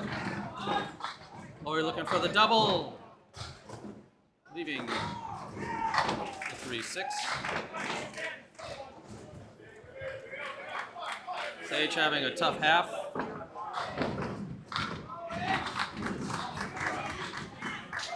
Laurie hangs the mark. So a spare on the strike, and a spare hanging for the second half. Cait settles for the 8. Not the way she wanted to start off. Every ball on the head pin, a couple of splits late, and not a lot of love out of it. What's going on, Bob? How's it going? Not too bad. I got Bob Lee from the Candlepin Bowling Network Yeah. lurking on Corey Alici's stream. I don't know if there's some bro code being violated, but it's good time. No, we work together on many things. Corey's a great asset to the game. So this is an amazing day. You have to, every time you miss a makeable spare, you're falling behind instead of breaking even like a handicapper. Absolutely. How many records were broken today? High 5, planes, the high tie on the high triple. It's been some big scores. Just in my group alone, Mark Gallagher with a 4-bagger and John Blaze with a triple strike. I saw Chris Jones earlier throw a triple. That's right. And really, it's a tribute to the Union Street House today. A lot of these guys, Holbrook, Yep. Jones, and, I put it up on Facebook and Candlepin Chat earlier, but the top 3 scores in that first game, 188, 178, and 156 for Duncan. We all bowl out of Union Street, the now defunct league. Yep. That was a 5-22.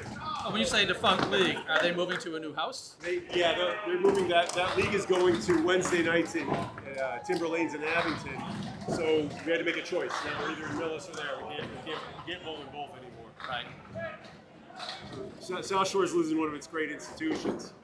Obviously, the Friday Night Pro League team out of there is going to have to find a new home as well. A lot of those guys are here. Yep. Danny a little off the mark there on his fill. Misses the head pin, takes out the arrow. Looking at the 4 horse to the right, and the 8 pin is a trailer. Not a lot of help in wood. Nate Lee's on the head pin, but probably not the way that he'd want to be. So he's looking at the 3-5 and 7. Sorry, 2-5 and 7-10. Nice pickup by Danny on the messy left behind, and let's see if Nate can do the same. Close. A little bit of a roller, but not enough to get there to take out the 10 for him. Some slow fluff roll over there on 18. Danny with a good fill of 6, but that head pin's just not working the way that it wants to. He leaves the check marker on the left. Nate cleans it up, keeps his sheet. Not blemish so far. Danny takes the 5 out. So just looking at the left-hand wing there, the 2-4-7 for Danny for the 10. As Nate starts off his box. Again, on the head pin, a little light. Still a good result. He's got the triangle to the right. Danny punches out the 4 pin, so settles for an 8.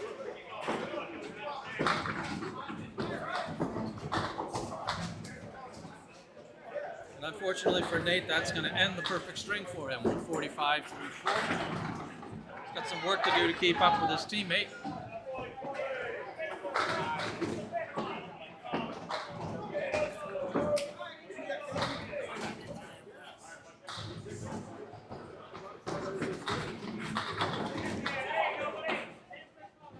Danny with everything but the 6, and that is out. So he trails a mark into the second half.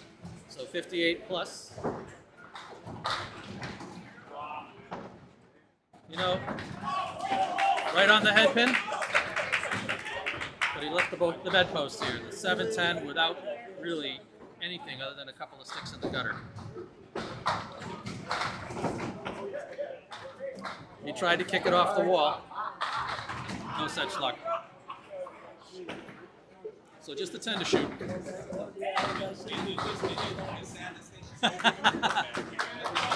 Full Clough with the slow spare on the side. Josh Daley stepping up. Starting out with a quick strike. I'll cut over to their scores as soon as I Update the 10 for Nate. We have Waters against Daley, which is two of the better bowlers that we have at Candlepin right now. Technically, they're not really against each other right now. I believe we are down to, I think, 14 teams. Getting rowdy behind me. All right, Justin trying to catch up here. Solid head pin hit. Actually moves the 6 pin over, so he's got a tight 3-6 Daley off the mark. Punches out the half Worcester right and the 5. It is on a strike though, so he's got one more ball to redeem it. Waters looking for the easy spare and crushes it. Daley on the cleanup. A lot of great action. Leaves the 3 pin standing. Waters will be throwing for a fill.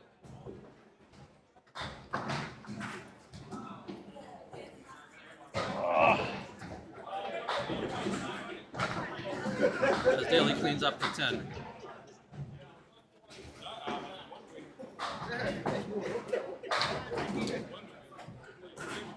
Justin's going to have a pin come back about 30 pins towards him. Unfortunately, it's a rough split as he's left with a 4-7-10. The wood that's in there is a little too far forward to really use it to play out. Daley firing away. Oh, easy strike for him. It's tough for everybody else. Yeah.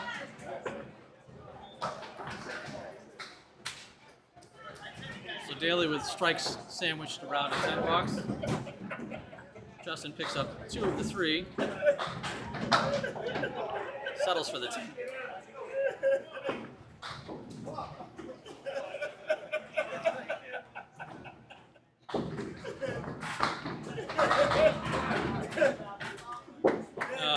Waters had a ball that didn't trigger because of the wood. Got it. All right, so Daley will probably fire away. Working on a strike. How about an unfilled strike? That would be better, right?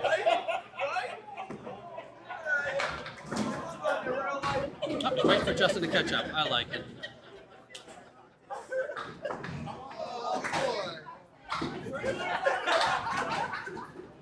Strong on the head pin. He gets some nice wood. Daley on the head pin. He didn't know which way. It's Millis. Anything can happen here. Justin's got a couple of pieces of wood to help set this up. Absolutely drills it. Yeah. Same thing with Daley. So a couple of quick spares here. Justin firing away to fill the spare.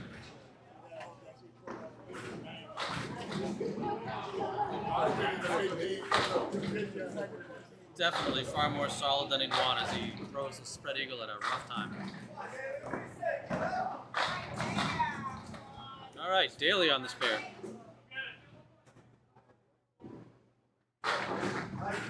Pulled it a little tight. Leaves himself the 4 horse. Off to the left. Justin trying on the spread eagle. Punches out just 2 pins. So now he's got a 3-2 split to the right. Wow. Daley takes out the 1-2-4, but wraps around the 7. Justin will have to settle for a 7. So 48 through 4. Daley drills the corner. 65 for the half. Again, we're in the 7th round.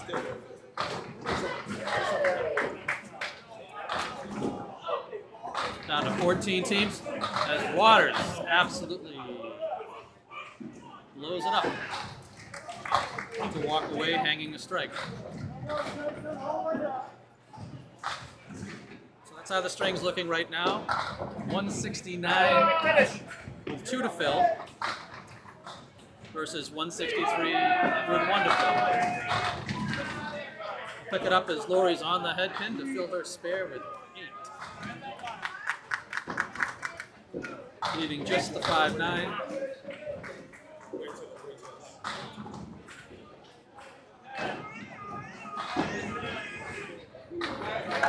2 in a row.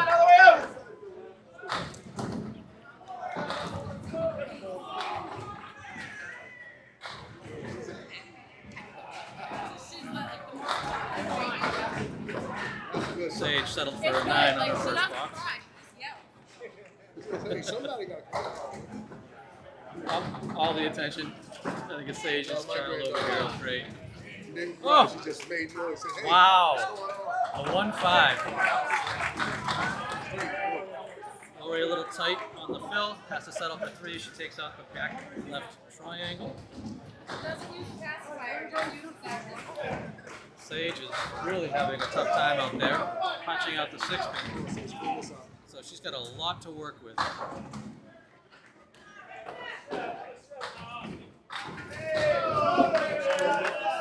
Interesting nip. Takes out 7.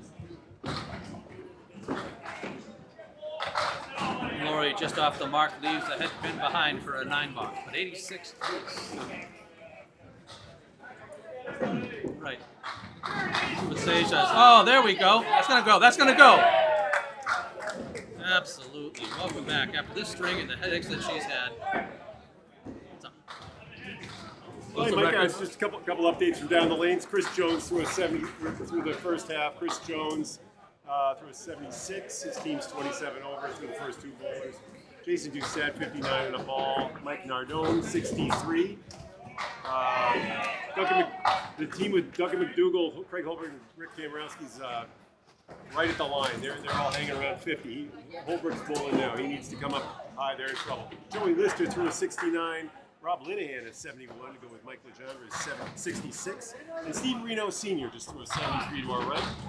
So those are the big numbers. And there's some other numbers that I'm not going to mention.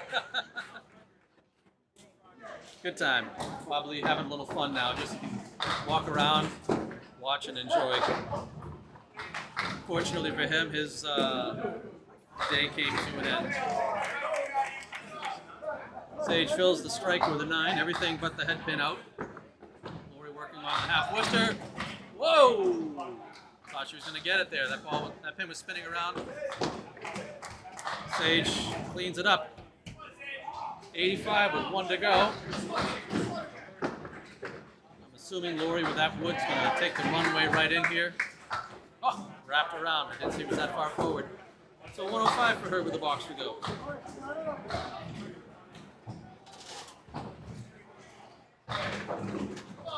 Sage comes across and they're still falling. He's going to take out that 10.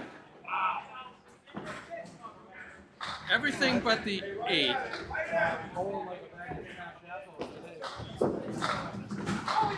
Lori's just a little off the head pin, leaving the 1-3. Problem with Sage, there's a lot of wood there. She's going to have to get in. Whoa! We'll take it. There's nothing clear about that. And Lori matches it, so a couple of spares in the 10th. Every pin matters. Again, these two teams are not bowling against each other. They're bowling against all 14 teams that are still in the tournament. This is the Outrun the Bear tournament. Danny and Cait have been putting on the show for a long time. It's a good match. Draws in a lot of bowlers. Sage fills hers with 5. Lori with 9. So Sage comes in at 100. Lori with a nice 124. So we'll cover the score real quickly as we cut over to Nate and Danny. Danny working on a spare. A little off his mark. Leaving the 1-2-4 and the 10, so a 6 fill for him.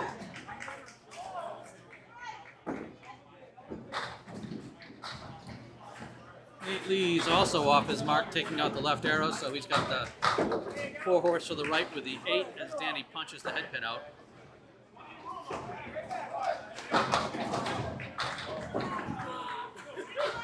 Nate misses the target pin by just a little. And unfortunately for him, the head pin is all that's left behind. He cleans up the head pin for the 10, so he's at 65 through 6, and Danny unfortunately didn't pick up anything in his last ball, so 71.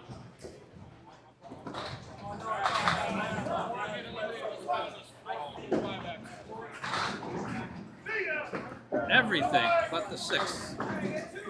Danny.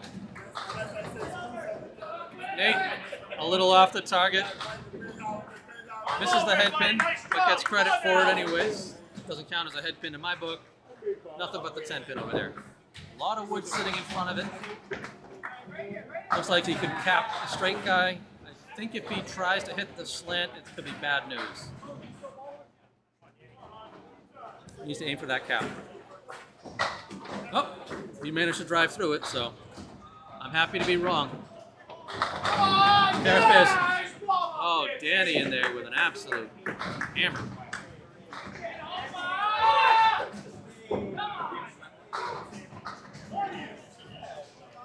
Strike on the spare. Nate looking to do the same thing.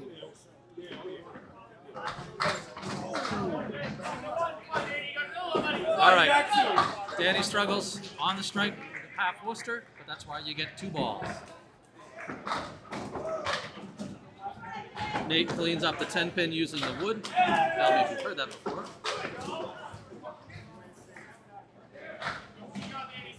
All right, Danny's gonna have to settle for 6 on the strike because he was hoping to try to clean up that mess. Puts him at 107 after 8. Nate back on the head pin. This is gonna be almost identical.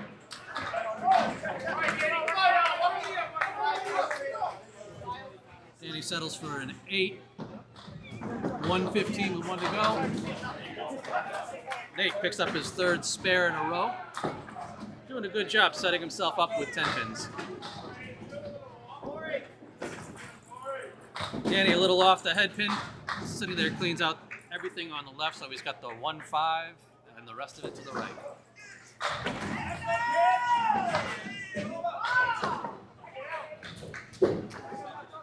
All right, see if Nate can do it again. Another everything but the 10 pin.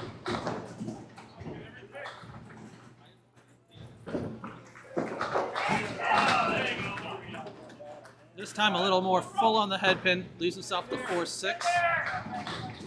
Still a solid 8 fill. Danny's off his mark, leaving just the 1-3 to clean up for a 10. Nate looking to kick it across. Wow, he did. Unfortunately, not enough to carry through to the 4. Danny cleans up with a 10 for a 125. And Nate cleans up the mess for a 131. So again, some solid strings being thrown here.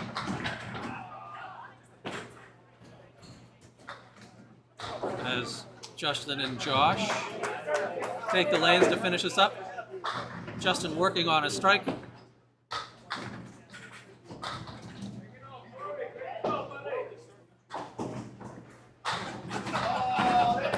Josh off the mark. Getting some action. Leaving the 1-2, wondering if he was going to get the backdoor strike out of that. Waters off to the right. 4-horse to the left, and the 10 pin out to the side. Should be easy for Daley. And it is. Blows up the spare. See if Justin can carry the 4-horse. Oh! Gets 3 of the 4, so now he's looking at a 7-10 split to clean it up for the box.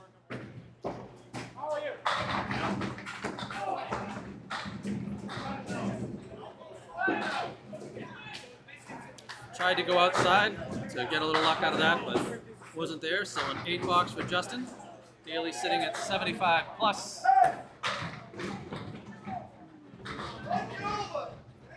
Oh, he'll take 8 out of that. It was a slow fall from the corner. It was the 5-7-10, but now it's just down to the 5-10. He's got a decent piece of wood there. He can cap that guy and hit the 5 at the same time. Justin, once again, just off his head pin. Oh, is it going? Justin, you are not going to take that. You know those crappy bowlers that get those garbage strikes here in Millis? Daley punched out the 5, then cleans up for the 10. Nice strike, Duncan.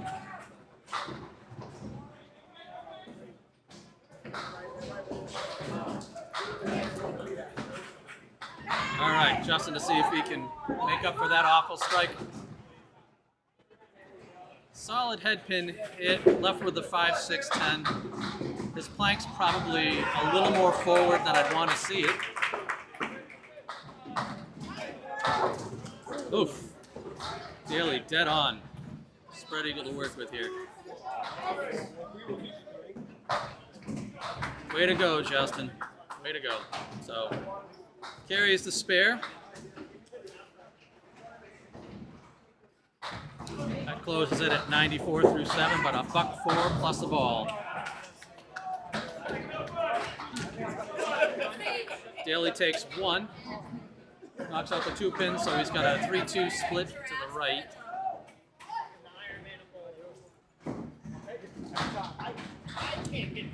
Well, there's something you don't see every day. Really super thin.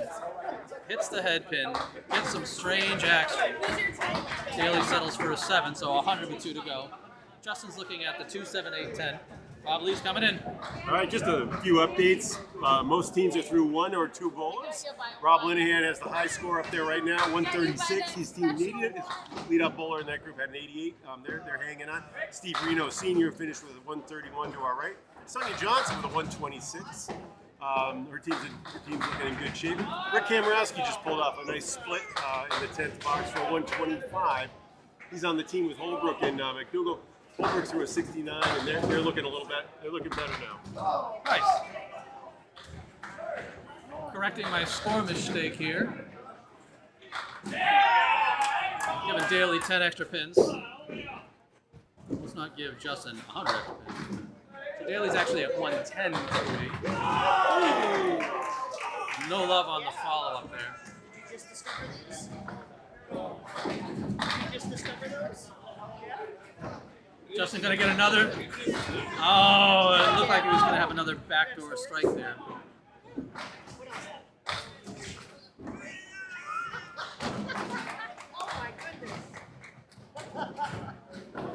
Daley settling for a 9. Waters with the mark in the 10th.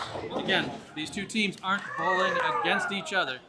So despite seeing the differences, it really ultimately is just about their total pins against the total pins of all the other remaining teams. I think they're going to cut 4 people out of this round.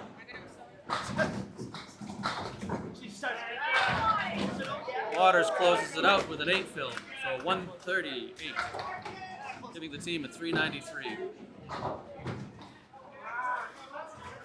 Daley in his 10th. On the head pin, doesn't quite get the carry that he wants, leaving just the 610 to clean up for the spare.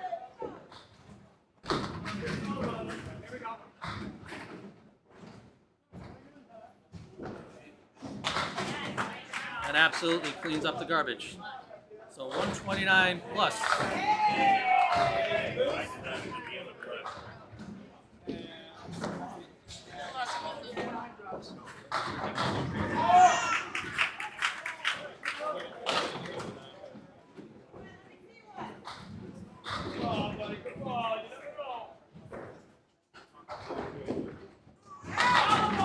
Not the way that he'd want to fill that as he misses his mark. Has to settle for a 4. So 133.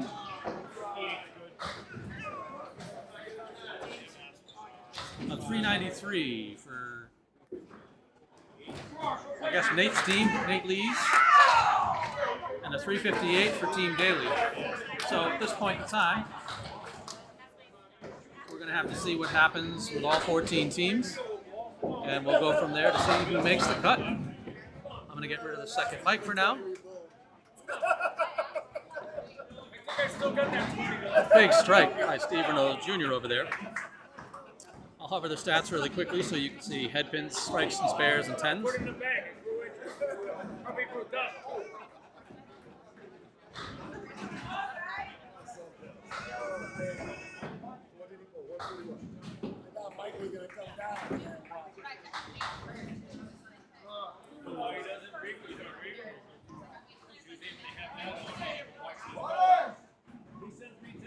So we're watching for Game 7 totals to come in.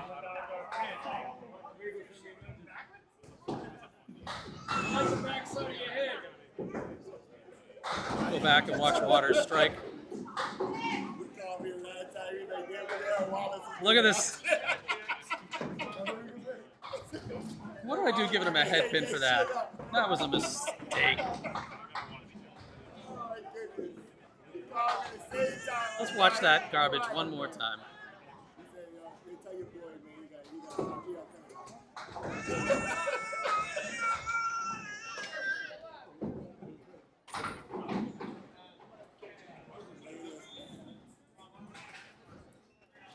Take away the head pin hit from Waters. He doesn't deserve it.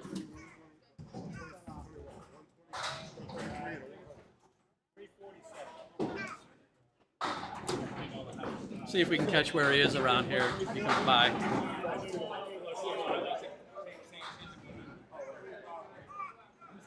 Still more bowling going on. Actually, I need to go into my replay clips.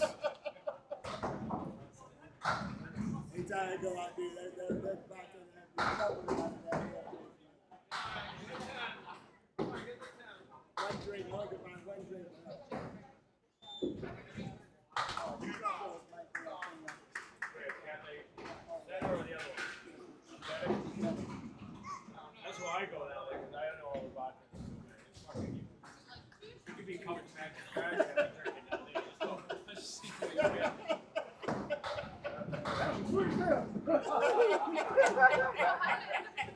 Honestly. If I hit a fucking splinter, some of the alcohol on it, I could probably make 3 more if I drop a card and make them up. I can't coke or something, you know what I mean?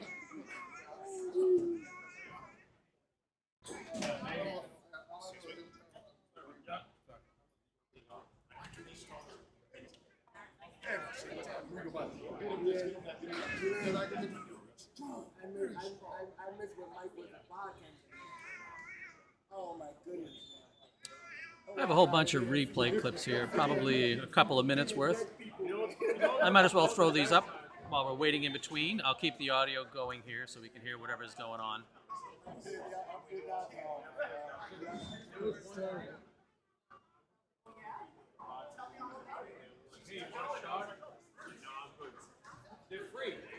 Hey, Micah. Craig Holbert just threw a 142 down. His team will be advancing with a 381. He had a huge back 9, back half 9. Golf reference. Oh, I get it. Actually, he was bowling, trading strikes and spares with Charles Collins, who threw a 137. Jeez. That's the second highest score up there right now. Linehan, I told you before, had a 136. Mike Legendre right behind him on his squad throw 140, easily covering covered up the 88 from their first bowler. So you know what? It'd be interesting. The cut's going to be pretty high. I only saw a couple teams down in the below 320. 4 teams are going to be cut. There's still several with buybacks. So here we go. Your team must have bowled a 347 or 347. Softball. One team was eligible to use their buyback. That was 348 on your right here. Myrick. Yeah. Or no, on the right on lane 20. No, I'm looking at it right here. So they made it.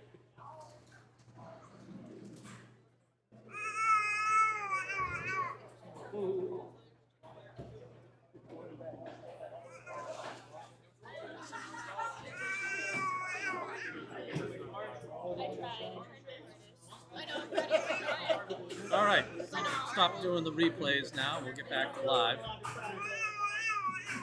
I need to find out who's bowling in front of me. This looks like Phil Clough's team's coming over. Get away, you're scaring her. You'll be good, okay? You're scaring everyone under the age of 10. Get off that off rip, you're done. No back out, turn around. You try to hold the fucking meeting, that's what it wants.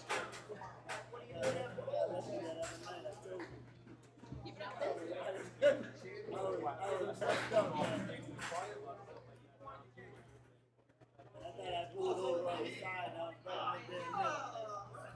guy looked at the license and said,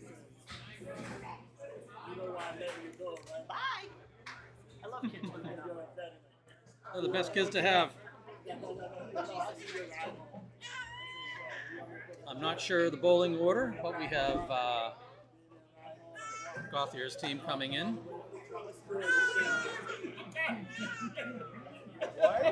As we get ready for string number 8. I'm waiting to see the final on that. I think 3 more teams were removed. I haven't gotten the update of the stats just yet. I don't even drinking. Like I went out last week and maybe a little better. Still waiting to see the update. I didn't even hot because I drive the truck. And it looks like bowlers are ready to go. Laurie's just off the mark there. Dominic starts out punching out the half Worcester on the right. I'll bring the other mic back in.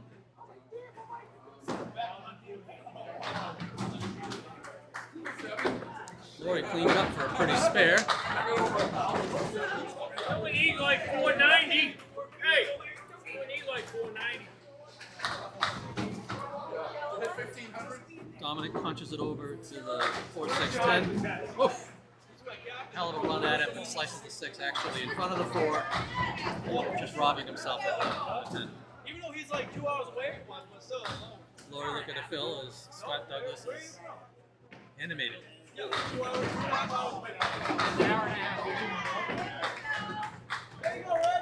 Laurie leaves it way out to the right, but there's still mixing in there, so it looks like she's going to end up with 5. Dominic's off to the right as well, leaving himself an oddly tumbling mix for a 4-7. A nice plank set up for him. Laurie with a diamond out front, and the 10 leaves the 10 standing. Dom unfortunately caps the wood. Still has to find a way to clean up the 4-7. Laurie misses the single pin, has to settle for a 9. Dom cleans up for a 10. What's going on, Matt? I like getting beat up by random people walking by.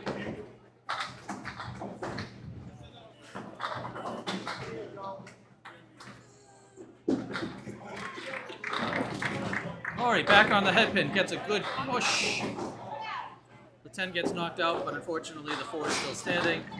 Dom off the head pin and is gifted with everything except for the head pin here. So Laurie's spot on for the spare.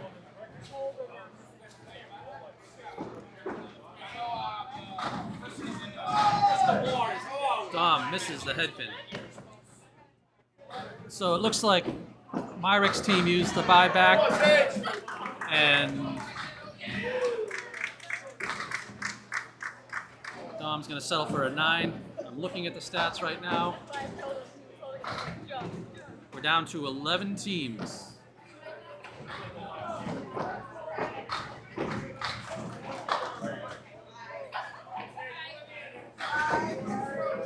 Laurie settles for a weird 6 on the spare, leaving the 3, 7, 8, 10. Bunch of wood in there, but I might care him. Oh, beautiful little pickup. Dom back at it. Well, interesting tidbit. Craig Holbrook is at 1,014 through 7 strings, which puts him at an average of 144.9. So he's disappointed with that 142, but it was the high string in the 7. I can't wait for him to beat me up if we can ever arrange that match. He's the Union Street champion, the final season, evidently, of the Union Street League. Yep. This team, he bowls with Lasco and a fellow named Craig Abbott. Yep. I know from doing the secretary work behind the scenes.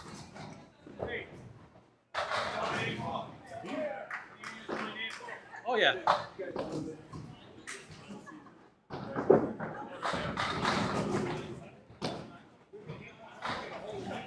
Tom's struggling through the half, going to leave it without a mark.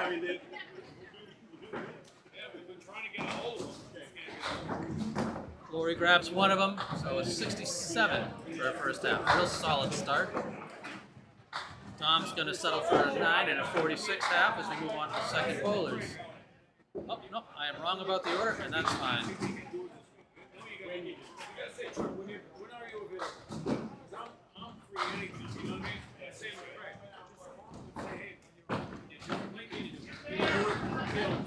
Phil, right up on the head pin. Looks like Nate was also on the head pin, but kind of a rough break in the center triangle. And oh, Phil just off picking up the spare. Nate knocked out the 5-9, leaving the 8 and the 10. I'm going to move Mike back at me. I turn it for Bob. I got to remember to turn it back to me. Nate's going to start out with an open 8, and Phil will prove that it's always easier on the third ball, picking up the 10. Scuttles Linehan over there, cleaning up for a 10 on lane 18.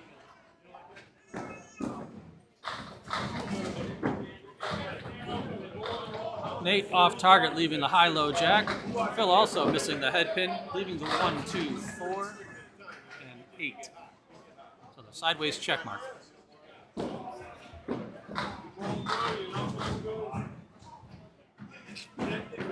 Nate gave it a good run. Ah, Phil right in there on the spare.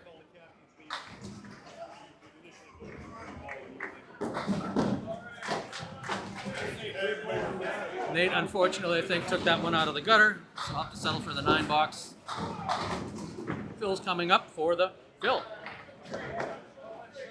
Off the head pin, but some good speed coming on that wood. Let's see if it keeps working. He's got it up to 5. So, no head pin, but a great plank setup. Nate, a little off target, 4 horse to the right with the 8 trailing. Phil can hit this guy on the line. It does. Carries right through. Nice clean spare. So 2 in a row, real quickly.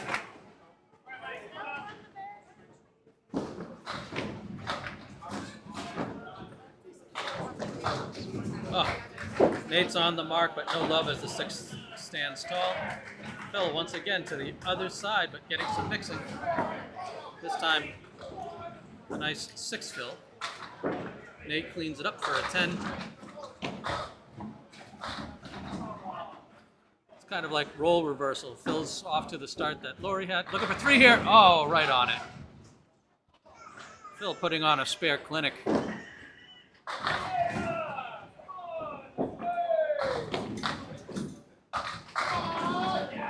See what happens with Nate here.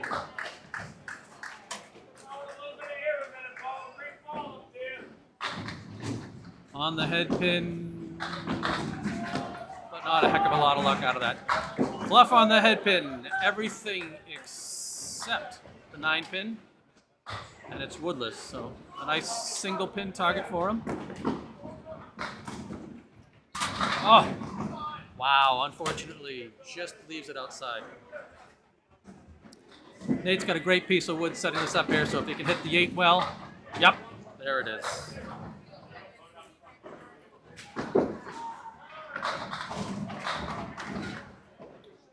Phil cleans it up for a 10. So a nice clean half for Phil Clough. Perfect through 5.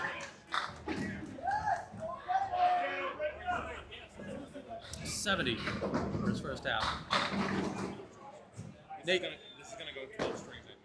I got it ready for that.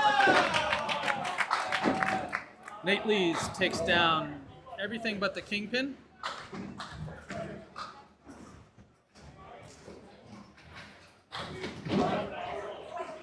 Oh, and he misses the cleanup. Some decent scores from the top bowlers through round 8. Jason Doucette, 68 in the ball. Joey Lister stays hot with 78 in the ball. Dan Legge, 64. Steve Renaud on our far right, a 57. And Laurie Schiappa right in front of you with a 67. Nice. Don't forget Phil Clough with a 70.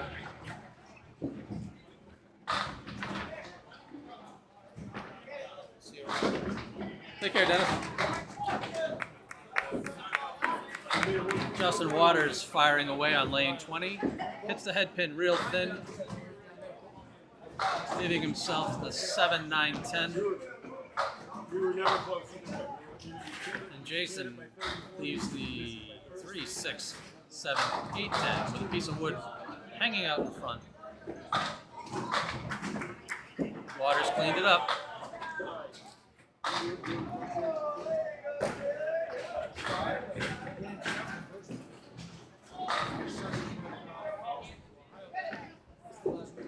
Alrighty. Jason has to settle for a 7 as an opener as we wait for Waters to fill his spare.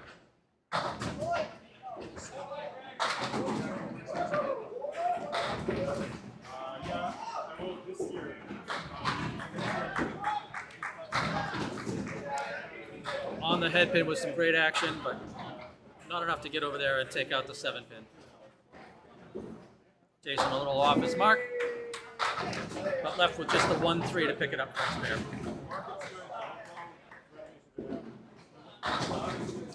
Waters pulled it a little too much, misses the easy spare. Jason off to the right, looking at just the head pin now.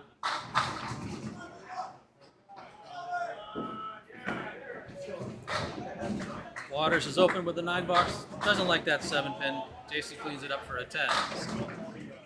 Let's see if both of these guys can get things going right here.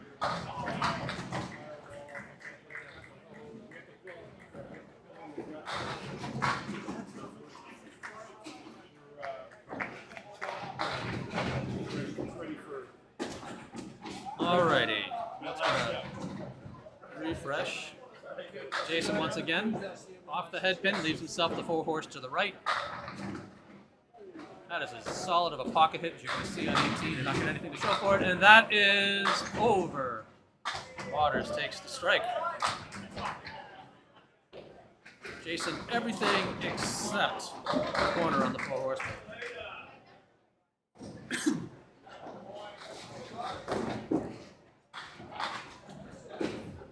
That cleans it up for the 10. So Waters working on 38 plus a fill.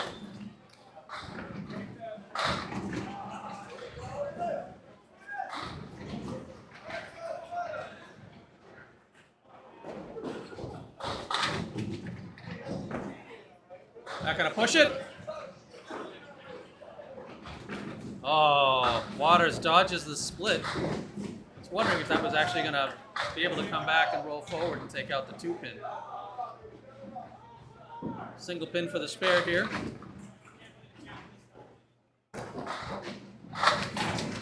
Bullseye.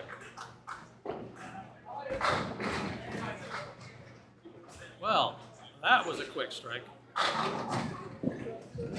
Jason finally gets himself a smudge.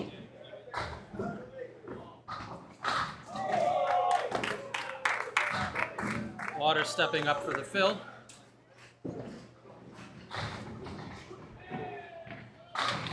Looking for, ooh. Back and forth. Everything except for the 4 pin there. Jason looking for the double, unfortunately a bit thin. He's going to have to settle looking at the 5, 8, 10.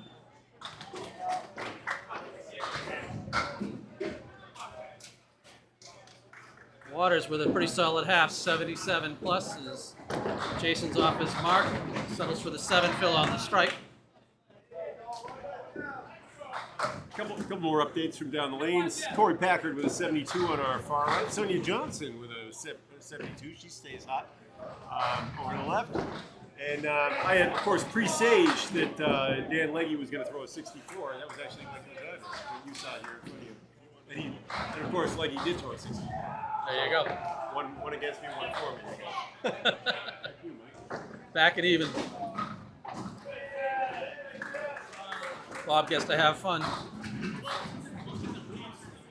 Lori's on the head pin, but unfortunately just, well, we'll see. Left with the 7-8, but a nice plank between them.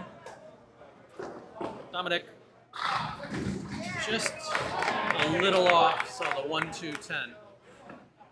He's got that nice flat plank in front of the 10, so if he can slip it off the side of the headpin, that should carry to the 10 easy. Breaking news, Craig Holbrook just threw a 73 with a spare. He's got a ball, so he's above his average, which for the day is 144.9. Crazy.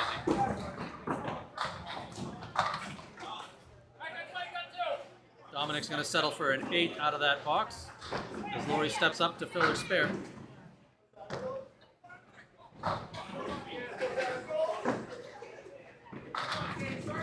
Solid on the headpin, and it goes! Oh, I thought for a second that was going to be all sorts of bad news.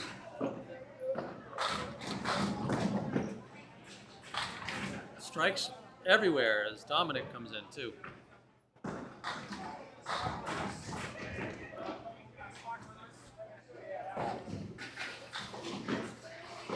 We're stepping up, looking for the double. Is that going to take the corner? No. So on the head pin, looking at the 3-7-10, some interesting wood, not necessarily great wood. Dominic once again off the head pin.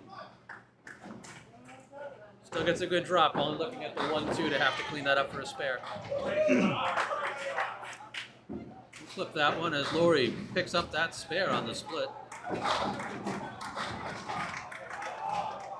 As does Dom. So a couple of spares on a couple of strikes.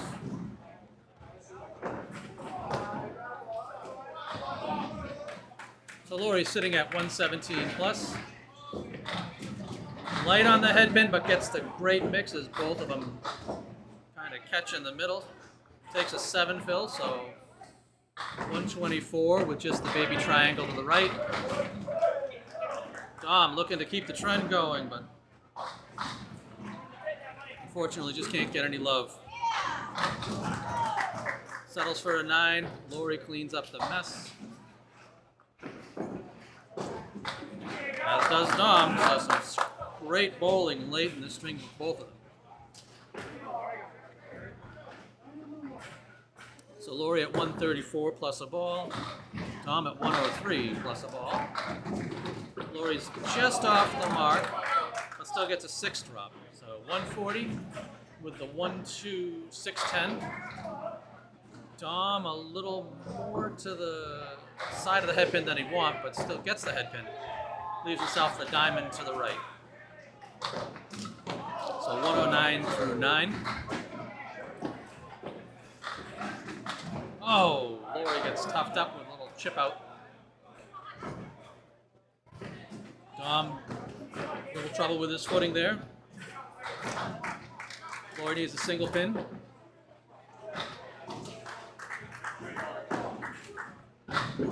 Settles for a 149. Dom takes out 8 for a 117. Heck of a string by Lori. Switch over to the second bowlers. Nate and Phil stepping up.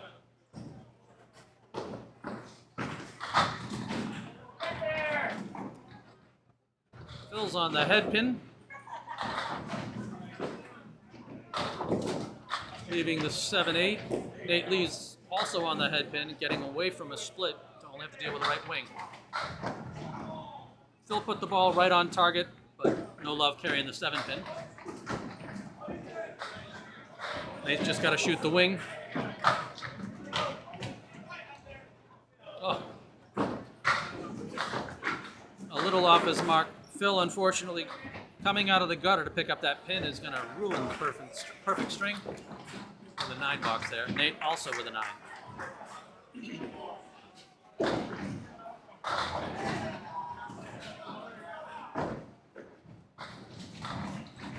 Oh, Phil with a strike.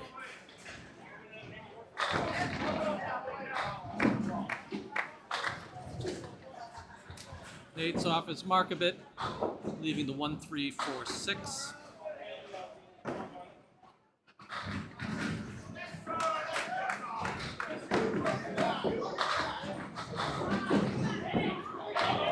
Oh! Right on his mark, picks up the 1-3-6, but no luck getting the carry through there on the 4. Phil, a little to the right of the head pin. punches out the 3-5-7-9. Nate settles for the 10. The good news for Phil is they get 2 balls on a strike, but the bad news for Phil is it's way off to the left there. So he'll have to settle for a 5 on the strike.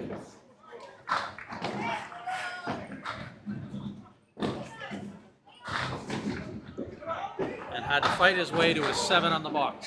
So 101 through 8 for Phil Clough. Nate leads, firing away. On the head pin. Kind of wrapped around, so he's looking at the diamond on the right. Phil to the left of the head pin, cleans out everything on the right side. So the 1-5 and everything to the left snaking around.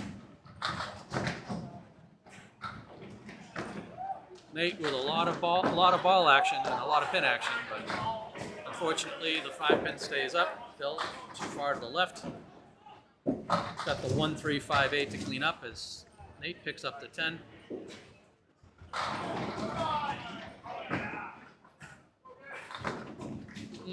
Phil wraps around, leaves the 9. So 110 through 9 as Nate's sitting at 85 through 8. Needs to warm up. On the head pin, leaving the check mark over to the left. Phil lemon drops over to the left, punching out just the 4 pin. Nate's off his mark. Takes out the 4-7, leaves himself 5-9. Phil trying to come back. He's left with a check mark on the right. Nate picks up the 10, so 95 through 9.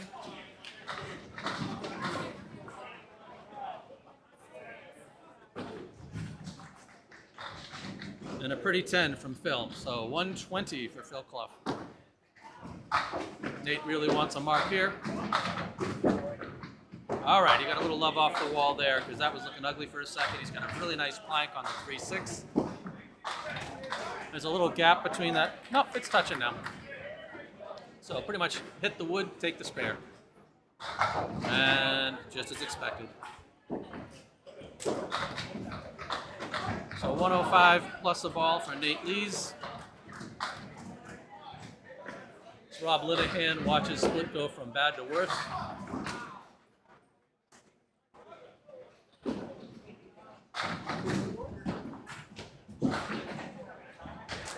Nate will settle for a 6 on the fill.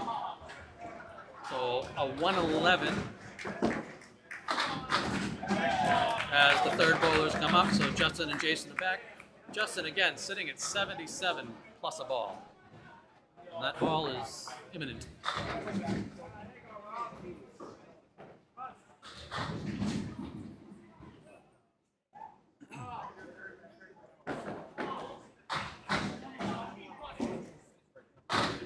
Oof. That is not the fill he wants. Punching out the 1-5-8.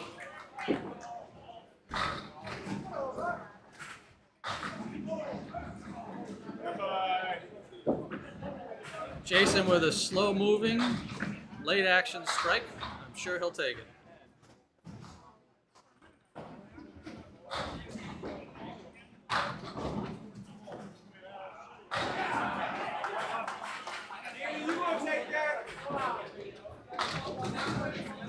Waters trying to make the best of a bad situation there. Settles for a tough 6. So 86 through 6. What if I just give him the 6 and not the 86? That'll look better. As he fires away in box 7.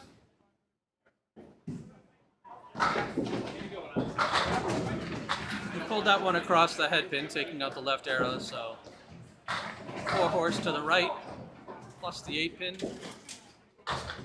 Jason misses the head pin, but gets a good little result out of it. He's got to deal with the 1 and the 7. Justin blows up the remainder there for the spare. Perfectly done.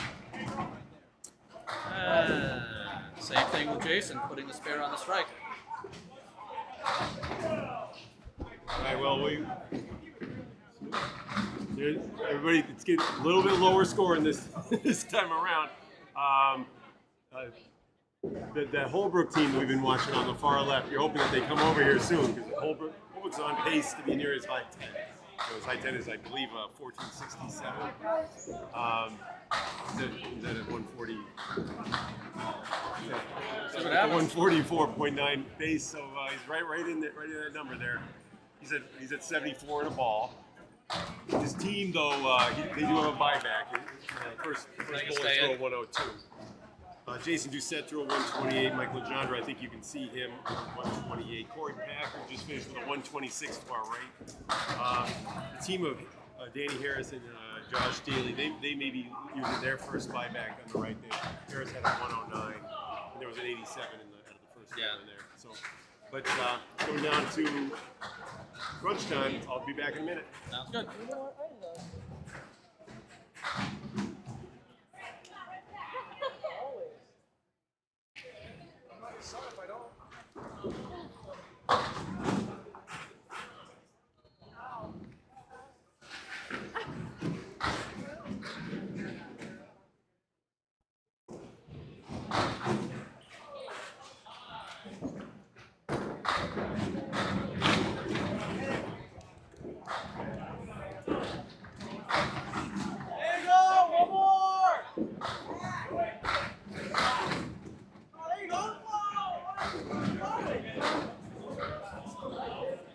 So I was just dealing with a few things at once here, and all the joy going along as Waters picks up a quick little spare, and so does Jason.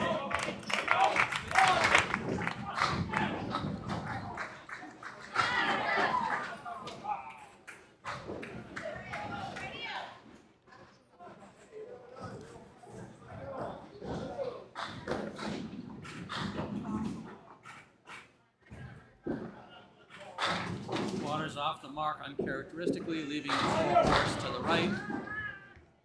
Jason's on the head pin, but he gets the wrap around, left with the diamond to the left.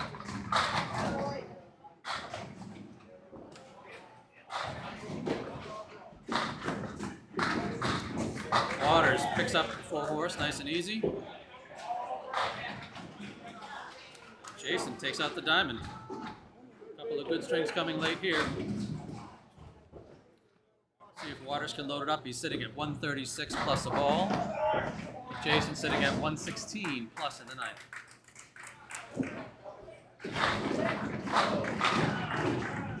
That's about as good as you're going to fill it without all of them.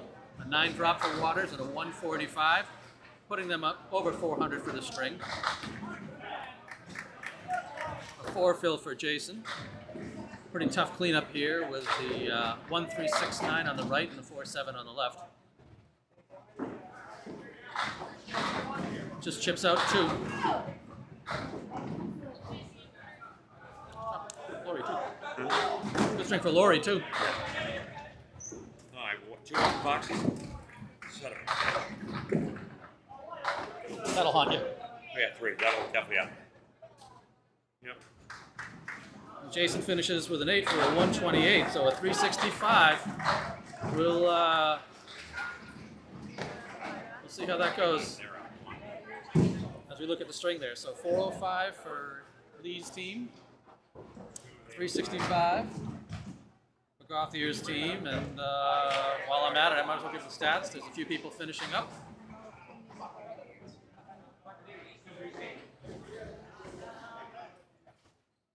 Josh Daley, I think, over there is upset about a 152. Take away the second mic to remove some echo as everybody's around. A lot of fuck bombs around here.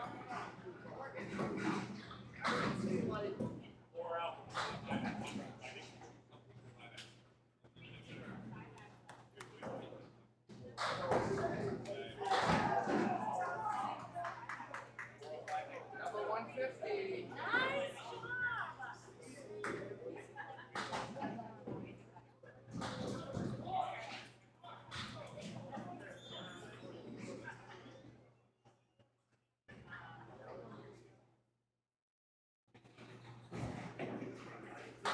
Alrighty, so let's bring up my list here so I can see how the stats are going. Get a sense of who might make the cut. Get the stats out of here. Unfortunately, my idea of the ticker only works as good as the connection to their spreadsheet, and I think they changed a few things that kind of burned me. Looks like we're at 11 teams right now, as teams had used their buybacks. And I will be right back.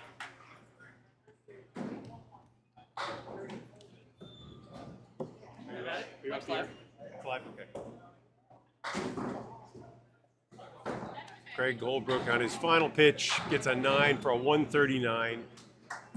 He's at 11:53 through 8, and he's carrying an average in the high mid 140s.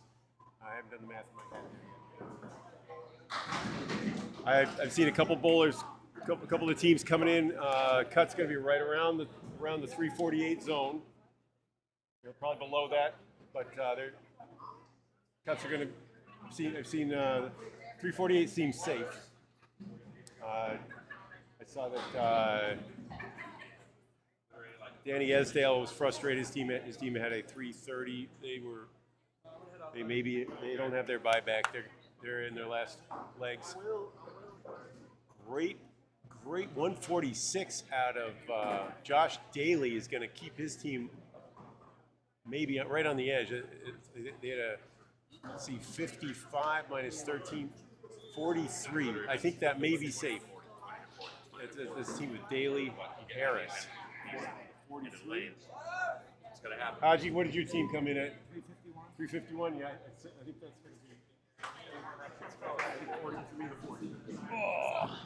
To advance the next round without using a buyback, you must have bowled a 351 or better. There it is, 351. 351 or better.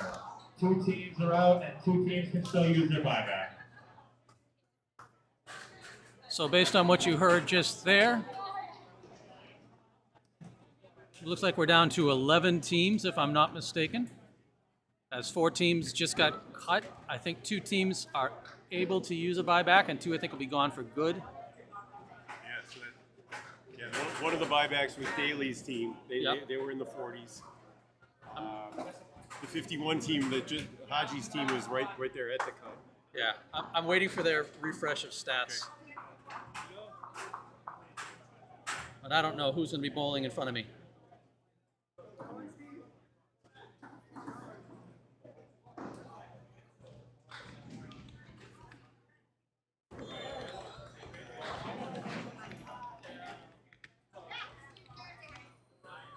Jeez, I cannot type anymore.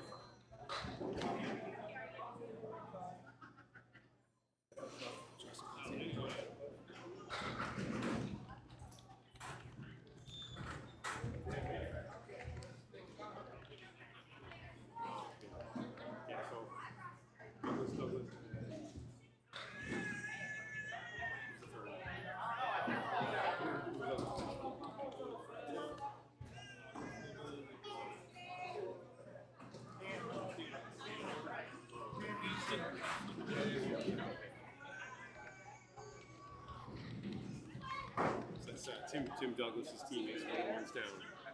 They're packing up their shoes. Tim's done? Yep. He was with the Esdale team. Craig Holbrook's got his balls. He's looking like he's moving to lane 18, maybe 17. Should be able to see him. All right, let's see if I got this right. He's at 11:53 through 8.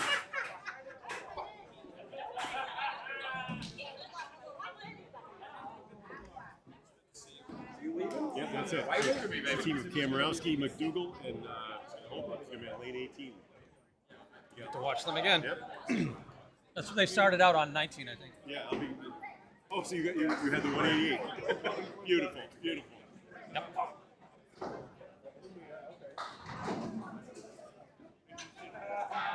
All right, so we got Dominic starting off, Mike Legendre right next to him, off the head pin. 4 horse to the left as Craig Holbrook comes over here with his team on lane 18.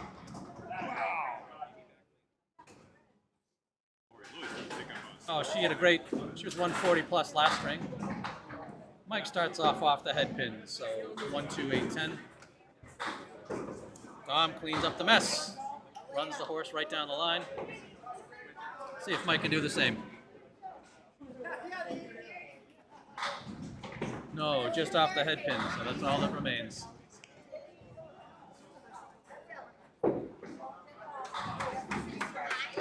It's starting to get crowded down here. Looks like we're down to 10.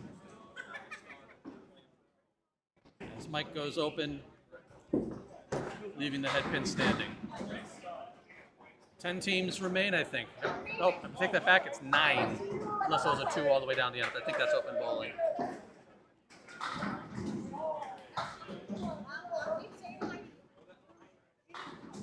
Tom with a nice 9 fill.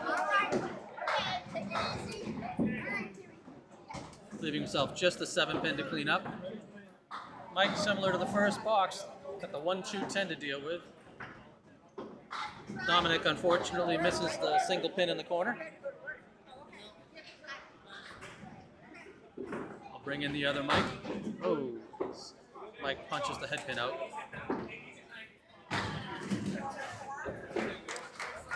Dom didn't like that corner, settles for the 9 box under 28.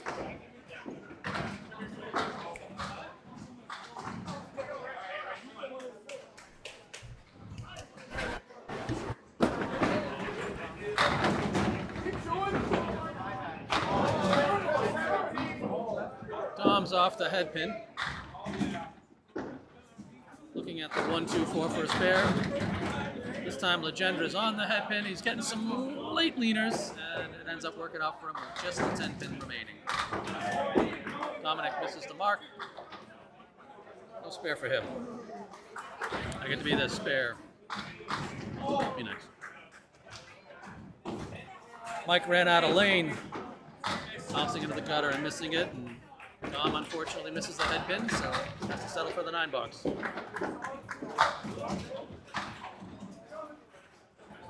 Mike also settles for a 9, so still looking for his first mark of the string. I realized what I had set up wrong, so I feel better about the audio now. Sorry for that.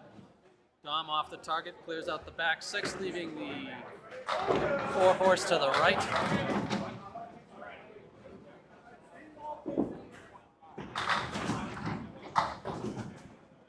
Mike once again off the head pin, leaving the 1, 8, 9. A little kick off the wall from Dominic to pick up the 4 horsemen.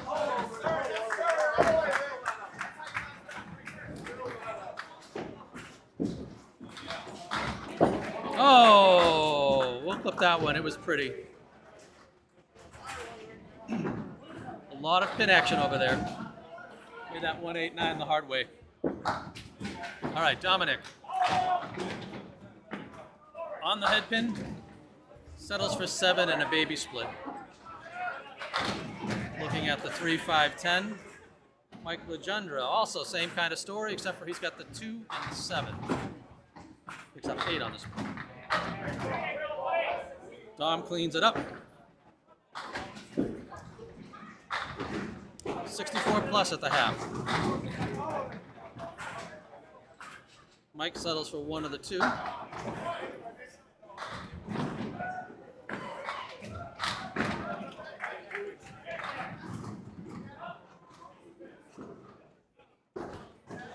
Phil Clough is off to the races on me, so let me cut over to bowler 2 real quick, as he's missed the head pin, left the 1 and the 2. He missed the head pin again, leaving just the 1. Oh, looks like Rob Linehan is second. I made my mistake, I'll fix that.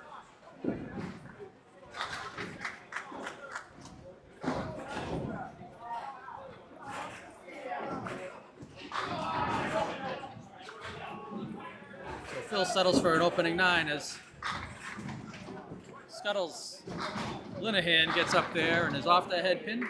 So he's got the 4 horse to the left and the 10 pin over on the right. Phil starts off box 2. Right on the head pin and a little late fall to save that split and turn it down to just a 4 pin to pick up for the spare. Rob just off his mark, gets everything but the head pin. So we'll see how this goes. Phil just misses the spare as it goes outside of the head pin.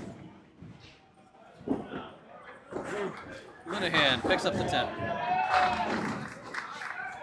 See if Phil can do the same thing. That looks good. Oh, no. Came up short, and despite the spinning, no 10 for Phil.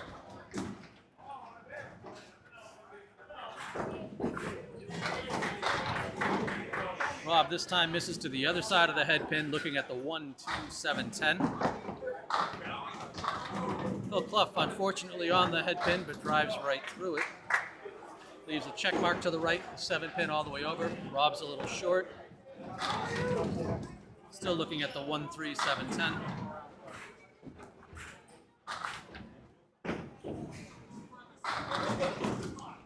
Phil comes up a little short on the outside, taking out the 6, 10.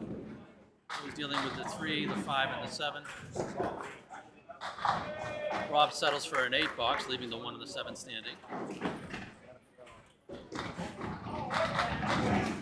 Can Phil clean that up? It looks like it. So 28 through 3 for Phil. Rob 18 through 2.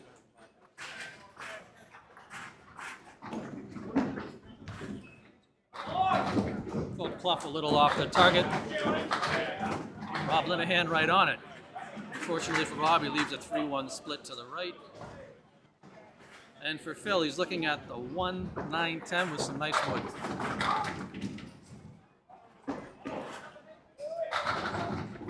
And there it is. And Rob, slicing things all over the place, picks up the 3-1 split.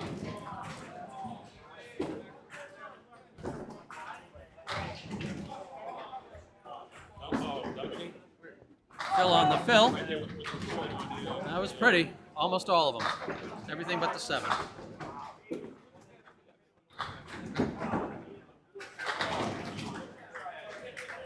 Rob off his mark. Leaves himself again with the 4 horse. 4 horse to the right and the 7 all the way over to the left. A little high on it. Punches out the 1, 3, so we still got the 6, 7, 10 left. And Phil, unfortunately, after the 9 drop, has a couple struggles trying to hit the 7 pin, so he'll settle for a 56.5. Oh, Linehan with a pretty 10. If it was the mark, I'd clip it, but I'm not here for saving his 10s.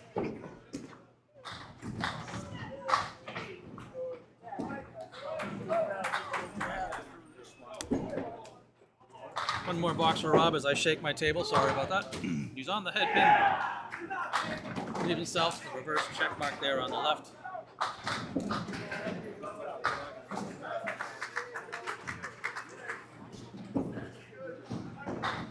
Ooh, picks up the triangle but leaves the 7 pin standing.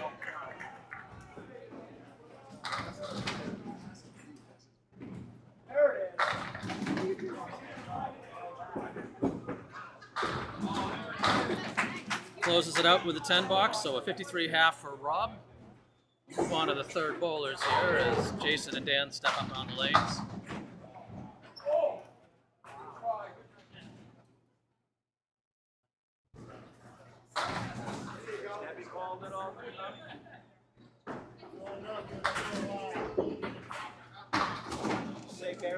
Again, this is the 9th string of this tournament.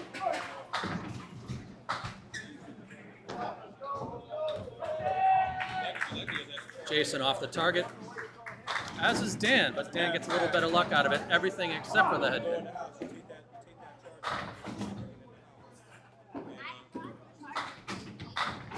Jason's second ball hits the head pin a little too full, leaving himself the 4, 6, 7. Dan is frustrated with himself missing that head pin.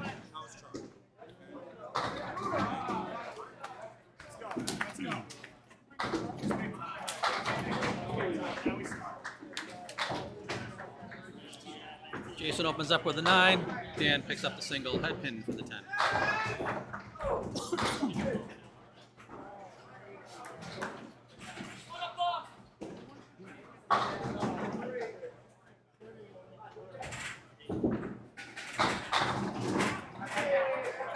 Jason a little off target, hits out the arrow to the left, so the 4 horse to the right and the 9.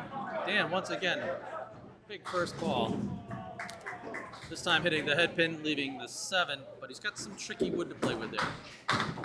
Oh, Jason punching the 4 horsemen straight on and picking up the spare with a little bit of wall luck. Just as I thought, that wood was going to be a jerk, so I'm back to predicting that right for better or worse.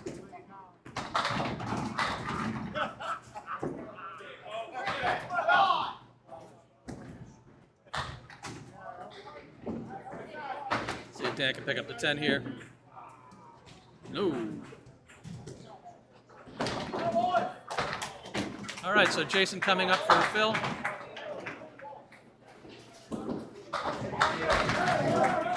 That's a pretty solid fill, all right. Gets the head pin, gets the wrap, but unfortunately the 4 pin doesn't drop for him. Oh no, there it is.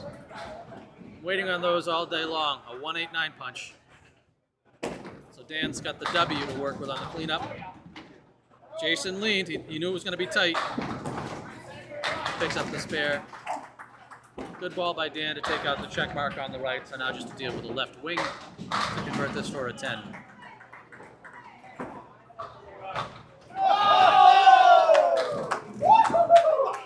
Hey Keith, thank you for doing my job for me when I wasn't looking. I appreciate that. So, yes, John, that's true. No one has ever thrown a 300 in Candlepin bowling. Oh, Jason, no love. Again, another solid head pin hit for him, another 9 drop. Dan a little off the head pin. It looks like he's got... So he has the 1-7-10 left, and it's been done in a way that just is ugly. He's moved the head pin about 3 inches to the left. Keith unfortunately had an early day here. Dan misses the head pin, manages to trip the pin forward. As Jason cleans up the spare for 3 in a row. Dan, unfortunately, a little short on picking up the 10. So struggling at 36 through 4. It's Jason stepping up there right now at 57 plus. And he's off the mark, but gets a little luck off the back. Settle for a 5 fill with missing the head pin. And Dan, unfortunately, didn't miss the head pin. Punches out the spread eagle. So he tries to sweep, which is the right way to go about it. Oops, I slid over one spot too far. Looking at the spread eagles, are coming forward? No. Everything but the 3-6. Jason's going to close that out with a 72 half, which is a heck of a good start. Dan cleans it up as best as he can, so he's at 46 for the half. It's not exactly where he's going to want to be. And that's where we stand as Mike and Dominic come back up to the lanes.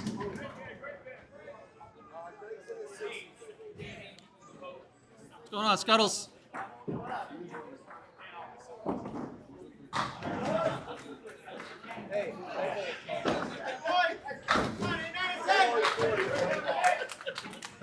Dom certainly off his target, but somehow ends up with only the 1, 2, and 4 standing.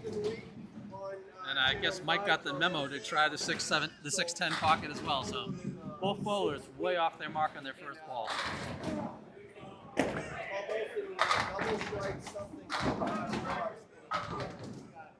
Dom just off. Is he going to get enough? No. Appears that pin was going to spin back and catch the head pin for him. Mike with a much better second ball to blow up that spare. Dom picks up the 10.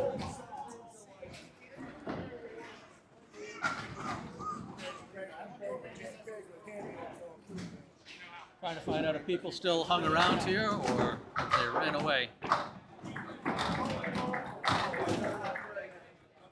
Mike settles for a 4 fill on the spare as he misses to the right and cleans out everything on the right side. Dom starts out with a spread eagle. Mike caught the head pin, but a bit too thin. It kind of scuttled around. Leaves him the check mark there. Dominic gave an interesting run at the spread eagle. Now he's just got the 2 and the 3 left. Mike's going to settle for a 7 box. Almost erasing that spare, unfortunately. Uh-oh. Everything's out of sync on lane 20. This could be bad. Yep. And there it is.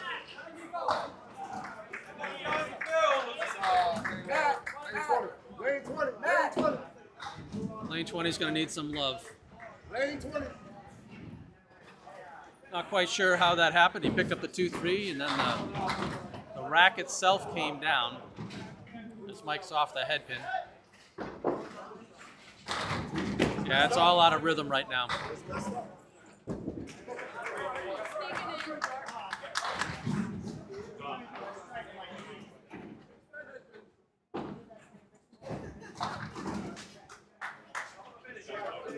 Part of the fun of Candlepin, if you will, is that these machines have been around usually since the 50s and 60s. It's not a very big sport, unfortunately. We are trying to make it more popular, but it really comes down to the local guys being equal parts machinists and mechanics, everything else, trying to keep these machines up and running.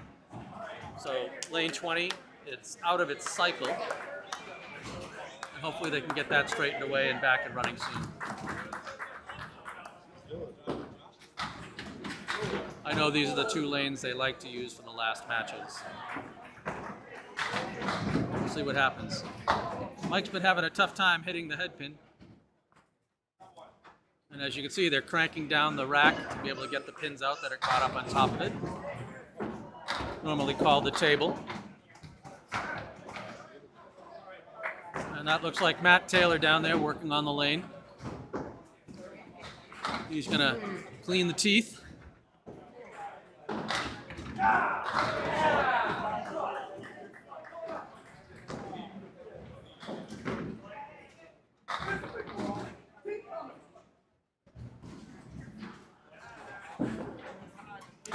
then he's going to have to get back up there and reset it. And then with luck, he can get it to clean up its cycle. And not sweep his feet in the process, right? That looks like a nice rack. Nice job, Matt. As Mike settles for the 9.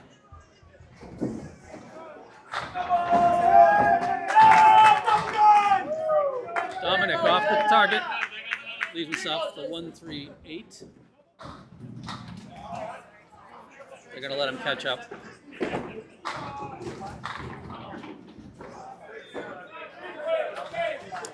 Dom unfortunately misses the head pin, shaves out the 8, blows the spare opportunity, and there we go. That's got it. Oh! Mike finally catches the head pin, gets everything but the 7 on the fall. The 10 box for Dominic with 2 to go. He's at 101. He must have screwed up his spare fill, and I apologize for that.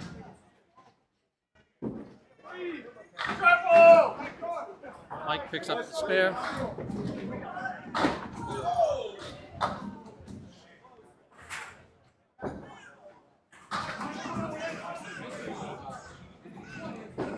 Dominic sitting at 101. 2 to go. Mike at 104 plus the ball to finish. Dom's on the head pin heavy. Is it going to push it? It's rattling and it's not going. So everything but the 10 pin. Oh, Mike wakes up late, leaves a strike that's lost. But still 20 pins, so a 114 string. Dominic gets the wrap off the wall. 111 plus through 9.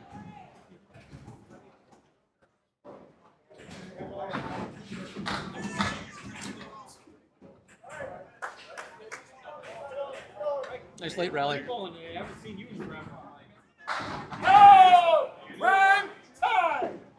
Big ball from Danny Harris over on the end there. Rick Kamrowski with a nice 1-8 pickup.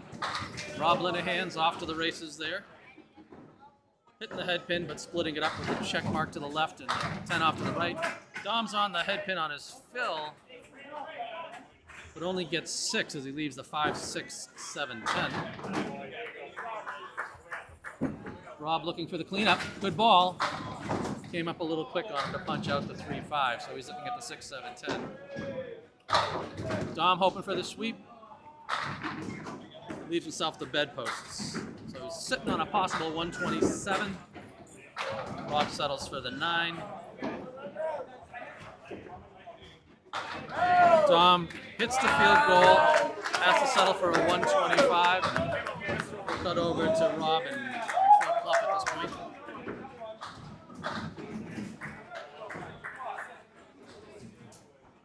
Justin Waters looking at a really good half, 85 plus a ball. Rob's a little off his mark. Phil, unfortunately, was on his mark, but has the spread eagle to show for it. There you go, teammate! There you go, teammate! There you go, captain! Oh! Rob got hosed off the opening. Rob's left with the 8-10 as Phil punches out a tooth out of the spread eagle. Phil will settle for a 7. Rob will take a 9. Rob could definitely use a couple of marks here. His team's sitting at 231 with 8 boxes to go. That's going to be tough. Duncan hoping for a double. He's having a good string himself. Rob a little forward on his release. Clobbers the head pin. Phil's working on a 4 horsemen to the right. Maybe while I'm looking around here. Oh, pretty ball by Phil as he runs down the line. Rob also picks up the spare.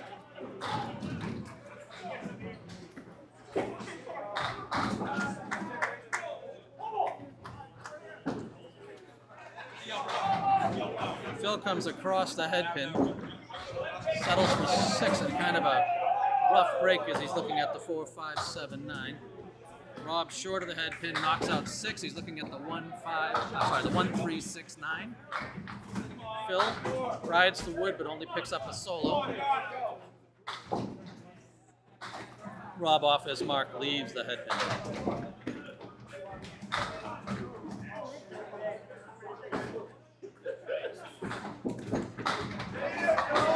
Phil settles for an 8 as Rob cleans it up for a 10. So Phil's at 87 with 2 to go. Rob's at 97 with 1 to go.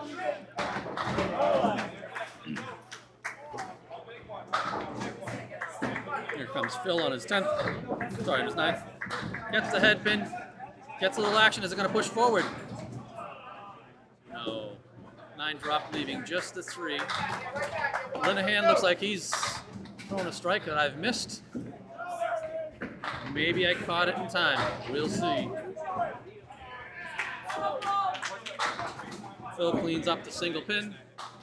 Rob's first ball on the strike in the 10th is off the head pin, leaving the 1, 3, 4, 7, 8. Phil on the spare. Solid on the head pin, a nice 7 drop. Rob takes out the baby triangle in the back for an 8. Phil on the strike and a 115 string. Phil looking for the double here. Well, not double, but 2 in a row. Oh, he punches out the 2 in front and leaves the 10 hanging behind. So he'll be open here. But still a chance at a 114. Dan's up and off to the races there. Leaving himself a baby split with the 3, 4, 9. As Phil picks up the single string. Single pin, 114. Cut to the third bowler's score as Dan finally finds a mark here in string number 9. Jason with a solid 72 half.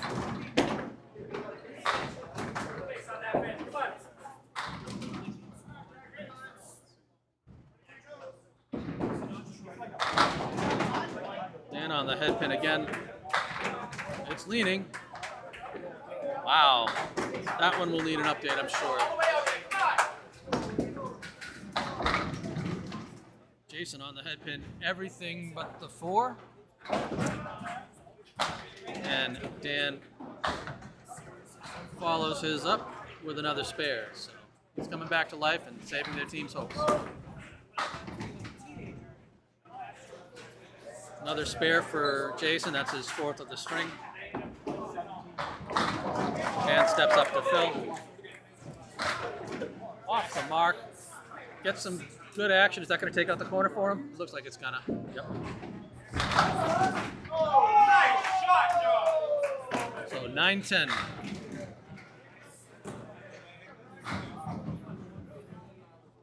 Strike on spare, missed by me.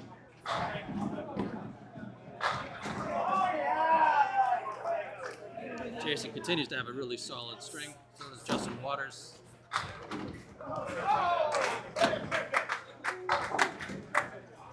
Dan takes the 10, so 93 with 2 to go. Dom's first ball on the strike is off the target. He's got some wobblers, but leaves him with the 4 horse to the right.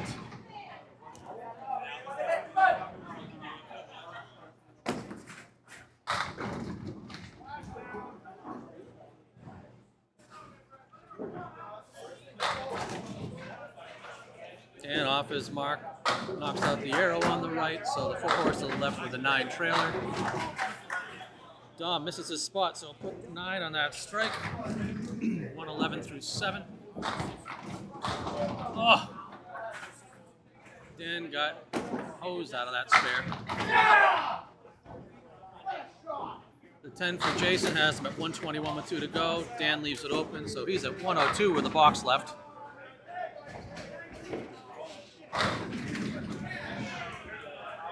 Let's see if Jason can keep this alive over here.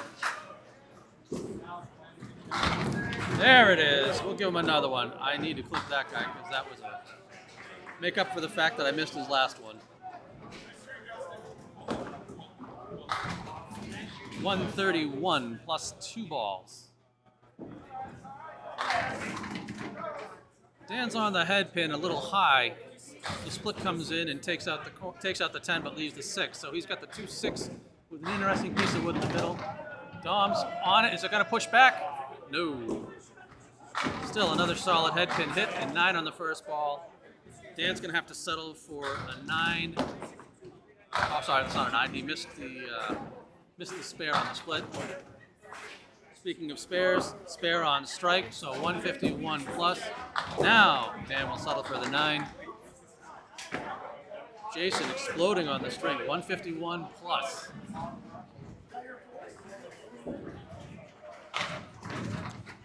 Off the mark and a lean. Gonna have to settle for the 7. So a 158 for Jason Gauthier and Justin Waters with a 167 on the lane next to him. Again, some crazy heavy strings coming around here, and that's kind of the fun of what Outrun the Bear is. We really get some of the strongest bowlers in and around. It makes it a hell of a tournament to watch. There are still 9 teams left. I don't know that I think they've all used buybacks, actually, to this point. So I'm not sure who has buybacks left. I think one does. Craig Holbrook's team does.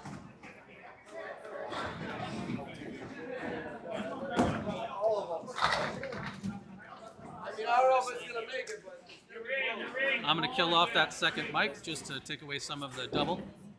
And here we go. Back to just a single. All right.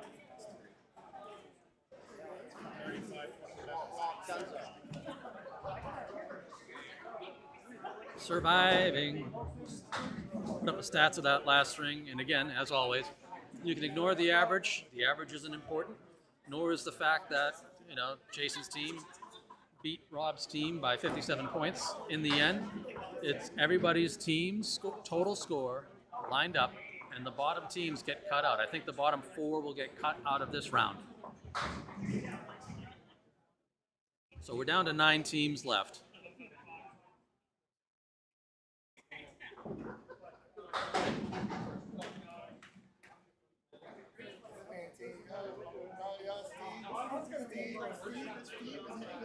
Looking at the cuts so far, not so far, I see a 340 as the low man.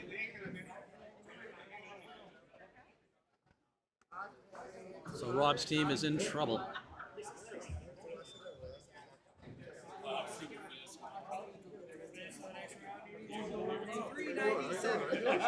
It could be. So I see a 406, which was, I think, just in front of us.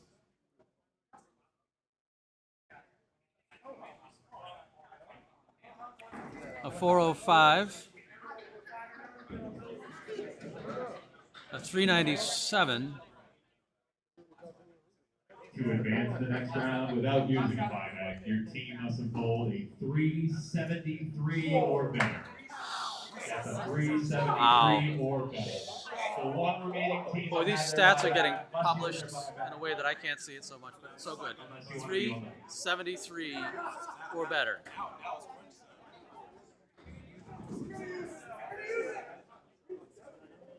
We now have 6 teams remaining. We are knocking out the bottom 2. There are 6 teams left in the tournament. 3 are out in that last group. And after this string, I believe they might cut it down to 2. So let's see who's bowling in front of us this next string. I have no idea.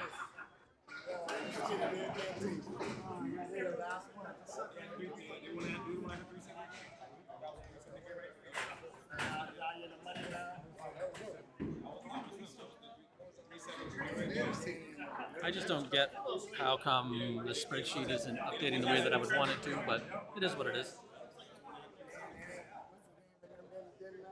Part of the fun of trying to improve bits and pieces on how these are done and the data that we have.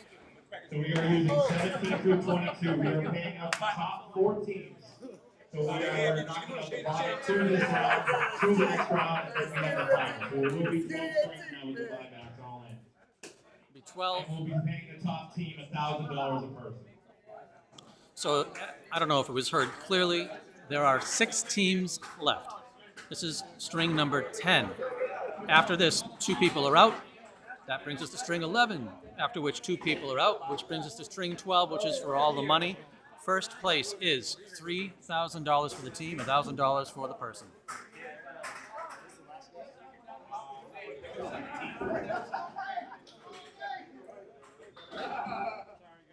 We got a lifeline, baby. Left. Oh! Still alive? Yeah, we're kicking. We're flopping over here. Thanks for that, Corey. I appreciate it. I really wanted that ticker to be working, so I'm kind of bummed out that it's not.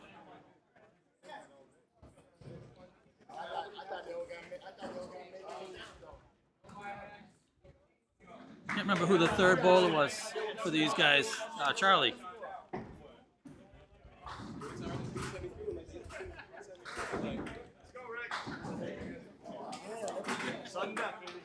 Alrighty, so let's get the first bowlers up there. And again, the total score doesn't matter, as Rick's off the head pin. What does matter here is total fall. Oh! Jason Doucette starting off with an absolute hammer.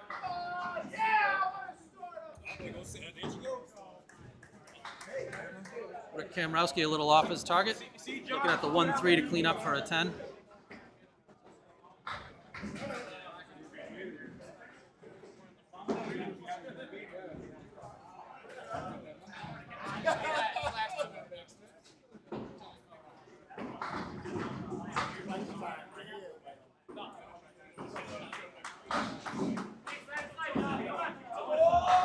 Looking for the double. As Rick settles for the 8.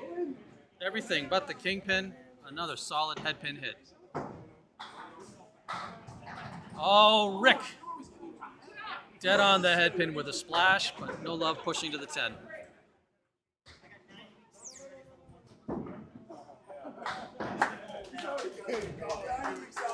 Doucette dead on with a spare.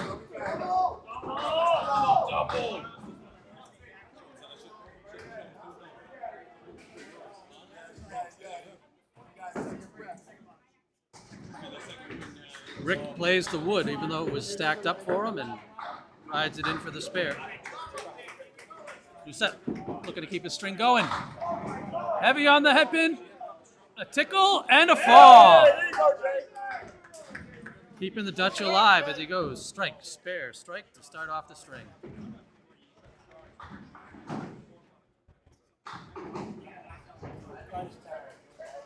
Rick a little off his target. Fills the spare with 6, leaving the 1, 3, 5, 9 to clean up.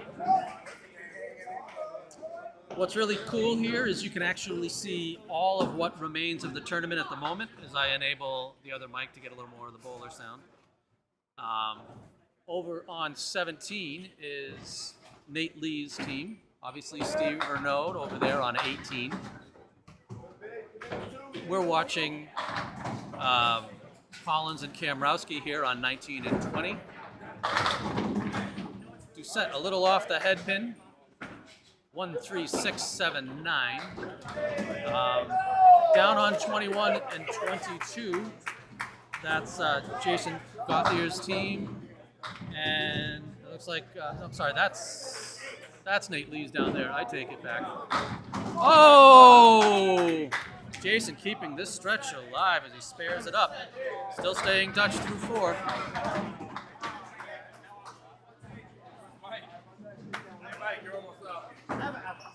Rick struggling here in the string.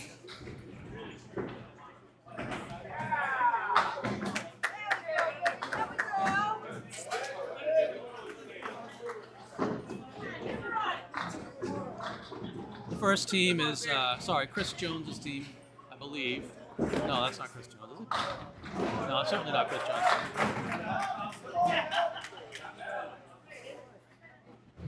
Their whole setup is, the stats are a little messed up for me. That looks like Josh Daley's team. I take it back. All right, so Jason's got a mess to deal with. Looking at the 7, 8, 6 out of that. Rick on the head pin a little light. Leaves with a check mark to the left and the 10 pin. And he converts it. Pretty spare for Kamrowski. Doucette manages to pick up the 7 and the 8, but it's tough to roll a pin forward, so the 6 stands.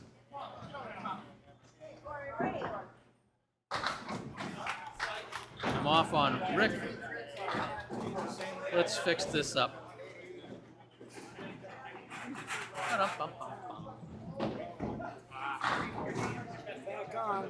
What's that? The main around the world. I know, we got you back.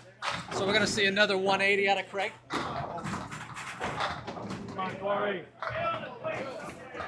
All right, so both bowlers are off their target as Duncan takes out the arrow on the right. We got the 4 horse to the right for both of them. Duncan's got the bonus of the 8 pin hanging out in the back. On the head pin, heavy. Punches out 1, 3, 6, leaves the 8 and 10. Nardone, nothing but the head pin. All right, Duncan opens up with a 9.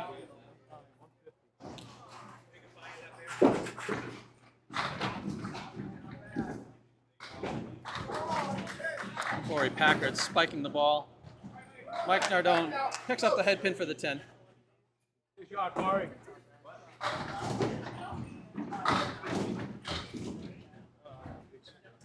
Alrighty, Duncan back on the head pin, but a little too much as he punches out the spread eagle. Hey, give me one, Corey. Mike Nardone stepping up, also on the head pin, similar. Takes out a couple of pieces, so he's dealing with the 2, 4, 7, and then the 6 all the way over to the right. Duncan had an interesting bit of work on it. Ends up looking at just the 2 and the 10. There we go, Corey. Mike's ball got a little bit away from him, I'm assuming. Punches out just the 4 pin. And Duncan settles for the 9 by drilling the 4.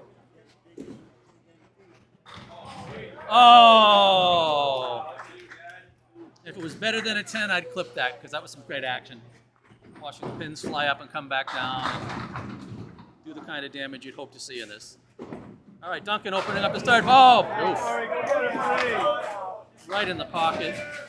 Mike almost pulled it off as well. Almost going to see strikes side by side.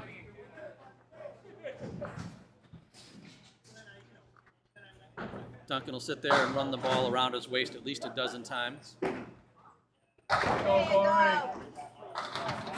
All the way down, big guy. All the way down. And Mike right down, taking out the 7-pin for the spare.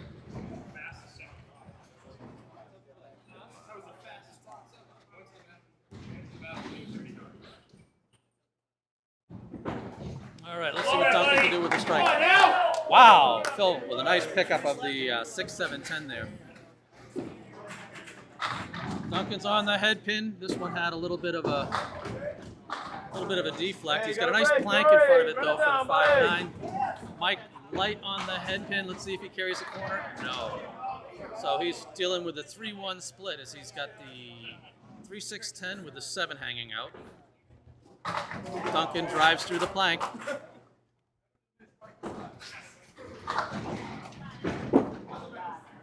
Let's see if Mike can pick up the split here and stay on line.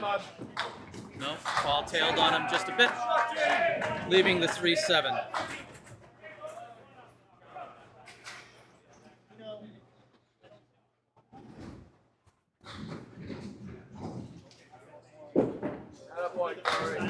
Nice cover by Corey there, punching out the sideways triangle. Oh, go over! Mike is putting on a clinic for how to pick up 10s, I'm telling you. It is a lot of action on that third ball. It's been great. Duncan going for the fill. A little to the left. Oh, there we go. Mike finally gets it together, drops a strike to hang it for the second half. Duncan's got a lot to work with, but he finds the hole. So he's looking at the 1-3-6-9 on the right and the 4-7 on the left, and he's hopefully not thinking about that second ball. A lot of pins flying all over the place around here.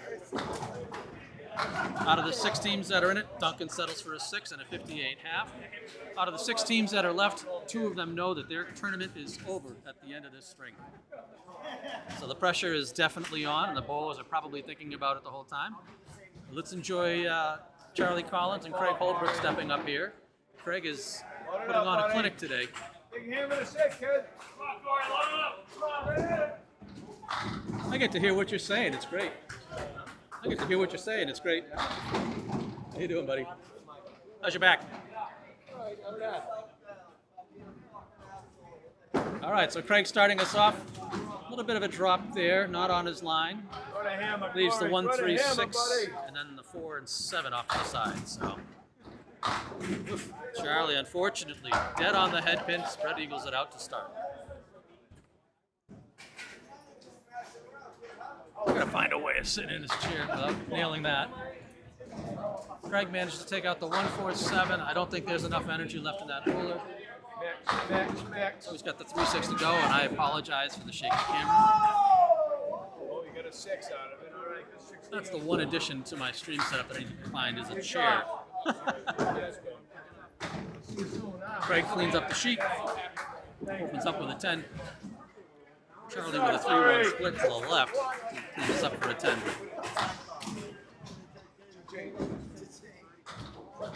Oh! Picks up the 2, the 7, and the 10, somehow abandoning the 4. That would look gorgeous if those were the only 3 pins there, but unfortunately it's only a 9. Why not? See what Craig can do as he starts out box 2. Oh. Straight on the head pin, straight through the head pin. Now it's his turn with the spread eagle. Right in it, guys. Oh, Charlie. Beautiful ball. Keep it going, baby. The late trip of the 5 pin sets in the string. Craig punches out the 2 pin. Not quite that happy with it. And now down to a 3-2 split to the right.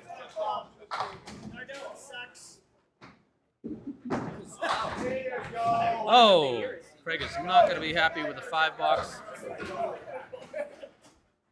Shaking his head as he comes back.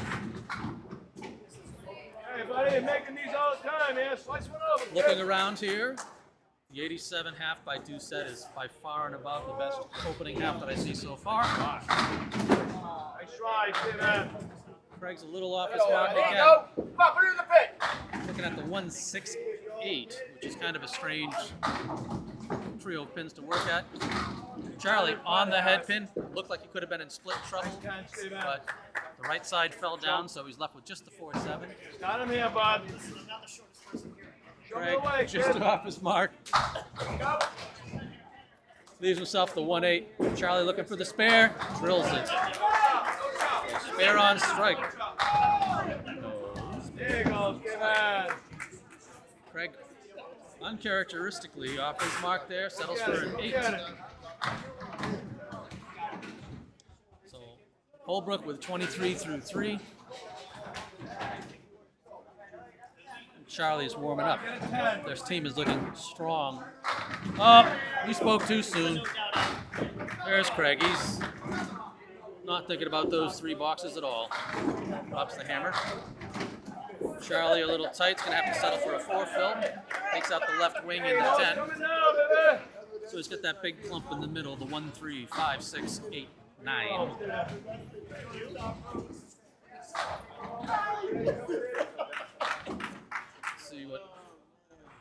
See what happens here. Is Craig going to fire away? He is. Held it a little tight. Takes out the 3, 5, 9. Quite the mess to work with. Thankfully he's on a strike. Oh, Charlie's second ball is dead on. Punches right through the middle, so he's stuck with the 3, 6, 8 to clean up. Craig's a little off his mark again. Going to have to settle for 6 on the strike. Just going to leave him with a sub 50. Oh, wow, Charlie. That was pretty. Craig punches out the head pin, so he's at 46 through 5, which is a little different than when we first saw him around here. Get toe.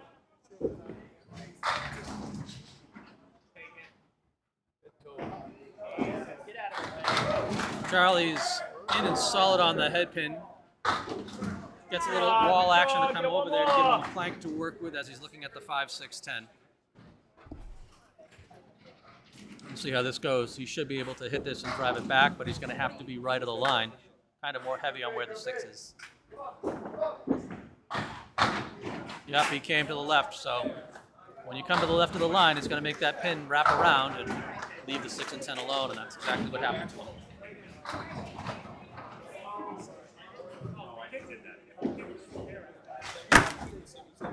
I think that's an upset Josh Daley with a 47.5. Charlie finishes up with a 61.5. We'll bring it back to Jason Doucette and Rick as they're coming out here, and you can see where everybody stands for the first string. Looking around, other than Justin Waters' teams, Justin seems like he's around 200 for the half. Obviously, we're watching Collins here. They're around 200 for the half. Everybody else is pretty tight, somewhere around the 160 mark. So, all right, Rick starts out, picks up an 8 fill on that spare, but unfortunately is looking at a pretty ugly split here as he's got the 6-7. He's got a couple of pieces of wood around it, who sets off the head pin, gives himself the 4 horsemen to the left and the 7 hanging out on the right. Rick looking for the carom. Gave it a good bid, but that ball didn't quite get over to the 7. Doucette, oh wow. Takes out the 1, 3, 6 of the horseman, leaves the 10, almost had the wood come back to get it. Rick settles for the 9. We'll see if Jason can pick up the lone 10 pin. Nope, so a pair of 9s to open up the second half of these guys. Doucette with a great 96 through 6.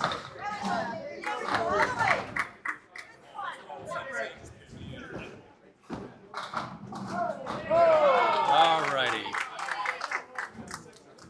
It's good because a lot of the bowlers who've been knocked out are hanging around here.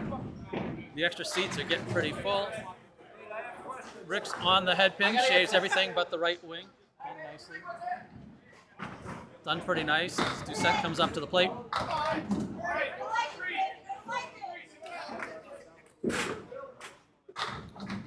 Once again, he's off the head pin to the right again. This time, this 10's out of there. He's at 1, 3, 6 with the 7.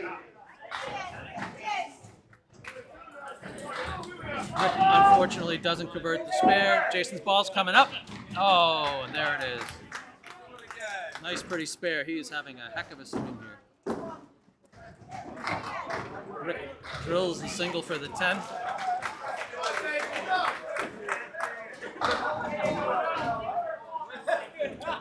here we are in string 10. These guys have been at it for a while. Doucette on the head pin. Trips everything but the 7. So a nice solid 9 fill, putting him at 115. Kamrowski a little to the right of the head pin, leaves the 1, 2, 4, 8. Doucette would like that ball back, unfortunately. Just a little tight, doesn't pick up the 7. Get over there, Stevie! No. All right, let's see if Rick can follow this up for the spare. No, just off the mark. Doucette does get the 10. Rick's not happy with himself for missing the conversion.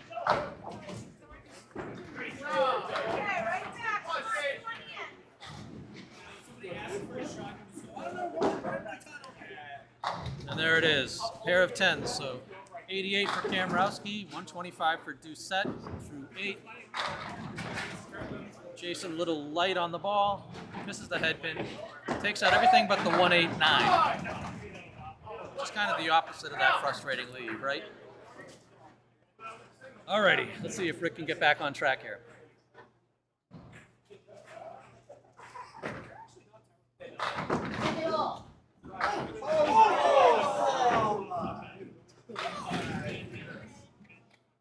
Just off his mark, he's got the 4 horse to the left and the 10 pin over to the right.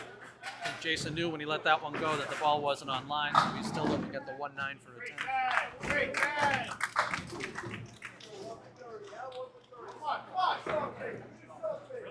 10. Rick doesn't get up high enough. Jason doesn't either, so both bowlers unusually off the head pin. We're set at 134 with a box to go. Let's see what Rick can do with what he's got left here. Oh, Steve Renaud with a strike over there. Rick's a little off. That may or may not give him the pin. I'm going to call the gate was down in that, so he has to settle for 8 and not 9. It's tough when you use automatic scoring. Doucette off to the left, takes out the 6, leaves himself the 4 horsemen to the right. It's one of those tough things when you want to use automated scoring so someone doesn't have to sit there and do score during the matches. But with Candlepin, the action can happen so much later than in 10-pin. It's not uncommon to see, that pin that falls down, but you don't get credit for it because the gate has come down. Once the gates hit the surface, that's it. Rick off to the right takes out the arrow. So he's dealing with the 4 horsemen to the left and the 9 pin. As Doucette makes the 1 and the 3 dance, but leaves himself the 6 and the 10 to clean up here. Still at a 140 string.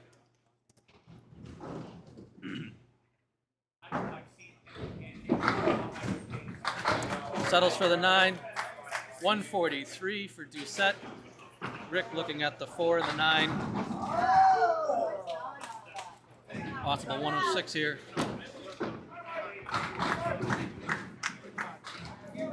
That one was in time. Hopefully he gets that pin. Yeah, there we go. Okay. Unfortunately that he lost the pin on the box before it. Excuse me. But up come Mike Nardone and Duncan McDougall. You can't see it on screen because Duncan's on the right-hand lane, but one of these days I'm going to count how many orbits he does around his body with the bowling ball before he throws it. On the head pin, a little thin. Leaves himself a baby split over to the right there with a 3, 5, 10. Run it down, Corey. Run it down, baby. Mike also, Mike's off target there again, knocking out the 3, 5, 7, 9. So he's got the 1, 2, 4, 8, with the 6 and 10 over to the side. Duncan looking to clean up his split, hits the field goal. All right, buddy. Have your help, bud. Have your help. There's a tight. lot of room here. Come on, he's not getting good. You got the first 2. You lost that 1 pin on the scoring over there.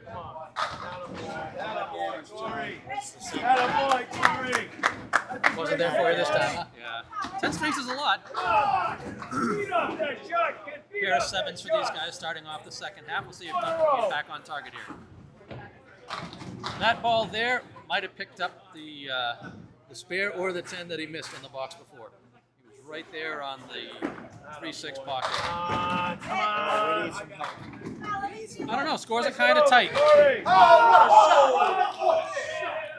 Mike Mike ends up with a tough break out of there, looking at the 6-7 split. He's got some strange lead. Duncan, unfortunately, a little heavy on the head pin, leaves the 4-pin behind.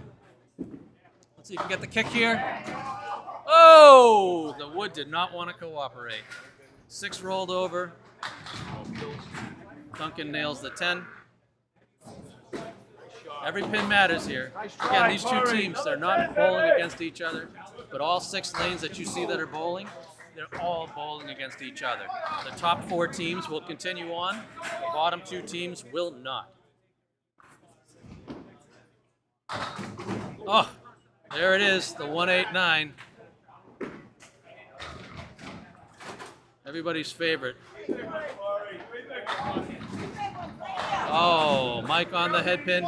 He's got a wall of wood pushing over to the 7s, so there is a good set of angles here. This should be a pretty easy conversion for a spare, but still got to hit it. Duncan takes out the triangle, leaving himself a 3-1 split to the left. The wood was nicer to Mike, so he picks up the spare, which is good.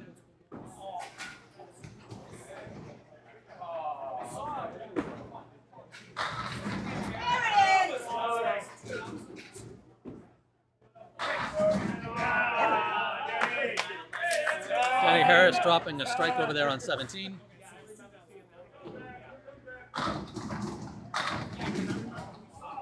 Duncan back on the head pin, everything but the 4. Mike nice and light on the head pin. A baby split, leaving the 2-7 to the left. In the wrong spot.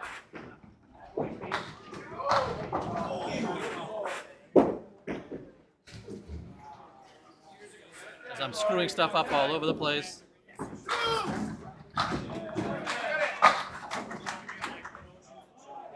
Converts the spare, as does Duncan. Oh, that's not a strike. Give me a second. I have to fix my mess. Duncan gets a little bit of luck there on the head pin. Fills it with 9. Mike's off his mark. Fills it with 6.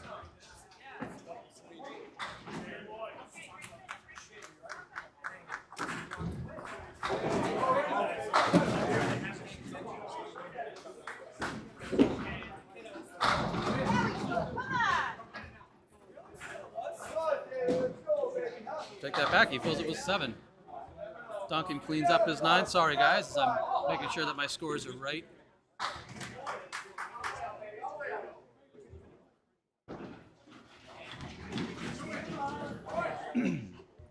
Duncan sitting at 110 plus the ball. Off to the right, but gets a couple of extra pins, so he gets a 6. And Mike will have to settle for the 9 to finish it up with a 122. Duncan with a 116.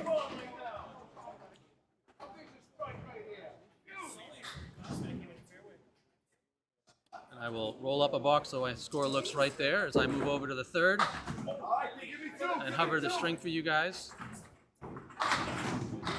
You see a 326 with 5 to go and a 268 with 5 to go. That could be scary. Putting all the pressure on Craig Holbrook here to pull his team back into it. Every pin matters right now. Only the top 4 teams will move forward. Justin Waters fighting to keep his team alive over on 22. Craig starts off heavy. Everything but the 6 pin. He's got a blocker in front of it, flattening out. Charlie Collins also on the head pin, looking at the 2-5. He's got a piece of wood playing helicopter, won't make a difference here. Craig's got 2 in front of this, so to the left of the line should be good. Straight on the line, carries it for him. So he knows better than I would what to do. Has the spare to open the second half. Charlie's off his mark.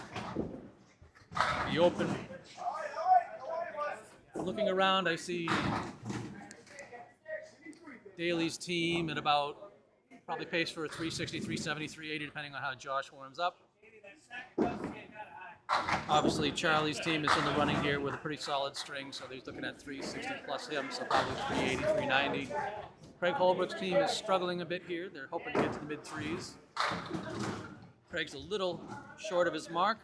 Leaves the four horsemen to the left.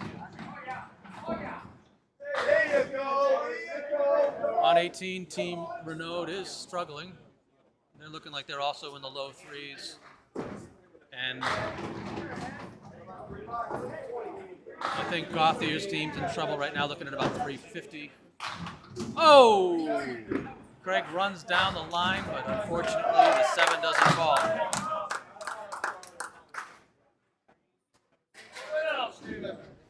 Charlie Collins with a triangle to the right, a little tight. Gives himself a 3-6 pickup for the 10 as he misses the spare.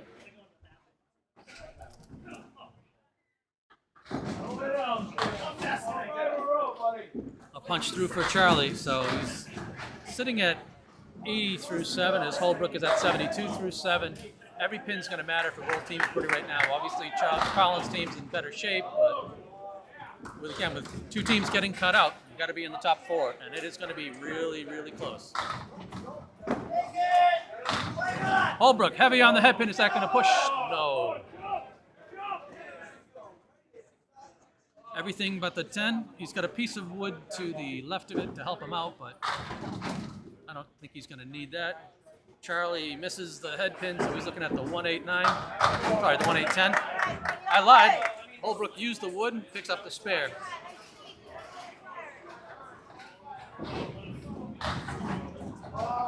So it looks like a 362 for Gauthier's team, a 352, 350, sorry, 351 maybe for Waters' team.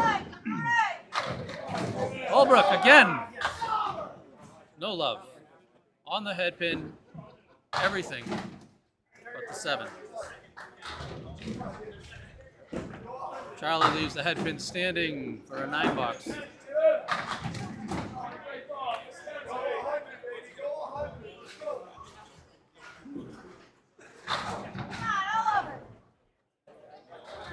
Craig coming alive when it matters. 101 plus the ball through 8.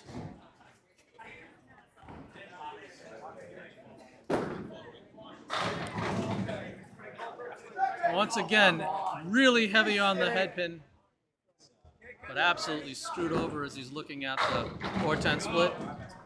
Collins wakes up, dropping the hammer there.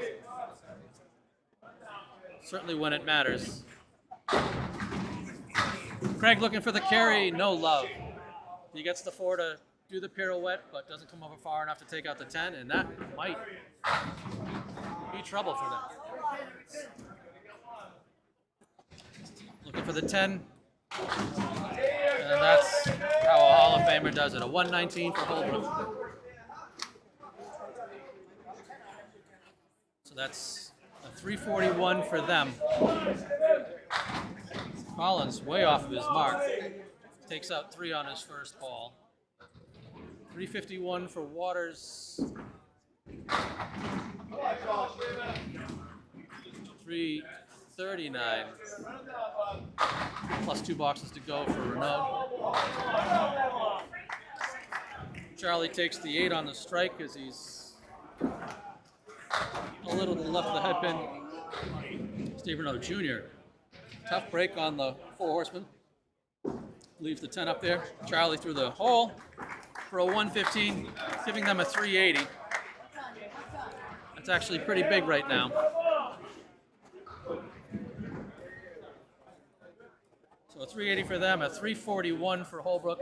It is tight down here. 55, 60, 360 for Daley's team. Wow! That's the kind of strike that knocks other people out of the tournament there.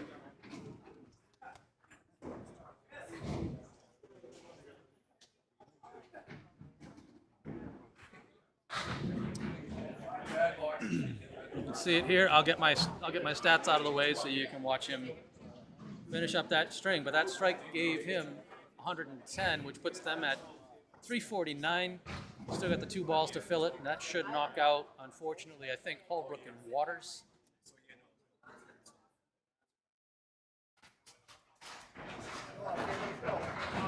brings us down to 4 teams and just 2 strings to go.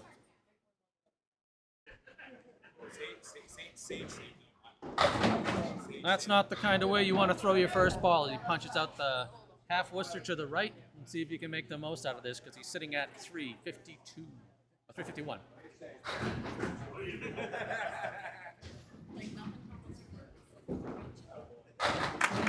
There we go. 7 box for the 117. That's 56. So 356. I think Holbrook and Waters are done with that, unfortunately. And I'll look to see which 2 teams are going to be bowling in front of me next.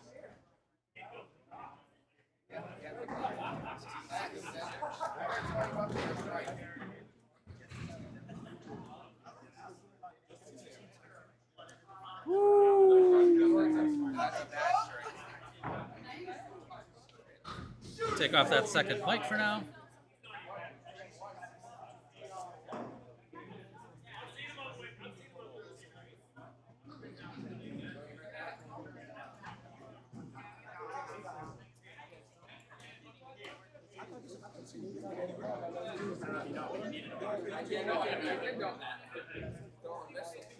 I make it easy on myself, though, too.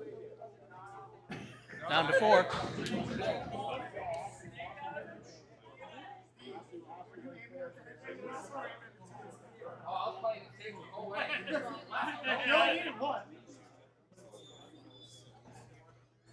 you, bud. I'll see you soon. Yeah. What? No, I gotta go. I gotta get sport, but it's 1:30. There's Justin Waters running by on his way home, unfortunately. Tough tournament as we're down to 4 people. And again, first place. Did I not take Nardone Strikeville? Oh, yeah, I see you. Sorry about that, Corey. Yep, I caught it late. Takes me a bit sometimes. It's fun when you're watching 6 lanes. You tend to miss the occasional fill. But 4 to go. Let's see which lanes they're taking, and let's see who I got in front of me. Looks like I got Steve Renaud Sr.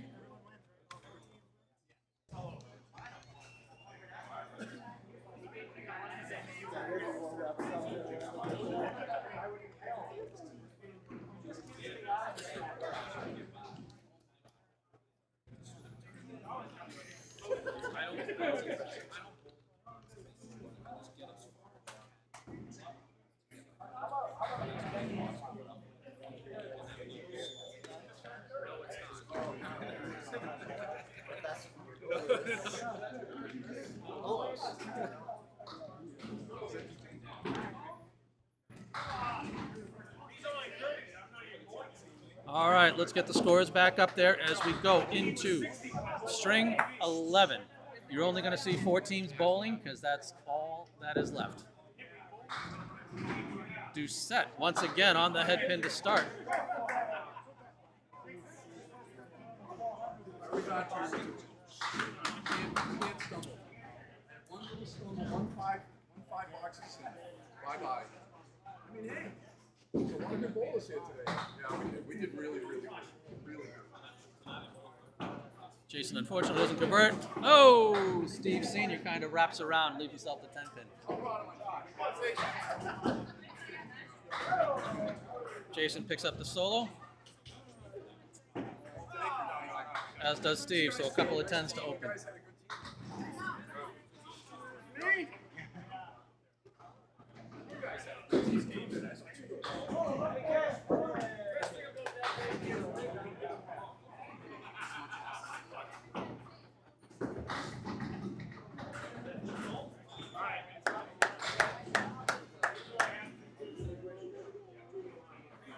So Doucette in with a baby split, leaving the 2-7.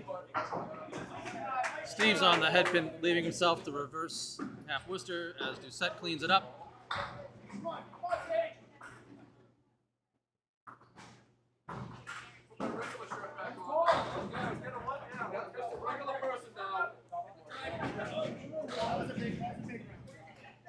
I may have to break and restart my stream, thanks to Bob Lee, telling me that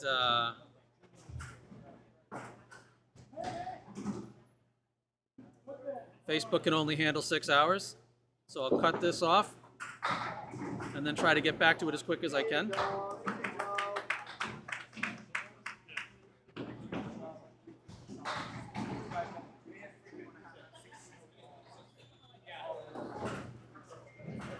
Hopefully they're both alive.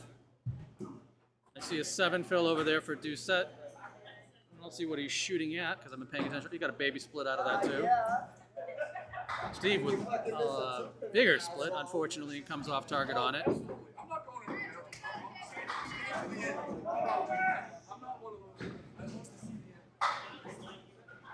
Jason misses both balls after that. Sits there with a 7 box. Steve comes back. 27 after 3. All right. Hopefully my streams are back to life.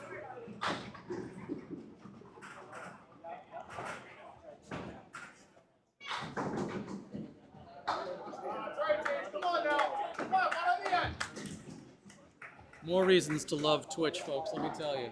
Doucette, everything but the 7 pin over there. I hate having to sit here and work with all of this stuff while it's going on. Sounds like a nice spare over there for Doucette.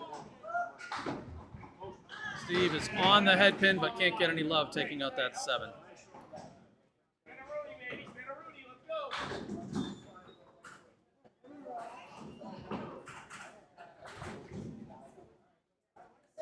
It looks like it's alive on Facebook, but I can't tell.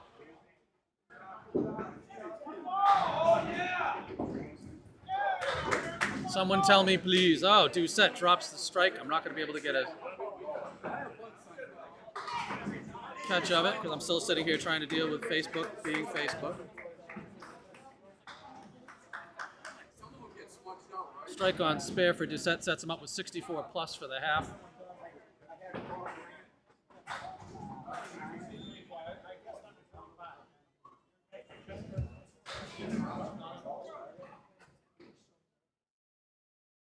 All right, hopefully we're back. And I'll try to get my eyes on the stream at the same time so I can see it. Tough start by Steve Sr. Sitting there with just 44 after 5.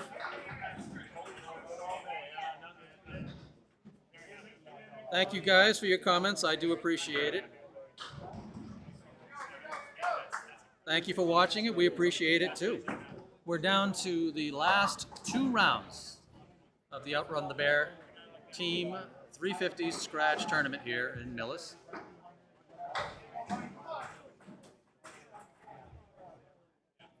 After this string, the stronger 2 teams move on, the weaker 2 teams are done. First place is $3,000. So we'll see how that goes. Mike just off the head pin, but look at this. You know, sometimes, wow. And then Denny Harris on the other side getting everything but the back row. So, interesting. Corey Packard showing us what happens when you actually hit the head pin. So he punches out, looking at the 2, 3, 6, 10 as Mike struggles to hit the head pin and pick up the spare.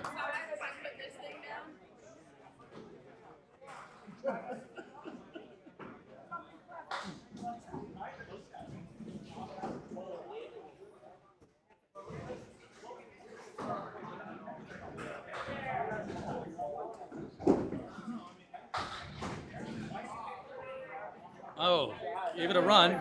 Picked up the 2, 3, and the 6, but not the 10. And Mike, it's always easier on the 3rd ball. Picks up the 10. That should have been the spare. Corey just to the right side of the 10 pin, so he'll settle for a 9. Nobody really jumping out to anything big to start here. Competitions like this, just gotta tip your cap, be happy with it. Mike off the head pin actually punches out the 2, 4, 5, and 9. So he's got the 4 horsemen to the right and the 7 and 8 trailing on the opposite side. Corey, big ball on the head pin, but kind of deflected off to the side, didn't quite drive through it, so he's looking at the 5-9 for a spare. Mike, once again, just off the head pin, and gets everything but the head pin.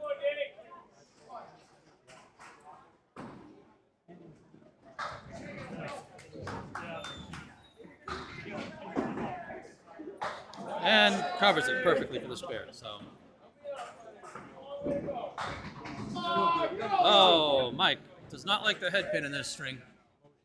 But, you know, your 11th string into the day, things are going to get a little tight and cranky. And not just the bowler, not the bowler, but everybody else around you. See if you can get back on track here. Oh, that ball looks nuts on this side. You should be taking notes, Rob. So he's left with a 4 horse to the right. Nice try, Phil. Corey on the fill. Rides in good to the head pin, but a little light. Leaves himself with an ugly split. So looking at the 7, 9, 10. But still a 7 fill. Micah unfortunately takes out the front 3 of the 4 on the horse, leaving himself the 10. Looking at the wood, Corey's going to try to see if he can probably come to the left side of the pin that's over to the right, kick over into the 7. Oh! Pretty much exactly where I thought it would have to be.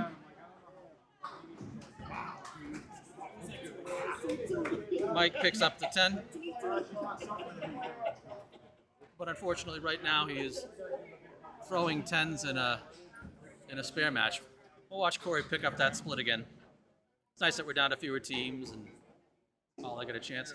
Mike's ball's coming in. He's on the head pin, but it's light. So it kind of wraps around ugly, leaves him the cluster to the left and the 10 over to the right. Just dropping the 4. Corey on the fill. Solid on the head pin. Is it going to push? Almost. Big 9 drop. Mike's just off his mark. Looking at the 2-5 to pick up for the 10. Unfortunately, no spare for him. Corey's just got the solo 7 on the end. No wood. Dead on.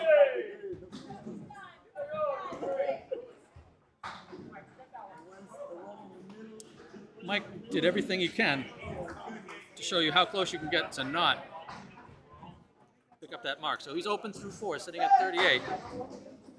Josh Daley throwing on 18.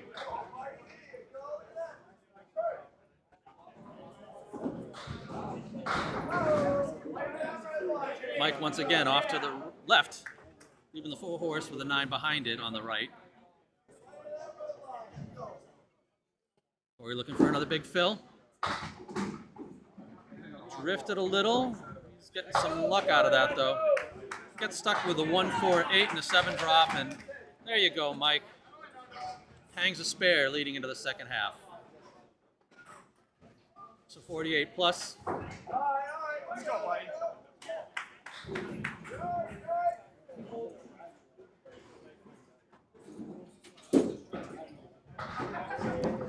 Oh, Corey.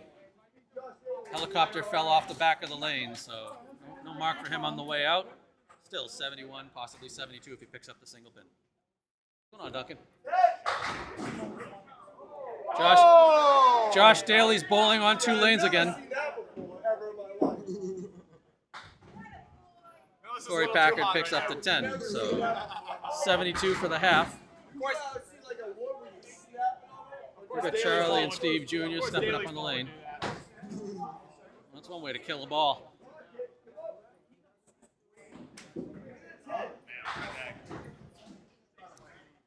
Craig run away?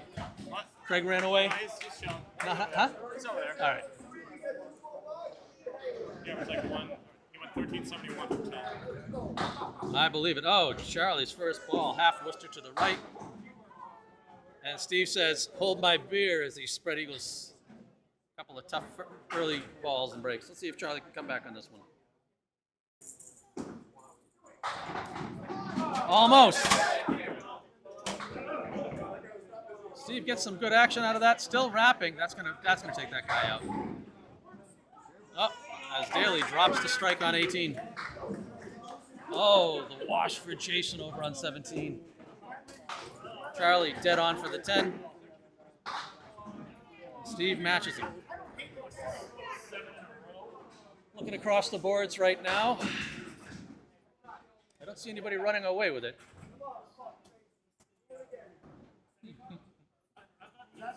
It's all tight. As you can see here, Charlie's team is a slight edge, but they got 2 marks to fill. That's in heavy. Gets away with it, everything but the 10. Steve Jr. unfortunately looks like he was going to get away with it, but left him with the 4, 5, 7 and no wood to work with. So he's going to try to kick this 4 into the 7 and off the wall. And hopefully comes back as Charlie picks up the spare. Nope, you got the 4, 7 a little too full. So now he's just looking at the 5 pin to pick up the 10. Daley leaves a spare hanging. Steve Jr. comes up a bit short, so settles for the 9. So 67 and 68 and 50 over there. So things are tight. 51 hanging. Most of these first halves are pretty close. Looked like Charlie was a bit off balance there. Got the head pin, but left himself a split.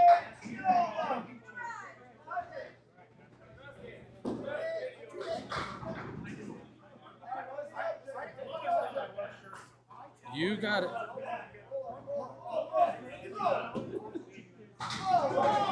Oh, Charlie with a heck of a pickup on the split. So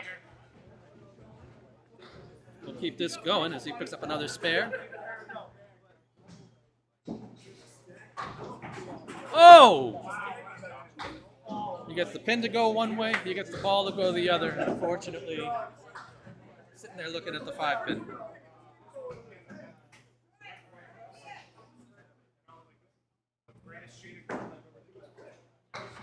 Has to settle for the open 9 box, and the ball's coming back to see him.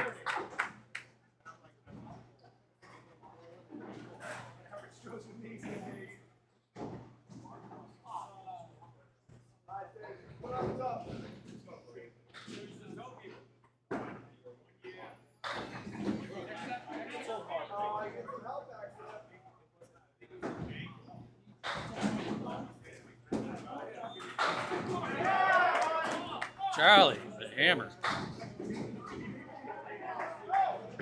Steve on the head pin, but no such love.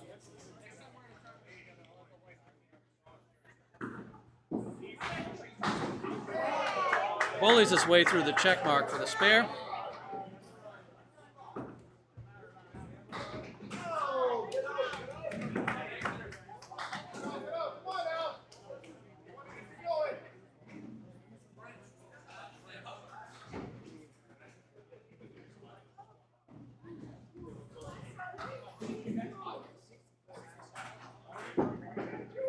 Charlie looking for 2 on the head pin, a little thin. Leaves himself 7, 8, 9. Steve on the fill with a little late action. No push, has to settle for a 9 drop.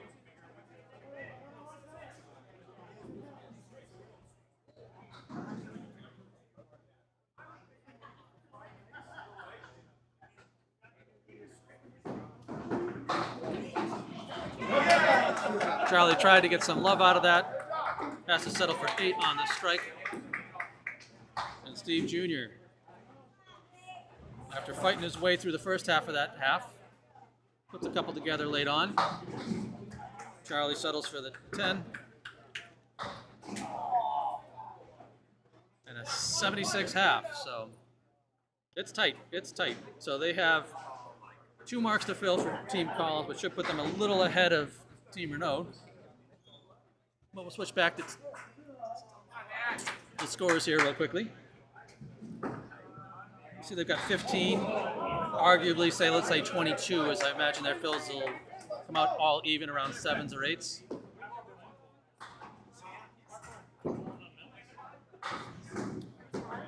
Jason off the head pin with his first ball on his strike. Leaves himself the 4 horsemen to the right. Steve Sr. up, leaves that ball a little too far out, so it just takes out the baby triangle.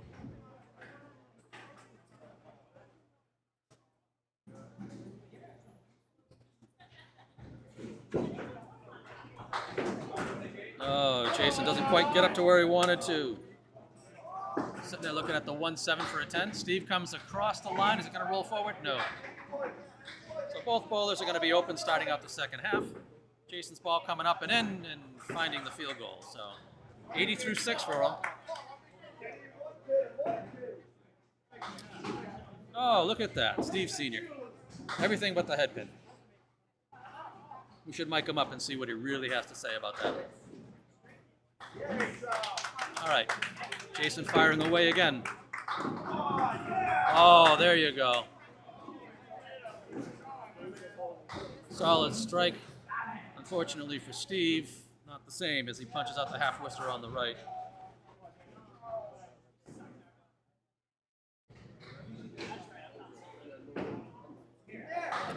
Oh! Gave it a hell of a run on the recovery. Picks up everything but the 10. Quickly steps up to fire away at the 10 pin. And nails it. Always get nervous when somebody gets up there for that next follow-up ball and they're moving a little too quickly. It's like, don't rush yourself. Don't rush yourself. Make sure you get these pins. Big string right here.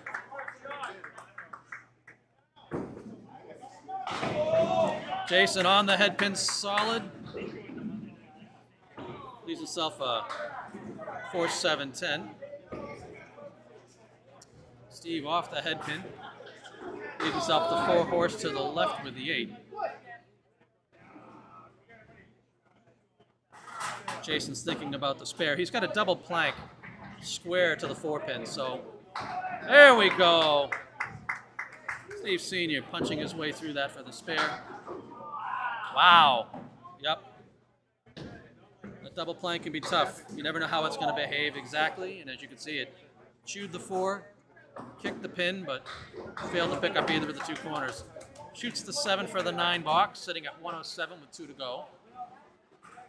Steve Sr. sitting there at 73 plus a ball.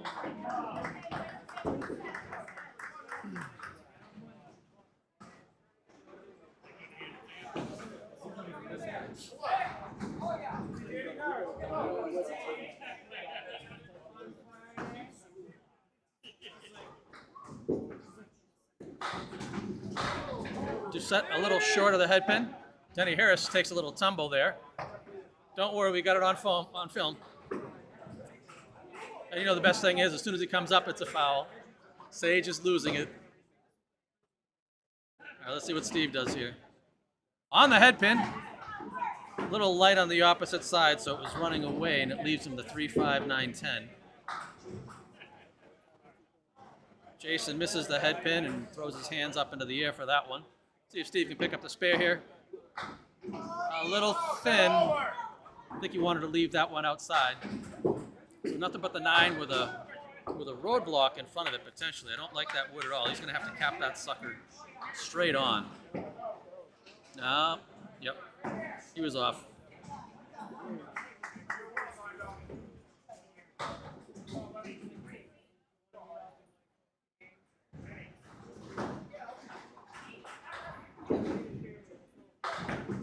Set once again, a little short of the head pin, looking at the 1-2-4 with the 6-10 over on the right.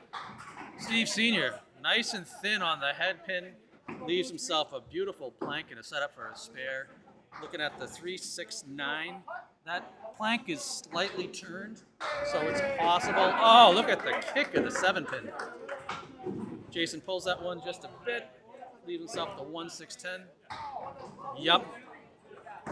I had a feeling that might happen with the way that wood was turned. Steve got a little stiffed there on that one, and unfortunately he's going to settle with the open box and a sub 100 string. 125 for Doucette. Steve leaves the miss there for a 97. I'm sure he doesn't feel good about that, especially knowing that this is coming down to money time. Steve, don't leave me hanging. 11's tough.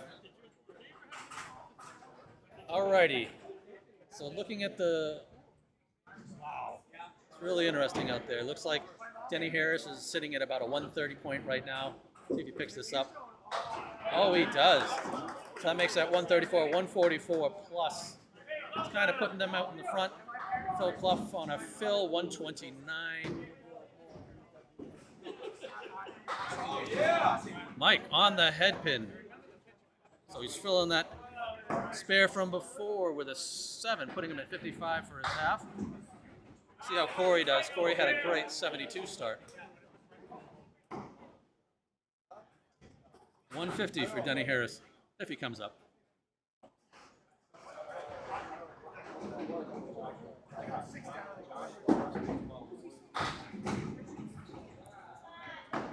Corey gets a little bit of action down there. Everything but the 7. Oh! Mike picks up the spare with a little love off the wall.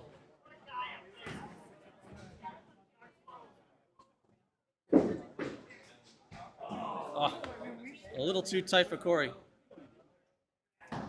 Sitting there shaking his head.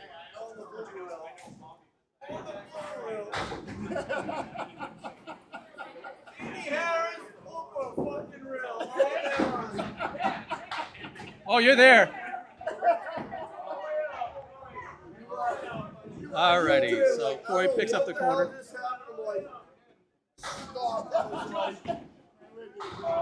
Mikey, big ball on the head pin.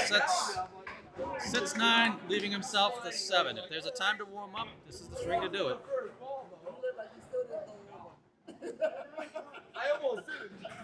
I think my hand went over. That's the funny thing is, that was the first thing when you got up. You're like, foul.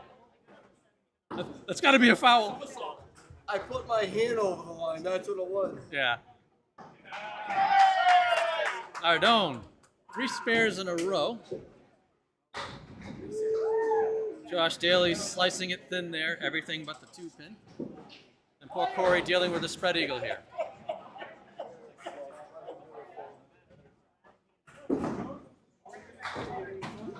Pings away a pair of them. Looking at the 2, 3, 4, 7. Daley won't be happy with himself, missing that spare.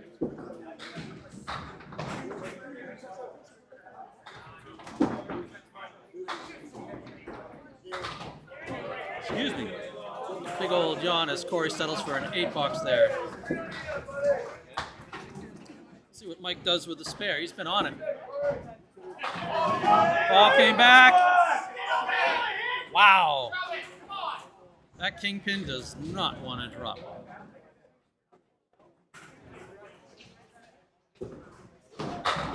Still a solid head pin hit. Daley with another 9-pin drop. Another 9-pin drop for Jason Gauthier. That one seemed tight, and it was. Takes out the left side. So the 1-5, everything over to the right, still standing. Daley picks up the spare. Mike somehow finds the gap just off the 5-pin between the wood, but not enough to kick it back for him. So he's going to be open here as well.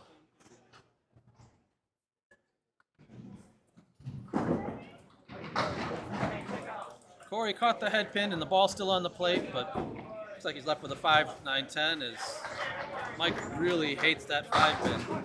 5-pin really is the lane's way of saying, of pegging you the finger. Let's see if Corey can clean this up for a 10.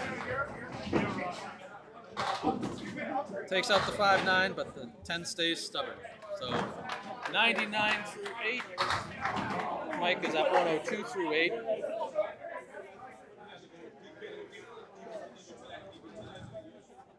We'll be down to 2 teams at the end of this string.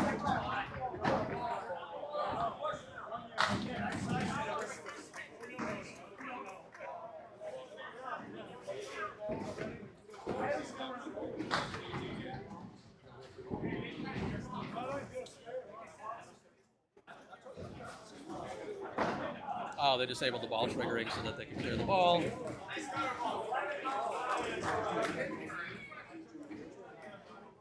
Just did it too soon. I've done that many times with these Outrun. There we go. Mikey throwing strikes when they matter.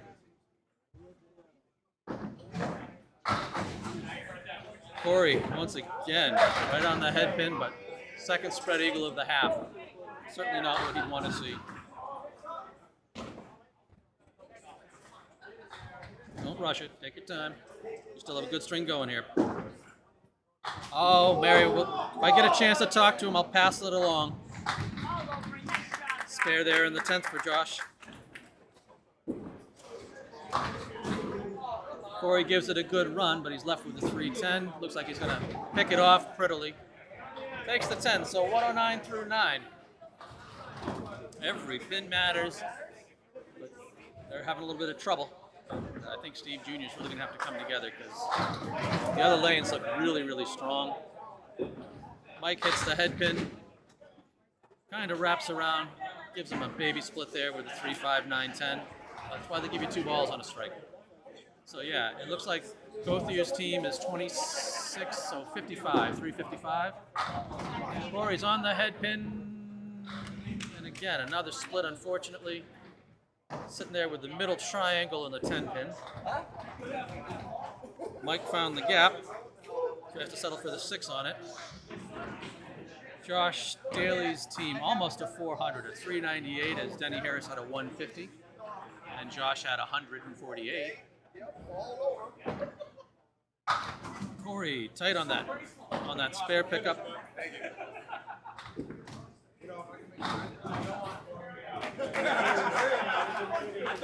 Mike takes out 3 of the 4 for a 127. So 355 looks like that's the killer point right now. Corey leaves the 8 open. So to get to 355,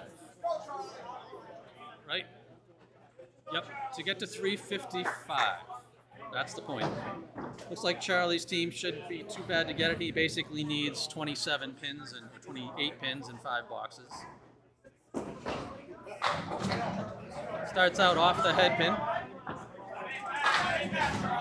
Steve Jr. fills that spare with a 9. He's got his work cut out for him. So they're sitting at 280, so he's going to need a 76 half. But as Collins comes in, means he's also going to have to beat his opponent that he's bowling next to. So 355 is the low team, and that's Jason Gauthier's team. See Collins here on the fill. Off the mark, but still takes out 8. Steve Jr. also off the mark, but that's 6. So we may be looking at Collins and Daley going into the final 2 at this rate.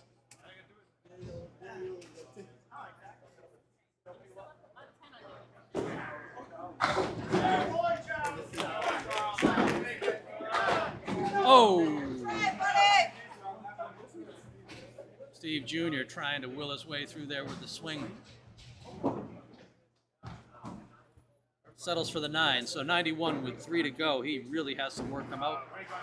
He's got to get ahead of Collins, which right now is sitting there plus 51 and a ball. Oh!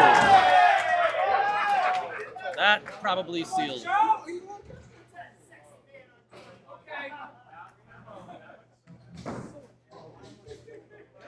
So 114 makes it 124 plus. Junior goes ahead and tries to match it. Punches the head pin hard. He's got the left wing in the 3 pin, so 2, 3, 4, 7. He's got a piece of wood he could possibly deflect off of. Sure gives it a shot, but unfortunately the 2 doesn't go. And that is another 9 box for him, so 100. Oh, thank you very much. I'm sorry about that, Kevin. Sitting there trying to watch and see where everybody stands in the tournament. Missing a button I've got to click. Thank you. Charlie off the target, so he's sitting here with a 1-2-7 to pick up for a spare, but he is working on a strike, so is that going to go the other way? It fell away from him for Junior. Everything but the 7. Charlie lighting it up. Wow. That's the glory of wood for you in Candlepin, man. I'm telling you, it can help you and it can absolutely make you hate the game all at the same time. So 110 with a box to go. Unfortunately, there's no way they can beat the other team, which would still be for third place at the court. Collins heavy on the head pin. A nice solid 8 fill. So it looks like the last two teams are clearly going to be Collins and Daley.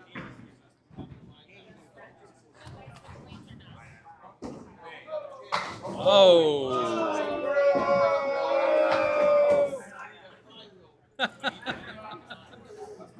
Charlie getting just howled at for not being able to pick up that spare and keep the string going. Settles for a 10 and a 162 string. A 10 from Steve Renaud Jr. 414. So it looks like it's going to be Charlie Collins versus Josh Daley. Their team's going on for the finals. $3,000 on the line. I'll see them coming up here hopefully on 19 and 20. I'll give you the stats for them before we cut over. Go pull the car up off front. Just some crazy bowling going on out here. It's a good time to watch it, and I'm going to get ready for my next score sheet here.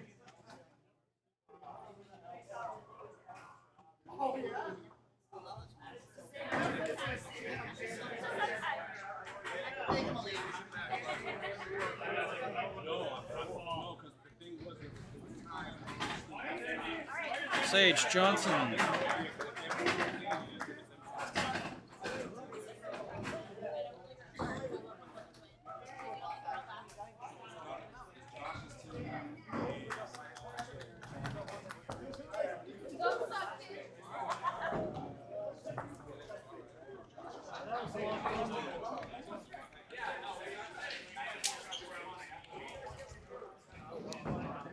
So I believe if I've got everything set up right, there's your setup for all the money. Sage Johnson, Danny Harris, and Josh Daley up against Jason Doucette, Mike Nardone, and Charlie Collins. Again, first place is $3,000. So $1,000 ahead. Everything's sitting on the line right now.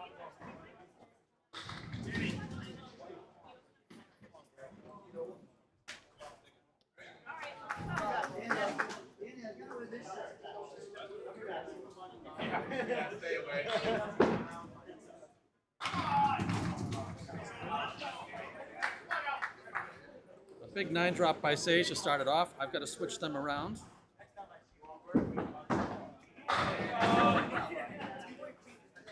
I'll leave it as it is. So if I've got all the scores in the wrong lane, that feels weird. Sage starts it out with a spare. I will fix the names. Give me 1 second. I just want to make sure I get everything right. Doucette just a little off his mark.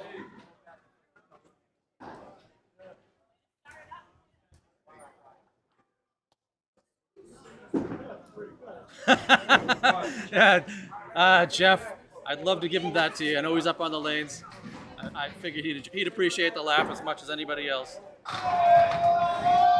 Oh, Sage. Big 9 drop.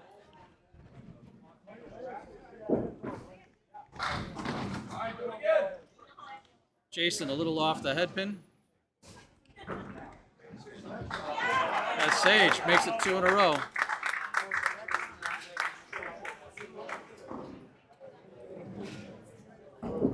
Doucette looking at the 4 horse on the left and hits a little high and unfortunately can't carry the 7 pin.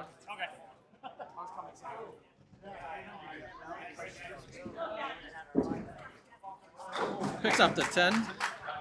Don't mind me, I'm just fixing the names here real quickly and I'll get my string out of the way so I've stopped blocking your bowling.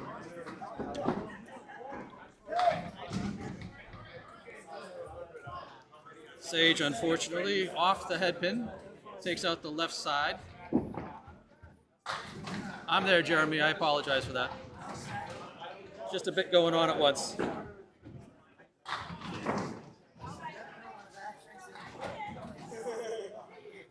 Alrighty. I may be blocking the lanes, but at least the pin cams were able to be seen. Jason's struggling here in the string at the start. Looking at the 1-3-10 to clean it up, and Sage leaves the 1-10 standing.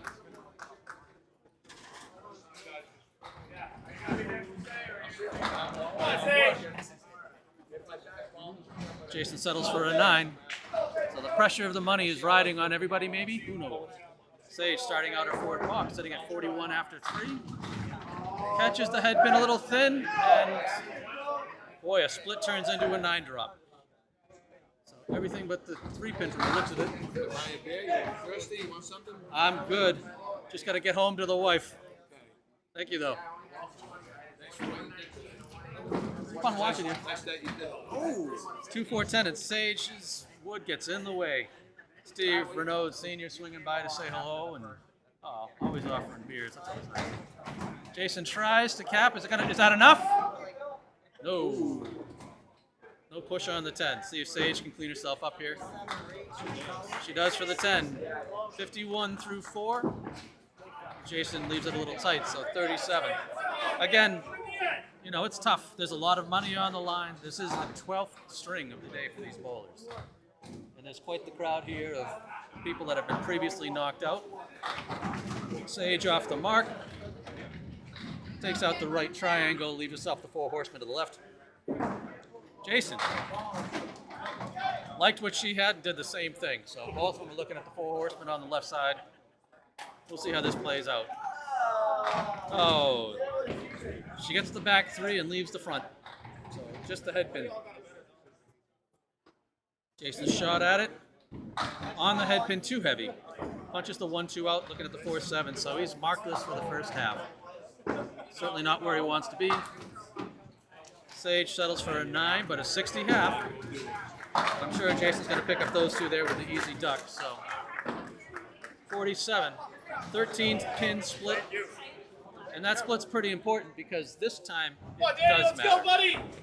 Winner takes 3,000. I think second just gets to cry. No, I'm pretty sure they've got a decent amount of. Do we know what second place payout is? I want to say. Probably do 15, but I don't know. This live? Yeah. Nice. Oh, absolutely, yeah. It's $1,000 for each bowl in the first place. Right. 18? I don't know. Both bowlers are slightly off the head pin. We've got a mirror going on with the front 3 pins in the row. So 1-3-6, at which Danny knocks out the 3-6. 1-2-4, which Mike is right on to spare it up. So opening up with a mark. Danny just needs the head pin and absolutely crushes it. Sage.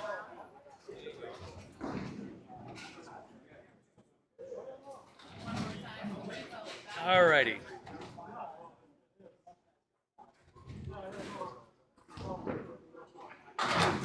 Danny a little heavy, but gets away with it as the pin comes back in, takes out the 2 on the left side. So he's looking at the 3-6-10. Mike misses his mark. Has a hodgepodge of pins down there. He's looking at the 1, 4, 7, 8, 10. Trying to pick this up for a spare. Oh! Danny missed it completely, but Millis gave it back to him. Mike's on the mark, but unfortunately gets everything but the 7 and the 8. He's got a nice plank between them. Cleans it up for a 10. All right, Danny looking for the fill. A little light on the head pin, wraps around and leaves him the diamond on the right.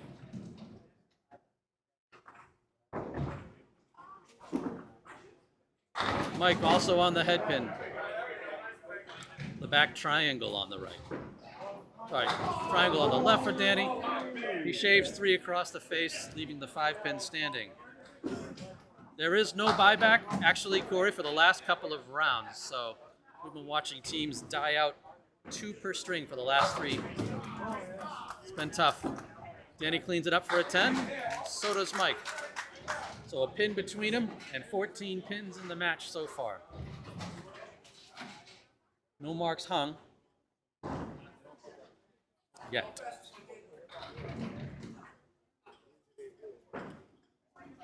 Boom! What a shot, Danny. Danny with an absolute crush on the head pin. Mike's on there. Is he going to get the push? No, it gets braced up. Boy, I tell you, it is a game of millimeters. The difference between a strike and a split. He caps it, it pushes over, and that's going. No! Serious? Wow. Wow. As you could hear, hopefully, everybody's stunned by that didn't get there. Thanks, Corey. I'm sorry about a little gap that we had on Facebook as it timed us out after 6 hours. I didn't know to expect it. Danny, a little off his mark, has to settle for 9 on the strike.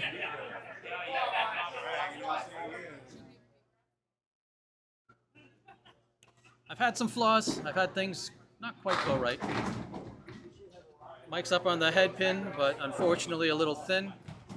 Leaves him with the 2, 4, 5, and 10. Danny finishes up with a 9 box and a 64 half. This looks pretty. Get over there. All day long with that. No love. High 50s and above, that's all I want. That's all I want. High 50s and above. Oh, seriously. Hey. You got it. Mike settles for the 9. I don't ask for too much, you know what I mean?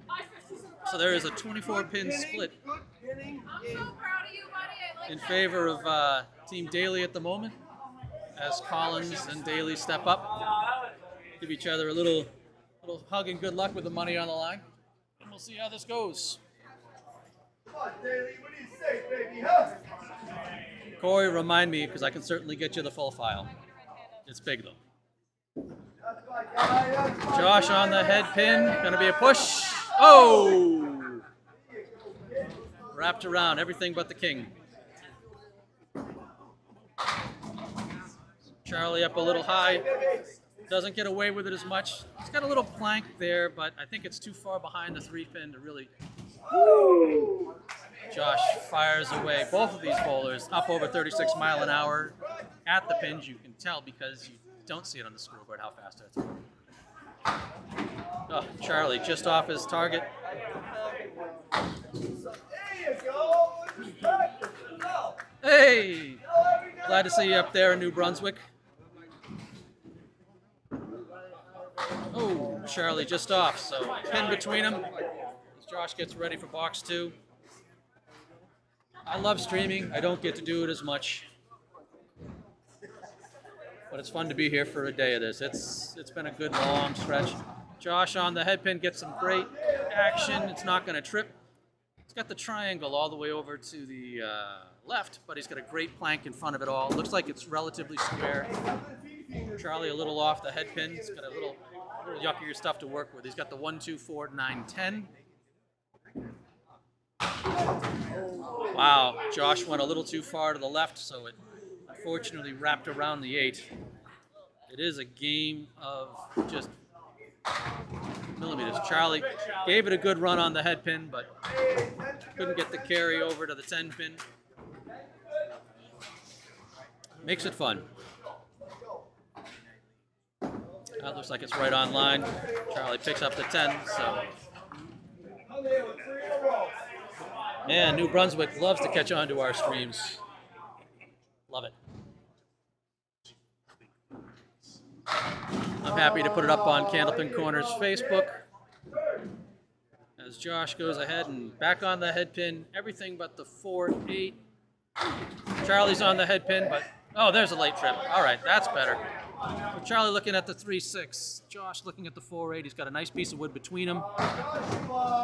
Hits the cap of the wood I wouldn't have expected, but it went for him. Oh, that's in the wrong spot. Charlie off his mark, unfortunately, leaves open the easy spare. Daley's team continues to grow a bit of a lead here. Nope, that ball seemed like it came off him a little early. All right. Josh looking to fill, Charlie looking to warm it up. 26 plus for Daley's team. Well, make that 36 plus. The absolute hammer, Phil. Charlie way off his mark. Oh, double. Beautiful. My hands are cold from doing this all day. See if Charlie can come back and clean this up. Ouch. Hey, Nando. He punches it straight on through, so he's left with the 1, 2, 5, 6, 10 to try to clean this up for some pins. There's a wrap of 3. Hey, Jordan. Thanks, man.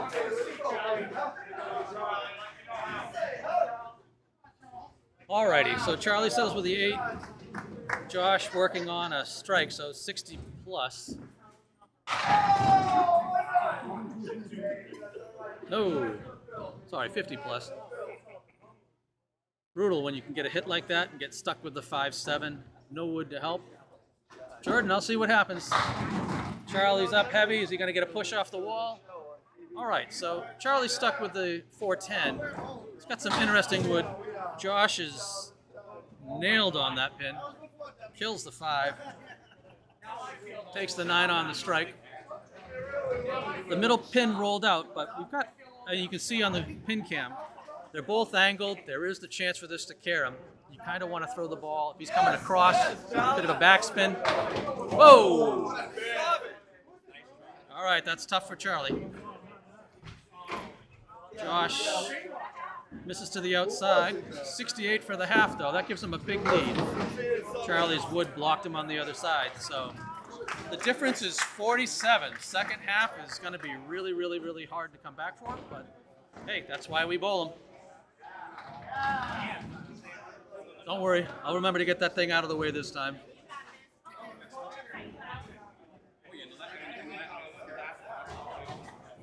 Alrighty, 15 boxes to go, $3,000 on the line in first place. I'm guessing that second place is either $1,500 or $1,700 for the team. Jason with a solid 7 drop on his first ball. Sage, unfortunately, with a lemon drop, knocking out the 6-pin. Jason holds it a bit tight. Sage right back on the cleanup. Not bad, everything but the left triangle. Jason needs this 2-pin. Drills it for the 10.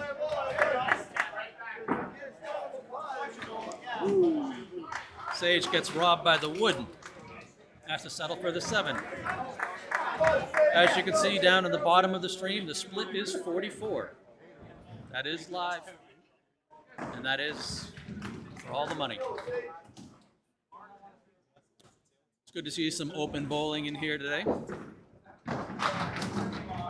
Jason back on the head pin, this time with the other side. Sage also on the head pin, picking up where she left off. So that back left triangle again is staring her in the face. She's got a plank in front of it, which it's tough to tell how that one's going to play for her. Jason finally breaks through and marks it up. Sage does as well, so a pair of spares.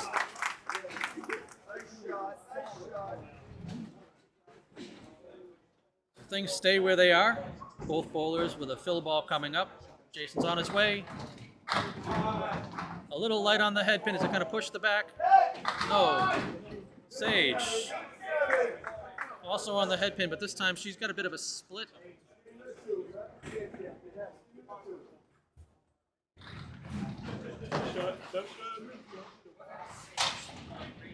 Jason's also got a baby split there, looking at the 2-7-8. Here it goes. A little tight. Sage punches out the 2. Not quite the kick off the wall that you need for that. Every pin matters, though. Jason trying for a half twister. Takes out the front. Sage cleans up her sheet, so the lead's pushed back to 45.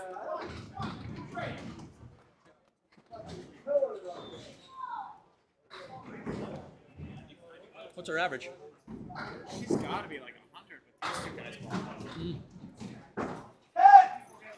Boom on the head pin, but unfortunately the ball just sailed away. Jason, not so lucky as he misses his mark. Jason pops out the 3-5-8. Sage is looking at the 5-8-10. Not a lot of wood to help her. Jason punches out 3 more, so he's got the nicks in there with the 4-7 and the 6 and 10. Sage is down to the 5-10.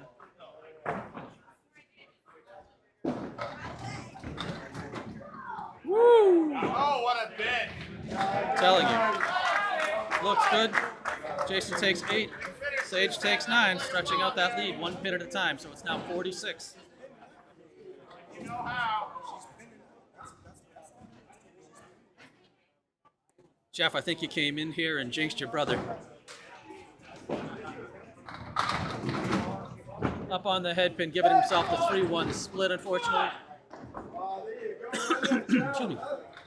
Sage is also up on the head pin, just leaving herself the right wing to clean up. Jason gave it a hell of a run. Sage off of her mark. Still, pins matter.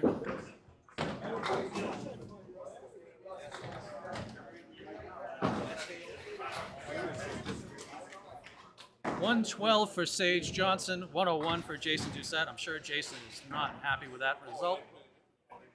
The lead is 45, and each team only has 10 boxes to go to clean this up.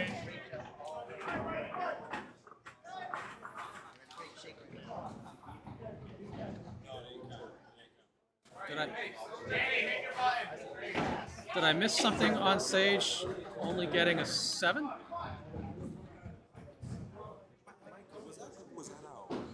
I guess they're saying it was out. For her? She called it, yeah. Okay. She called it late, but she called it. Yep.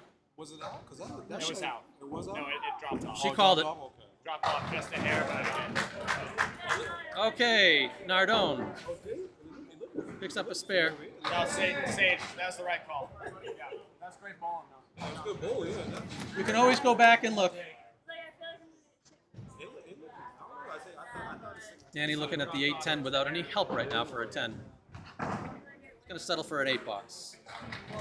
So here's a chance for Team Collins to start to chip into that lead a little bit. So right now it's sitting at 41, plus whatever he fills with. Oh no! Half Worcester on the left, so just 2. So we're down to 39. Danny's on the head pin. Thankfully, the kickback comes over and takes out the 4-pin for him. Move the split. Mike trying to give it a run. Nope, not so lucky. Stuck with the 4, 7, 9, 10. Danny, ouch. Right on the head. Punches it out, leaving the 6-10.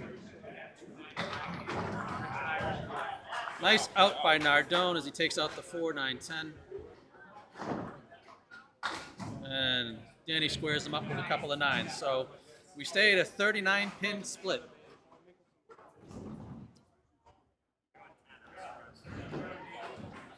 The best part is with Daley and Collins, I mean, either one of them can really go off.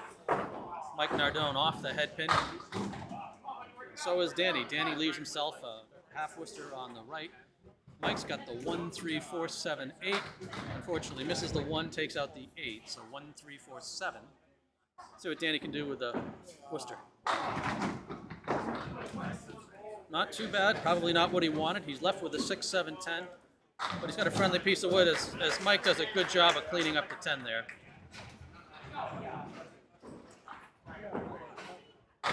Yep. Wow.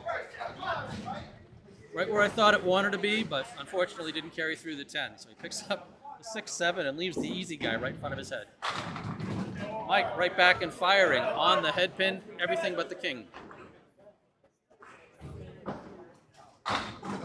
Is that a 1-5? That's a 1-5. Right through. So the mid-Worcester, Mike's doing the best he can, sparing it up. Uh-oh. Good little lift. You do the best you can with something like that, and he really does. He manages to take out 5, only leaving the 2, 9, and 10. He's got a piece of wood bracing the 2. Oh, that was a pretty 10. All right, Mike stepping up to fill his spare. Solid on the head pin, 9. Unless we get some real Millis love on that. Danny's on the head pin as well. The active pin kind of slid off the back deck, so We got a 3-pin for a spare. There it is. And then we got a 4-pin for a spare. Woo! These lanes skinny up on you. Danny wants that ball back, I'm sure. So he's sitting here at 109, possibly 110 if he picks it up. Mike's got a chance to chip a bit into this lead.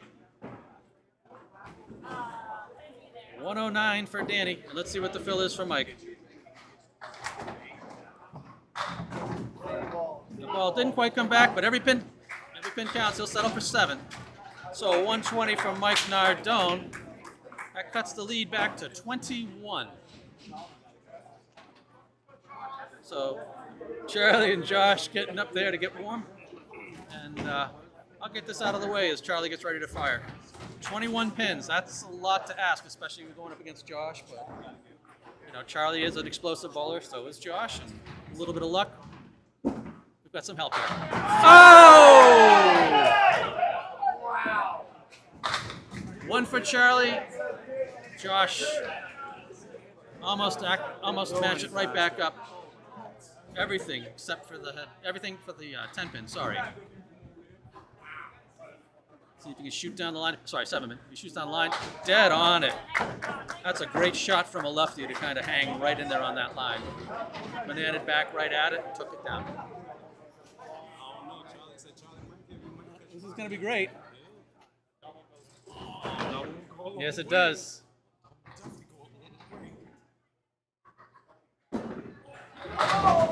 Looking for the double. Straight on and heavy. He's got some decent wood left, but a 5, 6, 10 split. Both going. Daley fills the spare with a strike, giving no room. So Charlie really needs this. Really needs this pickup here. Looks like he can go. I mean, those two pieces are really right on top of each other. He's gonna have to put it right on both pieces of wood, see if it drives it through and cleans this up. Absolutely, Justin. That was a bomb. Oh, wow.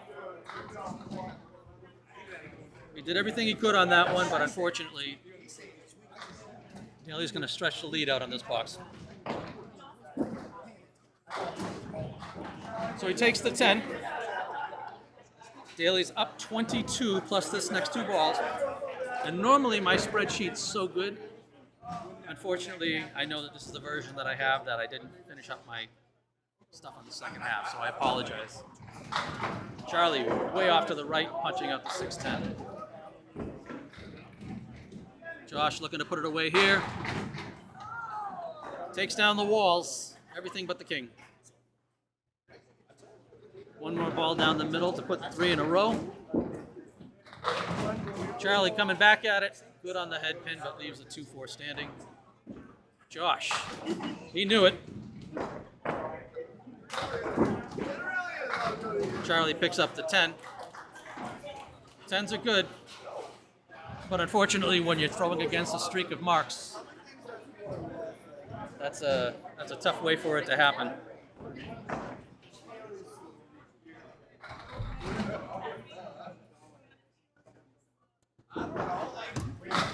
Nope. Charlie pressing maybe a bit. He was off to the right the first time, this time off to Levitt, taking the 4-7. Josh, heavy on the head pin. Is that going to milk it? It's going late. And unfortunately, it looks like it's going to leave him pretty woodless. So a nice 8 fill on the spare. As Charlie comes back and crushes everything except for the 10 pin on that. And I think at this point in time, it's math.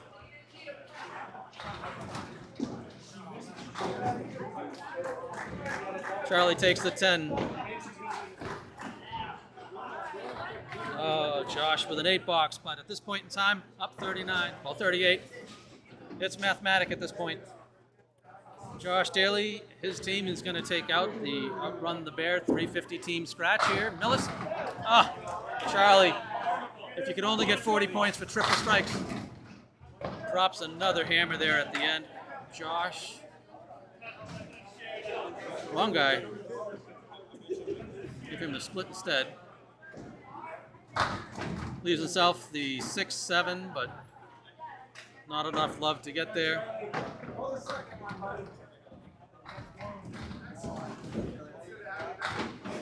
Finishes up with a 10 box for a 144. What a solid string to anchor his team home to win the tournament. Charlie punches out the half Worcester.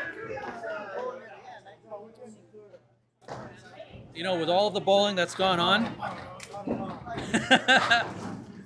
Sean hazing about, Charlie's going to fill that strike with a 6, and that's going to bring us to an end here. I don't know if anybody wants to get up there with a live mic to interview these guys, but Team Daley has taken the tournament with a 363 to Team Collins and a 331 at the end. So that's how it goes for the Outrun the Bear team 350s match, and all the whistles going on. Oh, that's nice enough. See if they're doing any talking over there. Got some hugs going on from the organizers to Josh Daley, and I don't think they're going to come back and do any farewells or anything like that, but I'd like to thank everybody for watching. I appreciated having you here, and I know there's another Outrun the Bear coming up ahead, and hopefully we'll get to see it. But as this one finishes up, that's going to end the match. Amazing bowling all the way through this tournament. It's kind of scary to think that a 363 was all it took to take it at the end. But before I get out of there, there's your final results. There's your final stats. It's a good setup here by these guys. And I'm going to kill my mics. I'm going to call it a day, and I thank everybody for watching. Enjoy the rest of your evening.